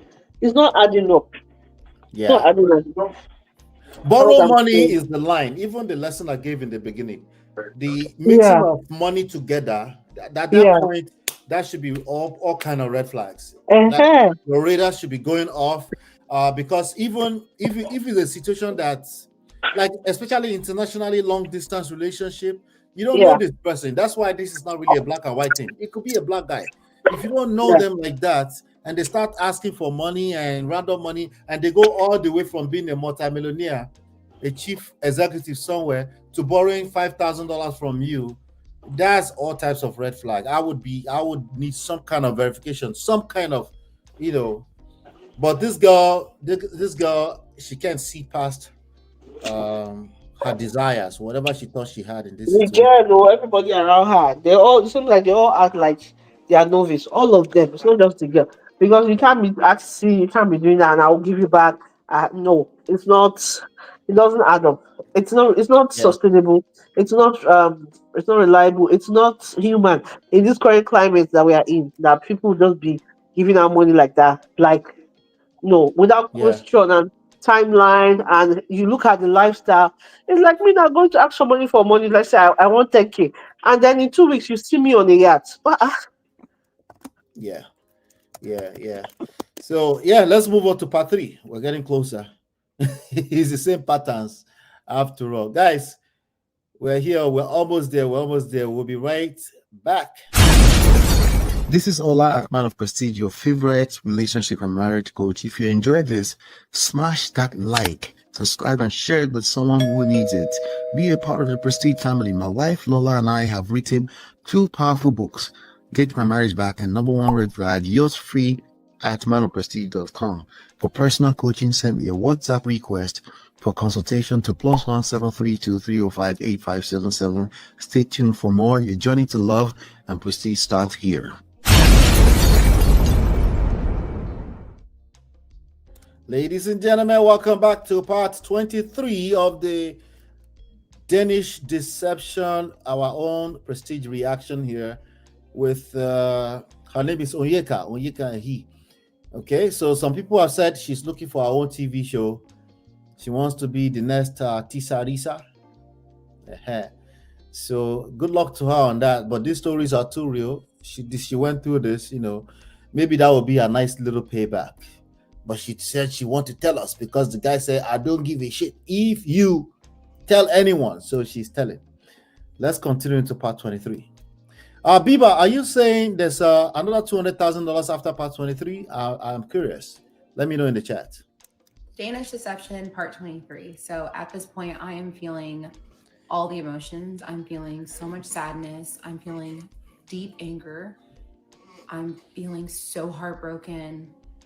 I'm feeling a little bit of relief because now I know there's not a question in my mind on who this person is and what he's done. Like I know exactly who he is, but the feeling that was taking over me completely, as you guys can imagine, is shame. I felt so ashamed. I felt like I didn't recognize the person that I had been for the past 3 years. And when you fall out of love with a psycho narcissist, it's disorienting and empowering at the same time. And it's almost like walking out of a dark room and experiencing sunlight. Somebody said, did he take money from Smokey? And that was when I told myself, I've been living in someone else's reality and I want my own back right now. So I pick up the phone, I call his sister, and it's on FaceTime. I'm bawling my eyes out, and she's just apologizing. She's like, I'm so sorry. She said, I felt as though he was living above his means, and this is always a sign, but when he's gambling and stealing from people. And I wanted to have a conversation with you, but I didn't know if you were going to believe me. And he had told the whole family that he had told you about his gambling addiction and about everything in his past. And I told her, I said that wasn't the case. And she said, well, yeah, his addiction got really, really bad about 10 years ago. He owed money to some really dangerous people. They actually threw a brick through his parents' window, and they chased his friend through the streets with a knife. And she's a police officer, so she wanted to protect him. So she actually went and met with these like dangerous loan sharks and figured out a payment plan for them. And then my ex got a job in China, and then he moved to Shanghai and didn't pay anyone back. And he owed money to his parents. He owed money to tons of people. I did not know any of this. I just knew he owed money to his best friend at the time, and obviously crypto. So I thought these were like small, obviously not small, it's a large amount of money, but I thought these were isolated incidents. I didn't know that this was a pattern. And she was like, once he moved to China, he was there for like 6 months. And then I started receiving messages from people in China. So he was conning people in China as well. So we are now at 3 continents. We have North America, Europe, and Asia. And I'm just completely mind blown. I said, well, how in the world did it get this bad? And she said, well, he got treatment about 10 years ago. And the specialists and the therapists and the counselors at this facility, they told the family that he had the worst gambling addiction that they had seen in their careers. And his family said nothing to me. So that conversation 100% deepened my anger and resentment towards the family. I've worked through a lot of that in therapy, but I still just cannot understand how this shit was not brought to me. But, then she proceeds to tell me this is why I don't have a relationship with him, because, I have kids now, and I could see he has no desire to change, literally none. And I told her, he said that your family had all this money. She said, that's absolutely not true. We're very average middle-class family. And I also asked her, I was like, has he ever owned any property in Denmark ever? And she said he has never owned a single piece of property in Denmark in his life. Stupid questions. So I get off the phone with his sister, and then his ex is now available. So I call her and she answers, and I say hi, and she's very, very nice. And she just says, I'm so sorry for what you're going through. I know how devastating it is. And she said, do you want to start, or do you want me to start? And I said, I would love to hear about your experience and understand what you went through. And she started it off saying, okay, well, we were together for 7 years. And I was like, 7 years? He told me 4. So the first sentence that she said was already a lie. Well, 7 years. She said he Potato, stole money from me. He stole money from my parents. He stole money from my friends. And there's actually a colleague of my dad's that he took money from after meeting him one time. He met this man once and was able to get money from him. I was so shook at everything I was hearing. Obviously, it was her dog. That dog was hers. It was never his dog. She also told me that the godson of the plumber was never his godson. So that was also a lie. Obviously, he never invested in that plumbing business. That was all stupid, all lies. And I asked her, I was like, 7 years is a long time. Like, what pushed you to finally leave? She's like, I just realized he wasn't going to change. And, for a while I knew I should have left him, but I felt like I was just in deep sunk cost fallacy. I feel that too. And then I asked her, I was like, when did you guys break up? They broke up on December 23rd of 2022. The same day you met him. So do y'all remember that story about his dad being sick in the hospital and him getting in a fight with his sister? Oh, and even the back better. surgery and all the bullshit? It was all a lie. He was living with her. They broke up. She left him 4 months after we started dating. At this point, guys, I was numb. I couldn't even say this man cheated on me. I was he cheated on her. I was the other woman. And I was so numb to the cheating. I didn't even like, it was just like, okay, let's add something else to the list. I don't even think I cried. I was just like, well, what's next? Let's see. And it truly felt like for that 24 hours, I was living the same nightmare over and over and over and over again. So at that point, I'm like, it is time to fight. And for starters, I need a divorce. So I start looking up divorce attorneys on day one. And I actually had 2 meetings with the divorce attorneys while all of this was unfolding. So I truly felt like I was fighting for my life. And at the same time, I'm still reaching out to different people that have met him to see if they've given him money. And so I leave my cousin's house. I go back to my house and I'm with my cousin's wife and my sister and one of my friends. And at that point, I'm like, it is time for me to call my parents. And I was so nervous because I'm like, my parents at this time didn't even know that I was married. So now I have to tell them all these things. They didn't know you were married. I could have guessed that one too. Elopers. And so I get home, I call my dad and I'm telling him, hey, I need to talk to you. He's like, what's going on? I go, oh, he's not coming back. And I proceed to tell him about the addiction, the money, everything. And then I asked my dad, I go, but please tell me he didn't take money from you. And my dad goes, don't worry about that right now.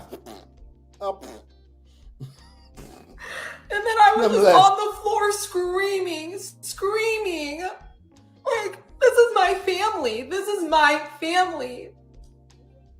I didn't even know how to pick myself up. And then I heard my dad. I was on FaceTime with my dad and he just goes, you need to be strong. And I like, no problem, Bumi. Thank you, Bumi. Immediately get up, sit on the couch, and he looked at me. He's like, you need to be strong. Oh my God. Said, what he took is a drop in the bucket, and we're going to get through this as a family. And that was just, you guys, I have the best parents in the world. So then my mom comes home from work, and I talk to her on the phone. My dad had already told her, and I pick up the phone and I'm FaceTiming her too. And I'm like, Mom, I'm so sorry. And she goes, why are you sorry? You have no reason to be sorry. She goes, everyone that knows you knows your heart. And I love you. You're my daughter. And we're going to make it out of this stronger than ever. I have the best family, the best friends, the best support system, and this whole tragedy of a situation reminds me of that every single day. And I just, through all the darkness, they are my light. So I'm on the phone with my mom, just talking to her about everything. And then this name pops in my head. So there is this man and his wife is from Denmark, and she had found my ex on LinkedIn and was like, it's so rare that I meet other Danes in Dallas. Would love to have you and your wife over for dinner. So we went to dinner with them and they were so nice, so kind. And this man is extremely successful. They were living in a very nice home. And he just felt like he wanted to take my ex under his wing and he wanted to find him a great job. And he was also working in tech, similar to my ex. So this man had taken him to like car shows. He met billionaires and made so many connections through this man. He just really wanted to be a mentor for him. And so his name popped in my head and I was like, Mom, I got to get off the phone. So I get off the phone and I call him and I go, hey, it's Onyeka. And he goes, hey. And I go, is everything okay? He goes, how can I help you? And I go, did my ex take money from you? And he says, that motherfucker took $30,000 from me. And I was just so shook. Like, another victim, and this man was just trying to help him. That's all he was guilty of, was trying to help him. And so I asked him, I go, how did he get all this money from you? And he said, well, he told me he was investing in this land. He was building a quadruplex and he had to rerun the water lines and he was looking for investors. He said they had 10 to 15 business meetings before this man gave my ex a dime. And he said, listen, Onyeka, I'm a man that's found a lot of success in my life. I have $1.5 million worth of cars. I have $500,000 worth of watches. This man had to work hard to pull one over on me. He said, I have loaded guns in every single room in my house. I didn't know if this man was a part of a group. And I asked him, I go, why didn't you bring this up to me? He goes, well, Anyeka, you're Nigerian. Like, that's a scamming capital of the world. I didn't know if you were in on it. And that's when the irony hit me. I'm scamming Nigerian, capital of the world. Nigerian. I tell people it's my biggest flex. But the country's not perfect. We have our strengths, we have our weaknesses. But one of our weaknesses is that there's a ton of scammers. Versus Denmark, who's considered to be this prestigious, wealthy, happy country. So the fact that a Danish how do you man say that pulled in us over English, on a please? Nigerian How do you say oh or God? Nigerians Oh God, you do collectively, not. it just How do you say that in blew English? my Marriott, mind. help me. And that's when he says, I'm going to tell you something else that's probably going to blow your mind. And I said, what is it? And we will continue on in part 24. Oh God, you idunlo oponu. The mom of ice oponu. Exactly. Oh my God. Oh my God. We can't make this. I think Sister Rose think this is all made up. Can we make this kind of shit up? I don't know. Dumb as rocks. I don't know if we can make this up. I just don't know. Now, apparently, there's a 200,000 lost crypto scam that happened. I already found it. It happened in part 14. Once I finish the other parts, we're now going to move on to, at this point, let's move on to the other part, But of course, the parent didn't know she was married. Of course not. I know these people. See, there's part of it that she's making up. Her family knew who she was. They knew exactly that she's a stubborn coconut head that has an own idea of what she thinks her life is supposed to go, and she's not going to listen to anybody. And they've known that for a long time. And once she became an adult and went off to college, and she was coming back from college, they couldn't tell her nothing. So they just kind of let, she's an adult now, as long as she's safe, we're fine. So of course she will go and get married randomly without talking to people, because she's trying to protect an imagery or a story that's, obviously. There's many of them. Many of them are with men that will not necessarily scam them, but it might be a lifelong type of trauma, traumatic experience, So it's crazy. I have a question for you ladies. Would you rather take what she's gone through or take cheating? Remember in the beginning when she said, deal breaker, cheating. I would never take cheating. Would you rather take what she's taking right now or take cheating? If you had to choose one, that's my question for you. In the meanwhile, let's move on to part 24. We're gonna move on to part 24. Yes, let's keep moving a little bit faster. I'll be right back. This is Ola, man of Prestige, your favorite relationship and marriage coach. If you enjoyed this, smash that like, subscribe, and share it with someone who needs it. Be a part of the Prestige family. My wife Lola and I have written 2 powerful books, Get My Marriage Back and Number 1 Red Flag, yours free at manofprestige.com. For personal coaching, send me a WhatsApp request for consultation to +1 732 305 8577. Stay tuned for more. Your journey to love and prestige starts here.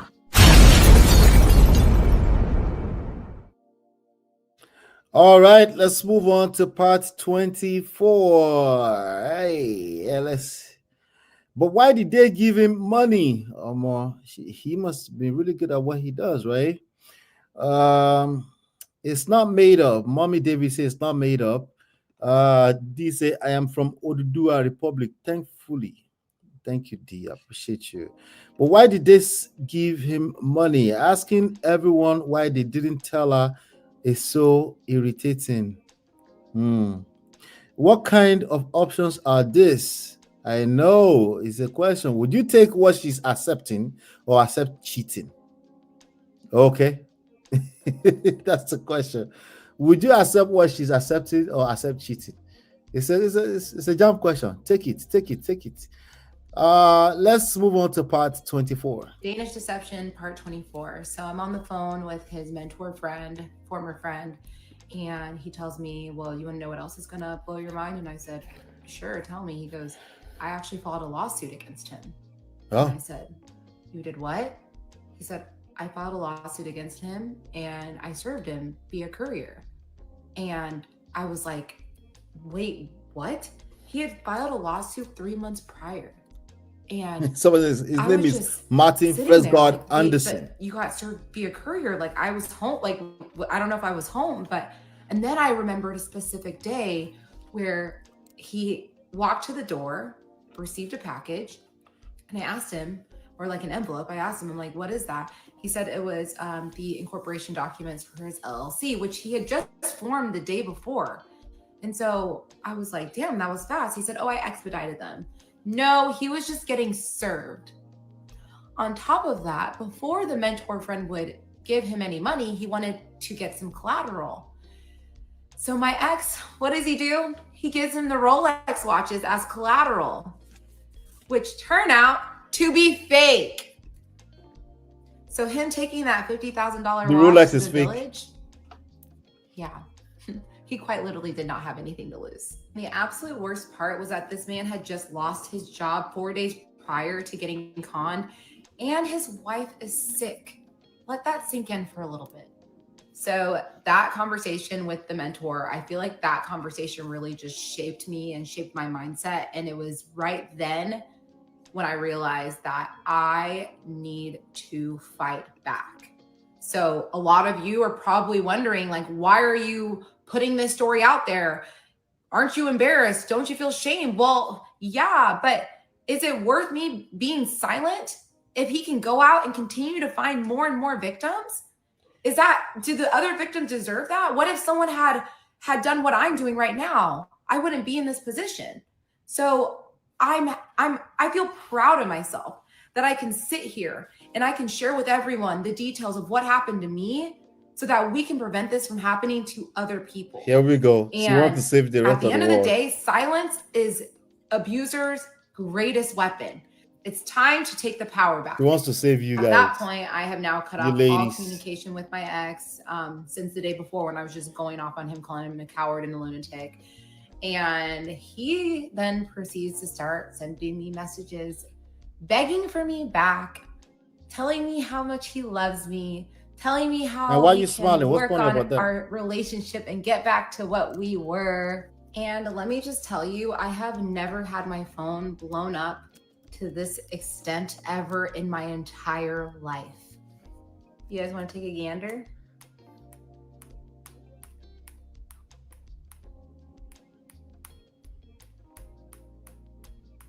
And it was hilarious because you could tell that so many of his messages came from ChatGPT, and I could tell, like it was so easy to tell. And obviously you guys don't need to see all the messages, but I will do you guys a solid and I will read you my favorite one.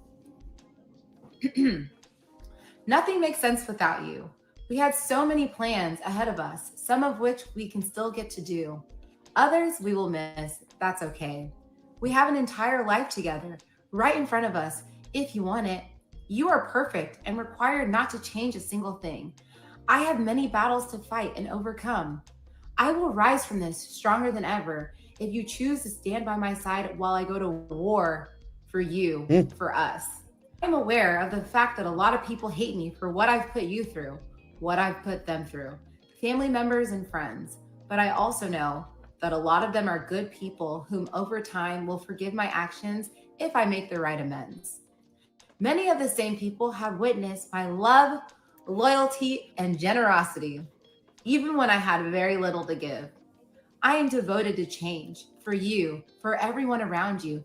I will put all my pride aside and show you that we can come back from this if you'll let me. You might think I sound crazy, delusional to think I stand a chance. I am crazy in love with you. I'll go through extreme lengths to show you that. And y'all, he ended every single message with this one part. I love you. I will always love you with all of my heart. I'll go to the end of the world for you. An actual psychopath. It's funny because I actually put that message in ChatGPT, and ChatGPT was like, "This is emotionally manipulative. He's minimizing So the you two emotional use financial ChatGPT. damage he's What's the caused by difference? saying that everyone's going to make amends with him.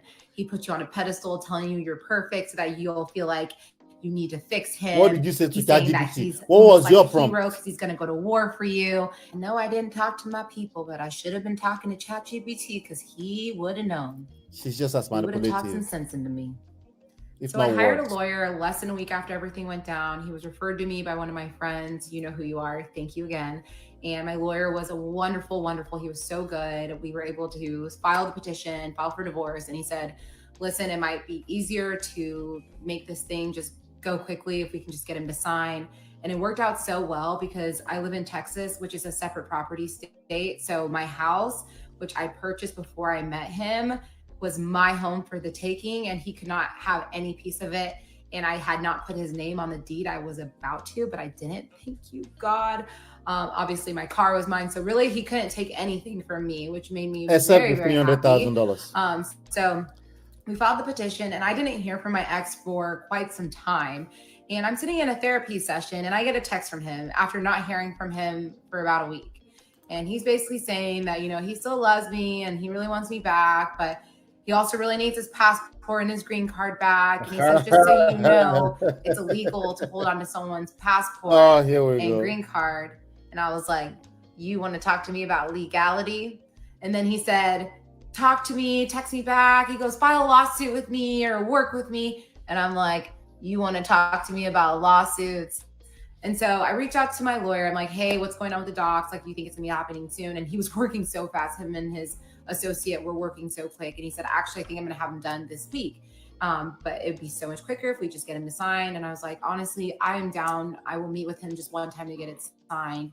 And I was talking to one of my friends about it, my friend Chris, and he said, Anika, I will go meet him for you. And I was like, are you sure? He said, yes. I'm like, thank you so much.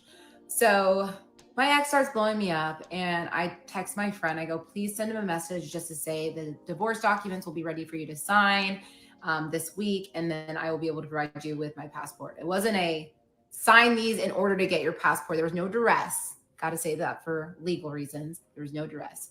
And then he texts me and he goes, this is heartbreaking, because I don't think he actually thought I was going to file, which is insane.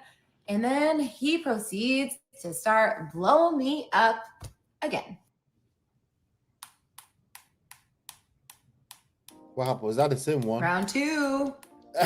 He's telling me he loves me and that he doesn't think we should give up on our rare love, and that he got a new job in Dallas and more he's money to provide for me, and yada. And I'm still not responding. And then he starts sending me voice memos. And the voice memos are getting kind of creepy because he's saying, I'm going crazy. I'm going out of my mind. I think I'm going to show up. And like, obviously I feel safe and I'm not scared of him. Like, I will beat him if he shows up. I'm not scared. And he sends me a voice memo saying, good morning. I love you. And I'll see you very soon. And I said, what do you mean see you very soon? So I sent a message to my neighbor. I go, hey, if my ex shows up, I'm gonna need you to tell him to leave. She said, I got you, I'm ready. I'm like, okay, sounds good. So Saturday comes around, and now we're like in the middle of September, and I'm walking my dog. I had just walked out of the house, and I look up, and there's an SUV pulling up right next to me. And I look up, and there's my ex. And we will continue on in part 25. What is this smile on her face? What is this smile on her face? I'm just curious. So I'm not going to waste too much time.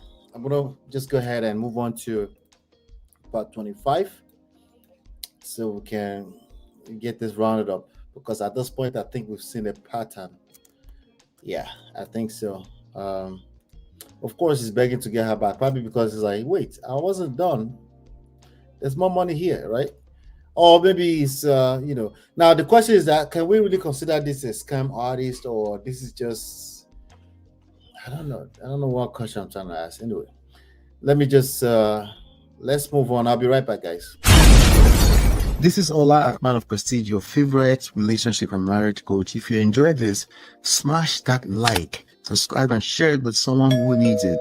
Be a part of the Prestige family. My wife Lola and I have written 2 powerful books: Get My Marriage Back and #1 Red Flag, yours free at manofprestige.com. For personal coaching, send me a WhatsApp request for consultation to +1 732 305 8577. Stay tuned for more. Your journey to love and prestige starts here.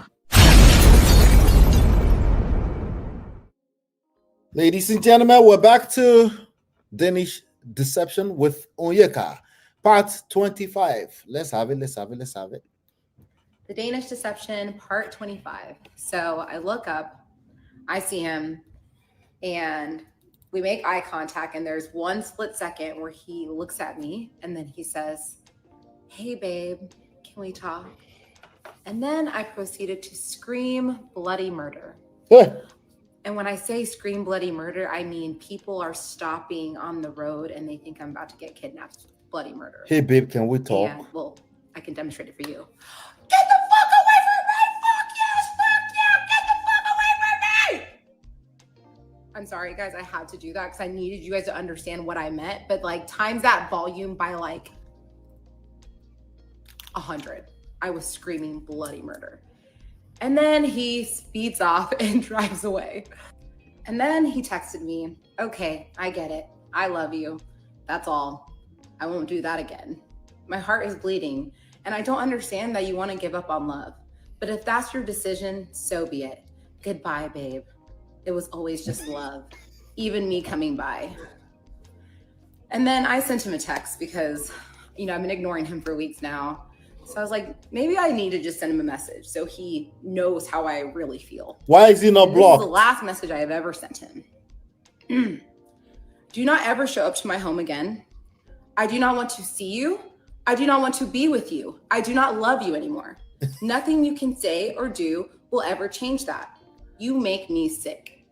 Someone capable of the evil you've committed on my life and the lives of so many is not capable of redemption.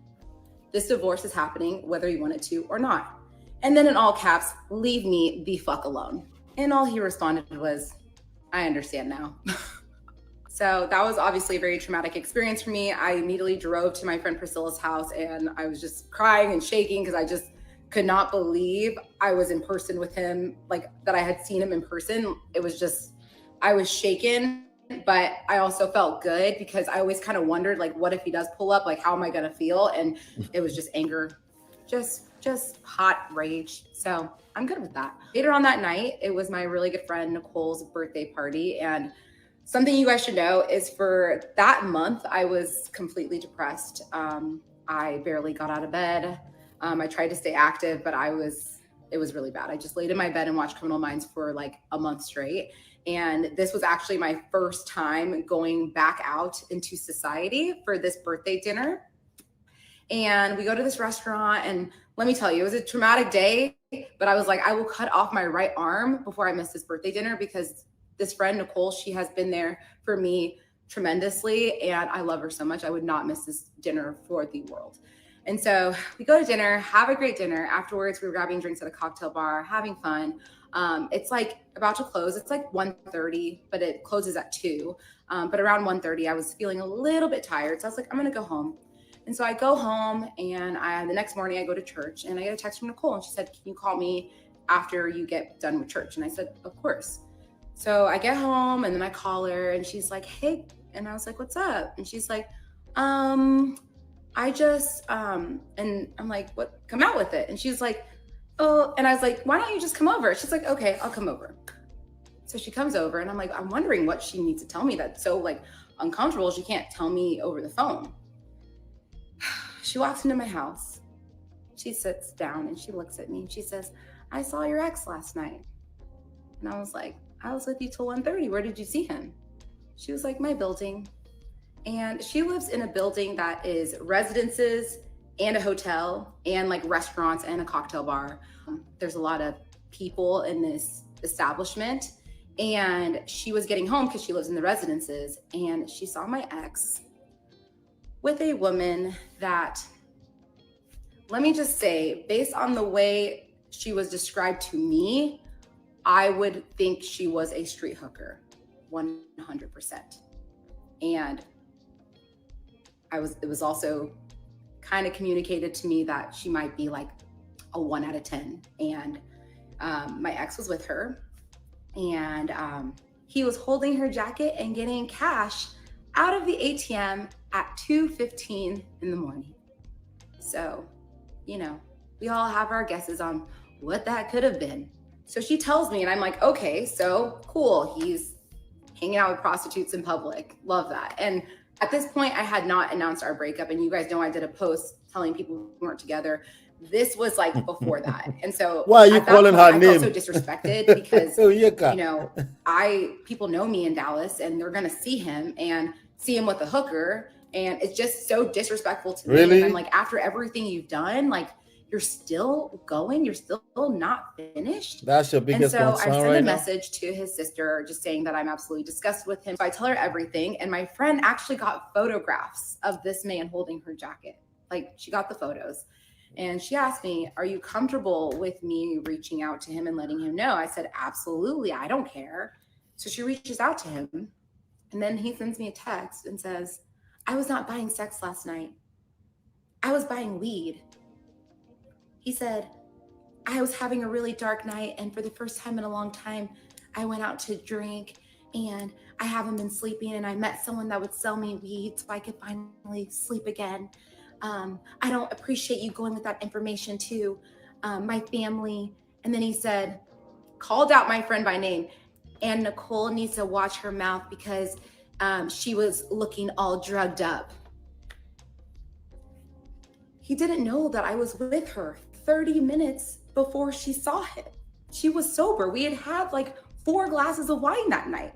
So she got drugged within 30 minutes. Oh, and she was also able to take 15 pictures of you holding the prostitute's jacket.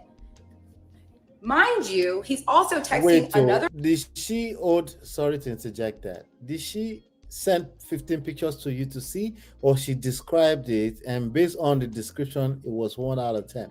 Let's continue. One of our friends, Rob, one of the other victims that he used to be good friends with, saying, I can't believe Onyeka would ever think I'd be with a prostitute. That girl was actually a doctor. And he also sends a screenshot of the receipt of his withdrawal, and it was $40. And I'm thinking there's 3 different options. Number 1, he saw my friend and he was like, let me take out a small withdrawal so I have something to back up my lie. What? And he clearly saw her because he called her out. He really thinks so much of herself. Number 2, he was conning the prostitute, and he said, hey, I only have $40 right now, but I'll pay you back the rest. Something with his Danish account. Bullshit. I don't know. And number 3, the prostitute was $40. Could be any of those 3 options. So obviously I was hurt by the situation, but it just, at this point, I'm not even surprised because this man is crazy. I allowed myself to shed 1 tear, and then I was like, I'm done. You allowed yourself to shed just 1 tear. The following week, my friend Chris met up with him, and he signed the divorce papers and had no problem with anything that I put in there. And now you're casting everybody. That was the greatest day, and my divorce was officially finalized on November 4th of 2025. Just yesterday. I'm happy, and I'm excited to move on. And I'll have a little conclusion video at the end of this, but I just wanted to say thank you to all of you for being here and letting me bare my soul to you guys. This has been the most difficult thing I have ever done in my life. And y'all's support means the world to me. And I just wanted to say thank you. And I hope you guys enjoyed the Danish deception. Let me read this comment. Somebody said 3 months no vacation. I know it must have been rough. Somebody said, so whatever happened with the whole seizure situation? So I said, failing to understand the relevance of the street or story. And so I said, wait, like this November that we're in right now, this whole thing just ended. So I said, just so y'all know, we're all here because she didn't want this man thinking she was using him for his money. And then somebody said, a 1 out of 10? How is this even relevant? Somebody said, from Monaco and royalty to 0.34 cents. Sorry, 34 cents. I'm buying street cat. You didn't have to call the other babe a 1 out of 10 though. It's lack of emotional intelligence. Not them. Not them. Mara says, congratulations, Onyeka. I don't feel bad for calling out Habanga fish fingers now. Now, listen. Let me see. I think there's a part 26. We'll be right. We're rounding up. I promise. We're rounding up because this has been a long one, almost 5 hours. I'll be right back, guys. I'll be right back.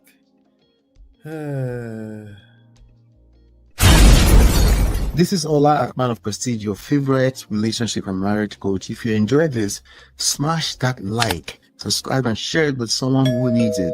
Be a part of the Prestige family. My wife Lola and I have written 2 powerful books, Get My Marriage Back and Number One Red Flag. Yours free at manofprestige.com. For personal coaching, send me a WhatsApp request for consultation to +1 732 305 8577. Stay tuned for more. Your journey to love and prestige starts here. All right, welcome back. So I'm going to use this last segment. I'm going to use it to play also the part about the $200,000 crypto. Shout out to Biba for pointing that out. All right. So, but let's listen to this one. Is very short. It's a 2 minutes and 35 seconds conclusion part, and then we'll listen to the other 14 minutes video, and then the part 14, and then we just call it a day. Okay. So, what time is it? Wow, 6:39 p.m. Okay. Welcome to the Danish Deception, the conclusion. So I just wanted to make a quick video to kind of like put a little bow on top of this present I just gave y'all. I'm obviously not a psychologist, but I have diagnosed him myself with narcissistic borderline personality disorder. If you're a psychologist, I'd love to know your thoughts, so comment below. But 100% I think he has that mental disorder in addition to his gambling addiction, which is just a recipe for disaster. I know a lot of you are wondering how explain, because no evidence. How the hell did this man con this many people? And this is what I think. Someone might disagree with me. Number one, his looks. He's a very charming, charismatic man. I've mentioned that multiple times. He's highly, highly, highly intelligent.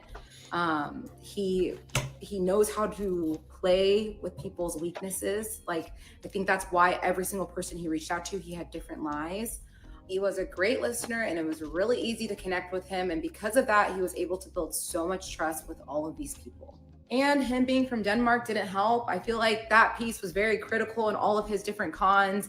I don't know how he conned people in Denmark. I'm sure he had some other way to do it, but yes, I have already received a lot of messages from people saying that my ex also conned them. I actually talked to a girl that dated him while he was with me and his ex. So now there's someone that was added into that mix. I also know that there's a group of people at a company he used to work with, and he conned tens of thousands of dollars from that company, and he actually ended up getting fired.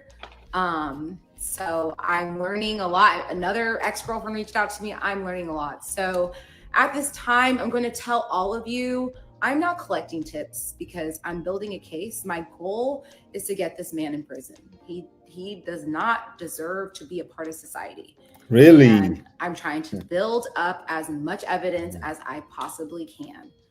I'm not going to name his name. I don't need to. But if you have any tips, or if you've also been a victim of this psychopath, send an email to danishdeceptiontips@gmail.com. Side note, should I share with you guys the tips as I get them? Could that be like a little fun segment? Maybe comment below if that's something you'd be into. And now that concludes the Danish Deception. Thank you and have a great night. No, we don't. We don't need to know the tips. Yeah, we've had enough. But I want to play that part 14. Yeah, let me play the part 14. There we go. Oh, he took money from Smokey too, apparently.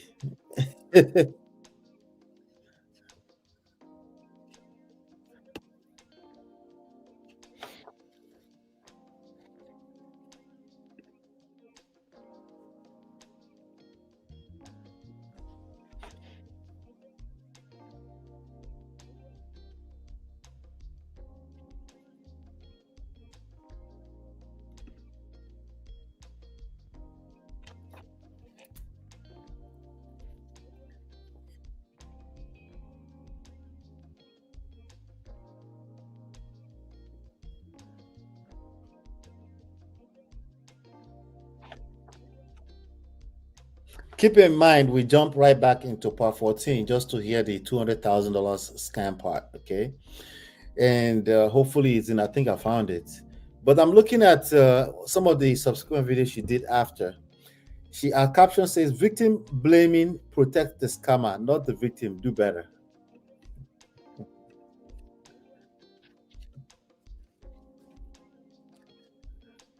Oh, all of this has been muted, though. I'm just seeing for the first time. Okay, so let me refresh. Okay. Let me refresh. I'll be right back, guys. I'll be right back. Let's see. No, cancel. I'll be right back. I'm going to pay bills and then I'll be right back. This is Ola, man of Prestige, your favorite relationship and marriage coach. If you enjoyed this, smash that like, subscribe, and share it with someone who needs it. Be a part of the Prestige family. My wife Lola and I have written 2 powerful books, Get My Marriage Back and Number 1 Red Flag, yours free at manofprestige.com. For personal coaching, send me a WhatsApp request for consultation to +1 732 305 8577. Stay tuned for more. Your journey to love and prestige starts here.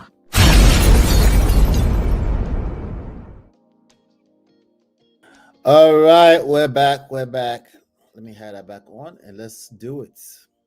So this is the part 14 again. To tell this part of the series. Okay. So he leaves the house, he goes to a hotel, and I'm so baffled and confused. And like the messages he's sending me are just so insane. And this is a side to him that I've never seen before. And I remember I called my best friend, Sarah, that was living in Germany at the time because of the time difference. She was awake and I'm just bawling my eyes out. I'm like, I don't know what's going on. And like, she comforted me a lot, but I just was hurt and upset and angry. Just why is he treating me like this? And so next day he says that he's going to come back and get some more of his things and go back to the hotel. And so I'm like, we're still doing this? And he comes over and I'm like, can we have a conversation? He's like, what's there to talk about? Like, I don't know what to talk about. Like, you disrespected me last night. And at this point, I'm like, let's have a conversation about it. And he's like, it's being extremely stubborn about the situation. But over time, he finally is like, okay, it's fine. Like, I'll unpack my bags. I'll stay. And I'm obviously pissed off that he just dropped $1,000. Sorry, still no audio. Can you guys hear the audio? We got the audio back, right? Correct? We should have the audio back now. Let me know if you got the audio back, guys. Let's see. We should have the audio back now. Let's see.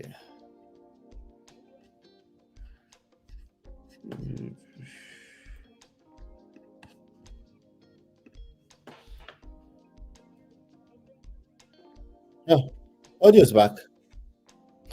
Let's keep going. All right. Where is it? All right, here we go. On a hotel room, which he spent like $1,500 the night before for our anniversary and just dropped another $1,000 on a hotel room. It's just like spending money so unnecessarily, and it's making me whose money is all of mad. this? I was like, I just want to keep the peace, so I let it go. And even though I'm still very confused at why he's behaving this way. So a couple days go by and I get a message from one of my really, really good girlfriends, and she says, hey, I've been wanting to reach out to you for some time, but did you know that your ex owes my husband $200,000? And I remember I was like eating lunch. I was next to my ex, I was eating lunch, and I'm just like, I read this message and I couldn't breathe.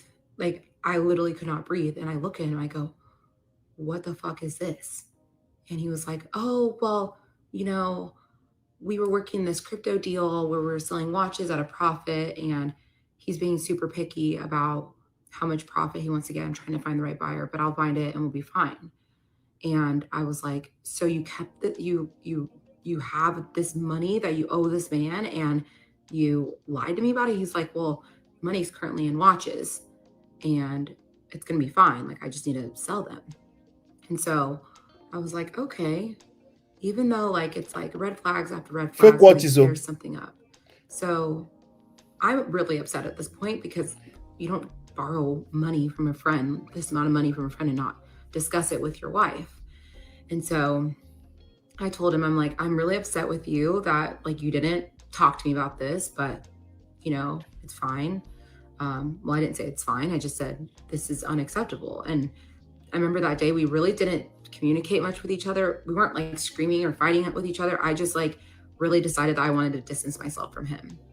What he did not know was that I was going to message my friend separately and ask her to ask her husband if the story that was communicated to me by my ex was true. So I asked her, and she responds to me and says, no, this is not correct. And at this point, it's the husband that's communicating. And for the purposes of this playlist and series, I'm going to refer to these individuals as Crypto and Crypto's wife. So Crypto is the one that's responding, and he's saying, no, none of this is true. He told me he had the watches sold a long time ago. He told me he was going to transfer the money, and I've been asking him, and he's been giving me the turnaround time. And, you know, when his dad was in the hospital, I was trying to be respectful, but also like, you know, this is affecting my work because he works very much in crypto.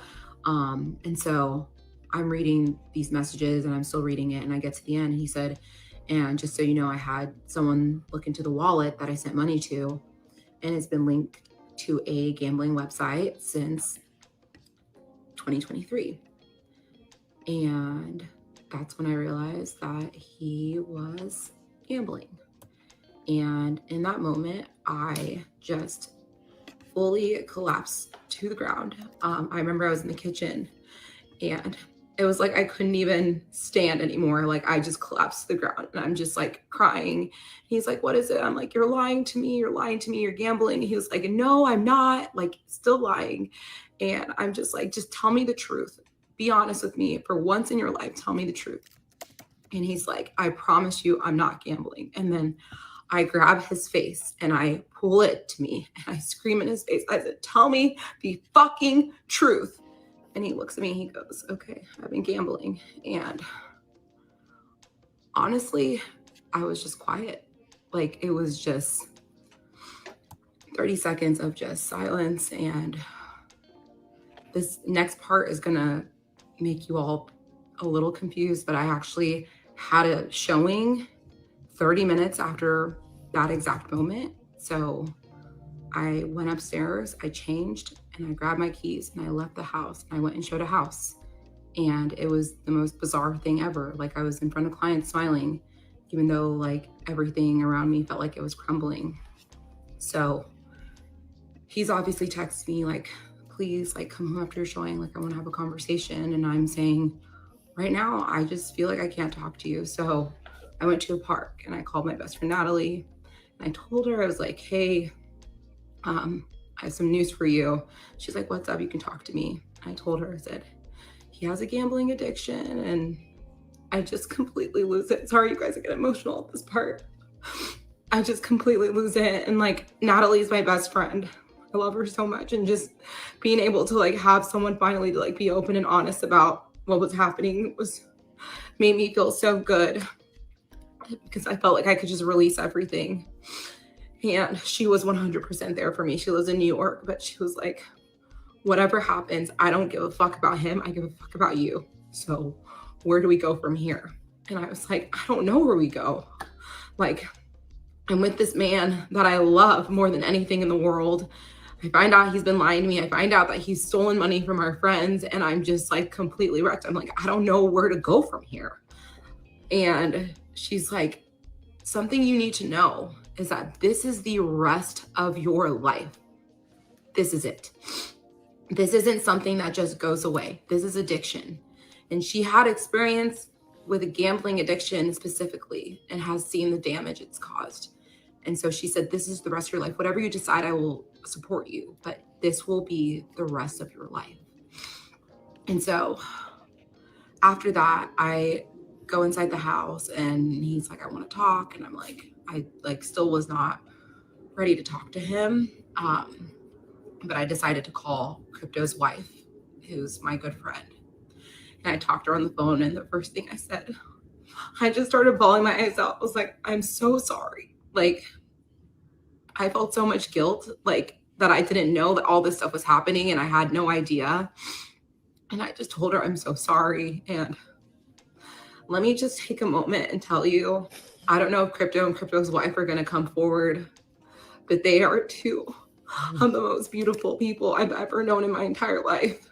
And after what they went through, like, they had every right to, like, go to the police and ruin our lives. And instead they had empathy and they had love for me. And they were just like, whatever we can do to support you, like, money comes and goes. Obviously, we'll figure that out later, but what can we do to support you? And I just was like, I don't know how to be with someone that lies to me and that I don't trust. Like, I don't know what to do. But, you know, at the same time, like, I got married. We said our vows, and we said in sickness and in health, and this is a sickness. And I have no experience with addiction at all. None, zero. Like, I don't even know where to begin. And so I just start doing research and, like, looking at, like, podcasts and reading books. And at this point, I'm still very much distancing myself from him. And then I look up a Gamblers Anonymous meeting, and I find one here in Dallas, and it was an open meeting happening. And I told him, I said, you know, it's still really hard for me to, like, talk with you, but let's go to this GA meeting. And so we go to the GA meeting. Everyone's, like, going around circle, telling their stories. I'm just bawling my eyes out during this whole entire thing because I'm hearing, like, the saddest stories, and I'm hearing, like, the most beautiful success stories. And so in a way, it, like, made me understand the depth of what I was going through, but it also gave me hope. And so I, for some reason, still felt like there was, like, a lot that I didn't know about him. Like, there was stuff missing in my gut and my soul. And I kept asking him, is there anything else you need to tell me? Is there anything else you need to tell me? He said no. At this point, I am still in constant communication with Crypto and Crypto's wife. And Crypto tells me, I was wondering, how would you feel about me hiring a PI to look into his past? And I said, 100%, please do it. And we will continue on in part 15. The Danish Deception, part 14. All right. I have Smokey here. We will not be doing that. We're going to call it a day. Ladies and gentlemen, shout out to all of you for hanging out with me. We're right about 5 hours. I knew it was going to be long. I was suspecting it might be longer, but of course, as you can see, I got to a point I had to start cutting it short. So, of course, we did. All right. So, but that's our own little precise take on the Danish Deception by Onyeka. I hope you guys learn one or two things from that. I really do. Here's the thing. While we're at that, we're rounding up. I promise we're rounding up. But just in case you know who this guy is, he's finally revealed his girl. What did happen here now? Let's see if we can make this happen. Yeah.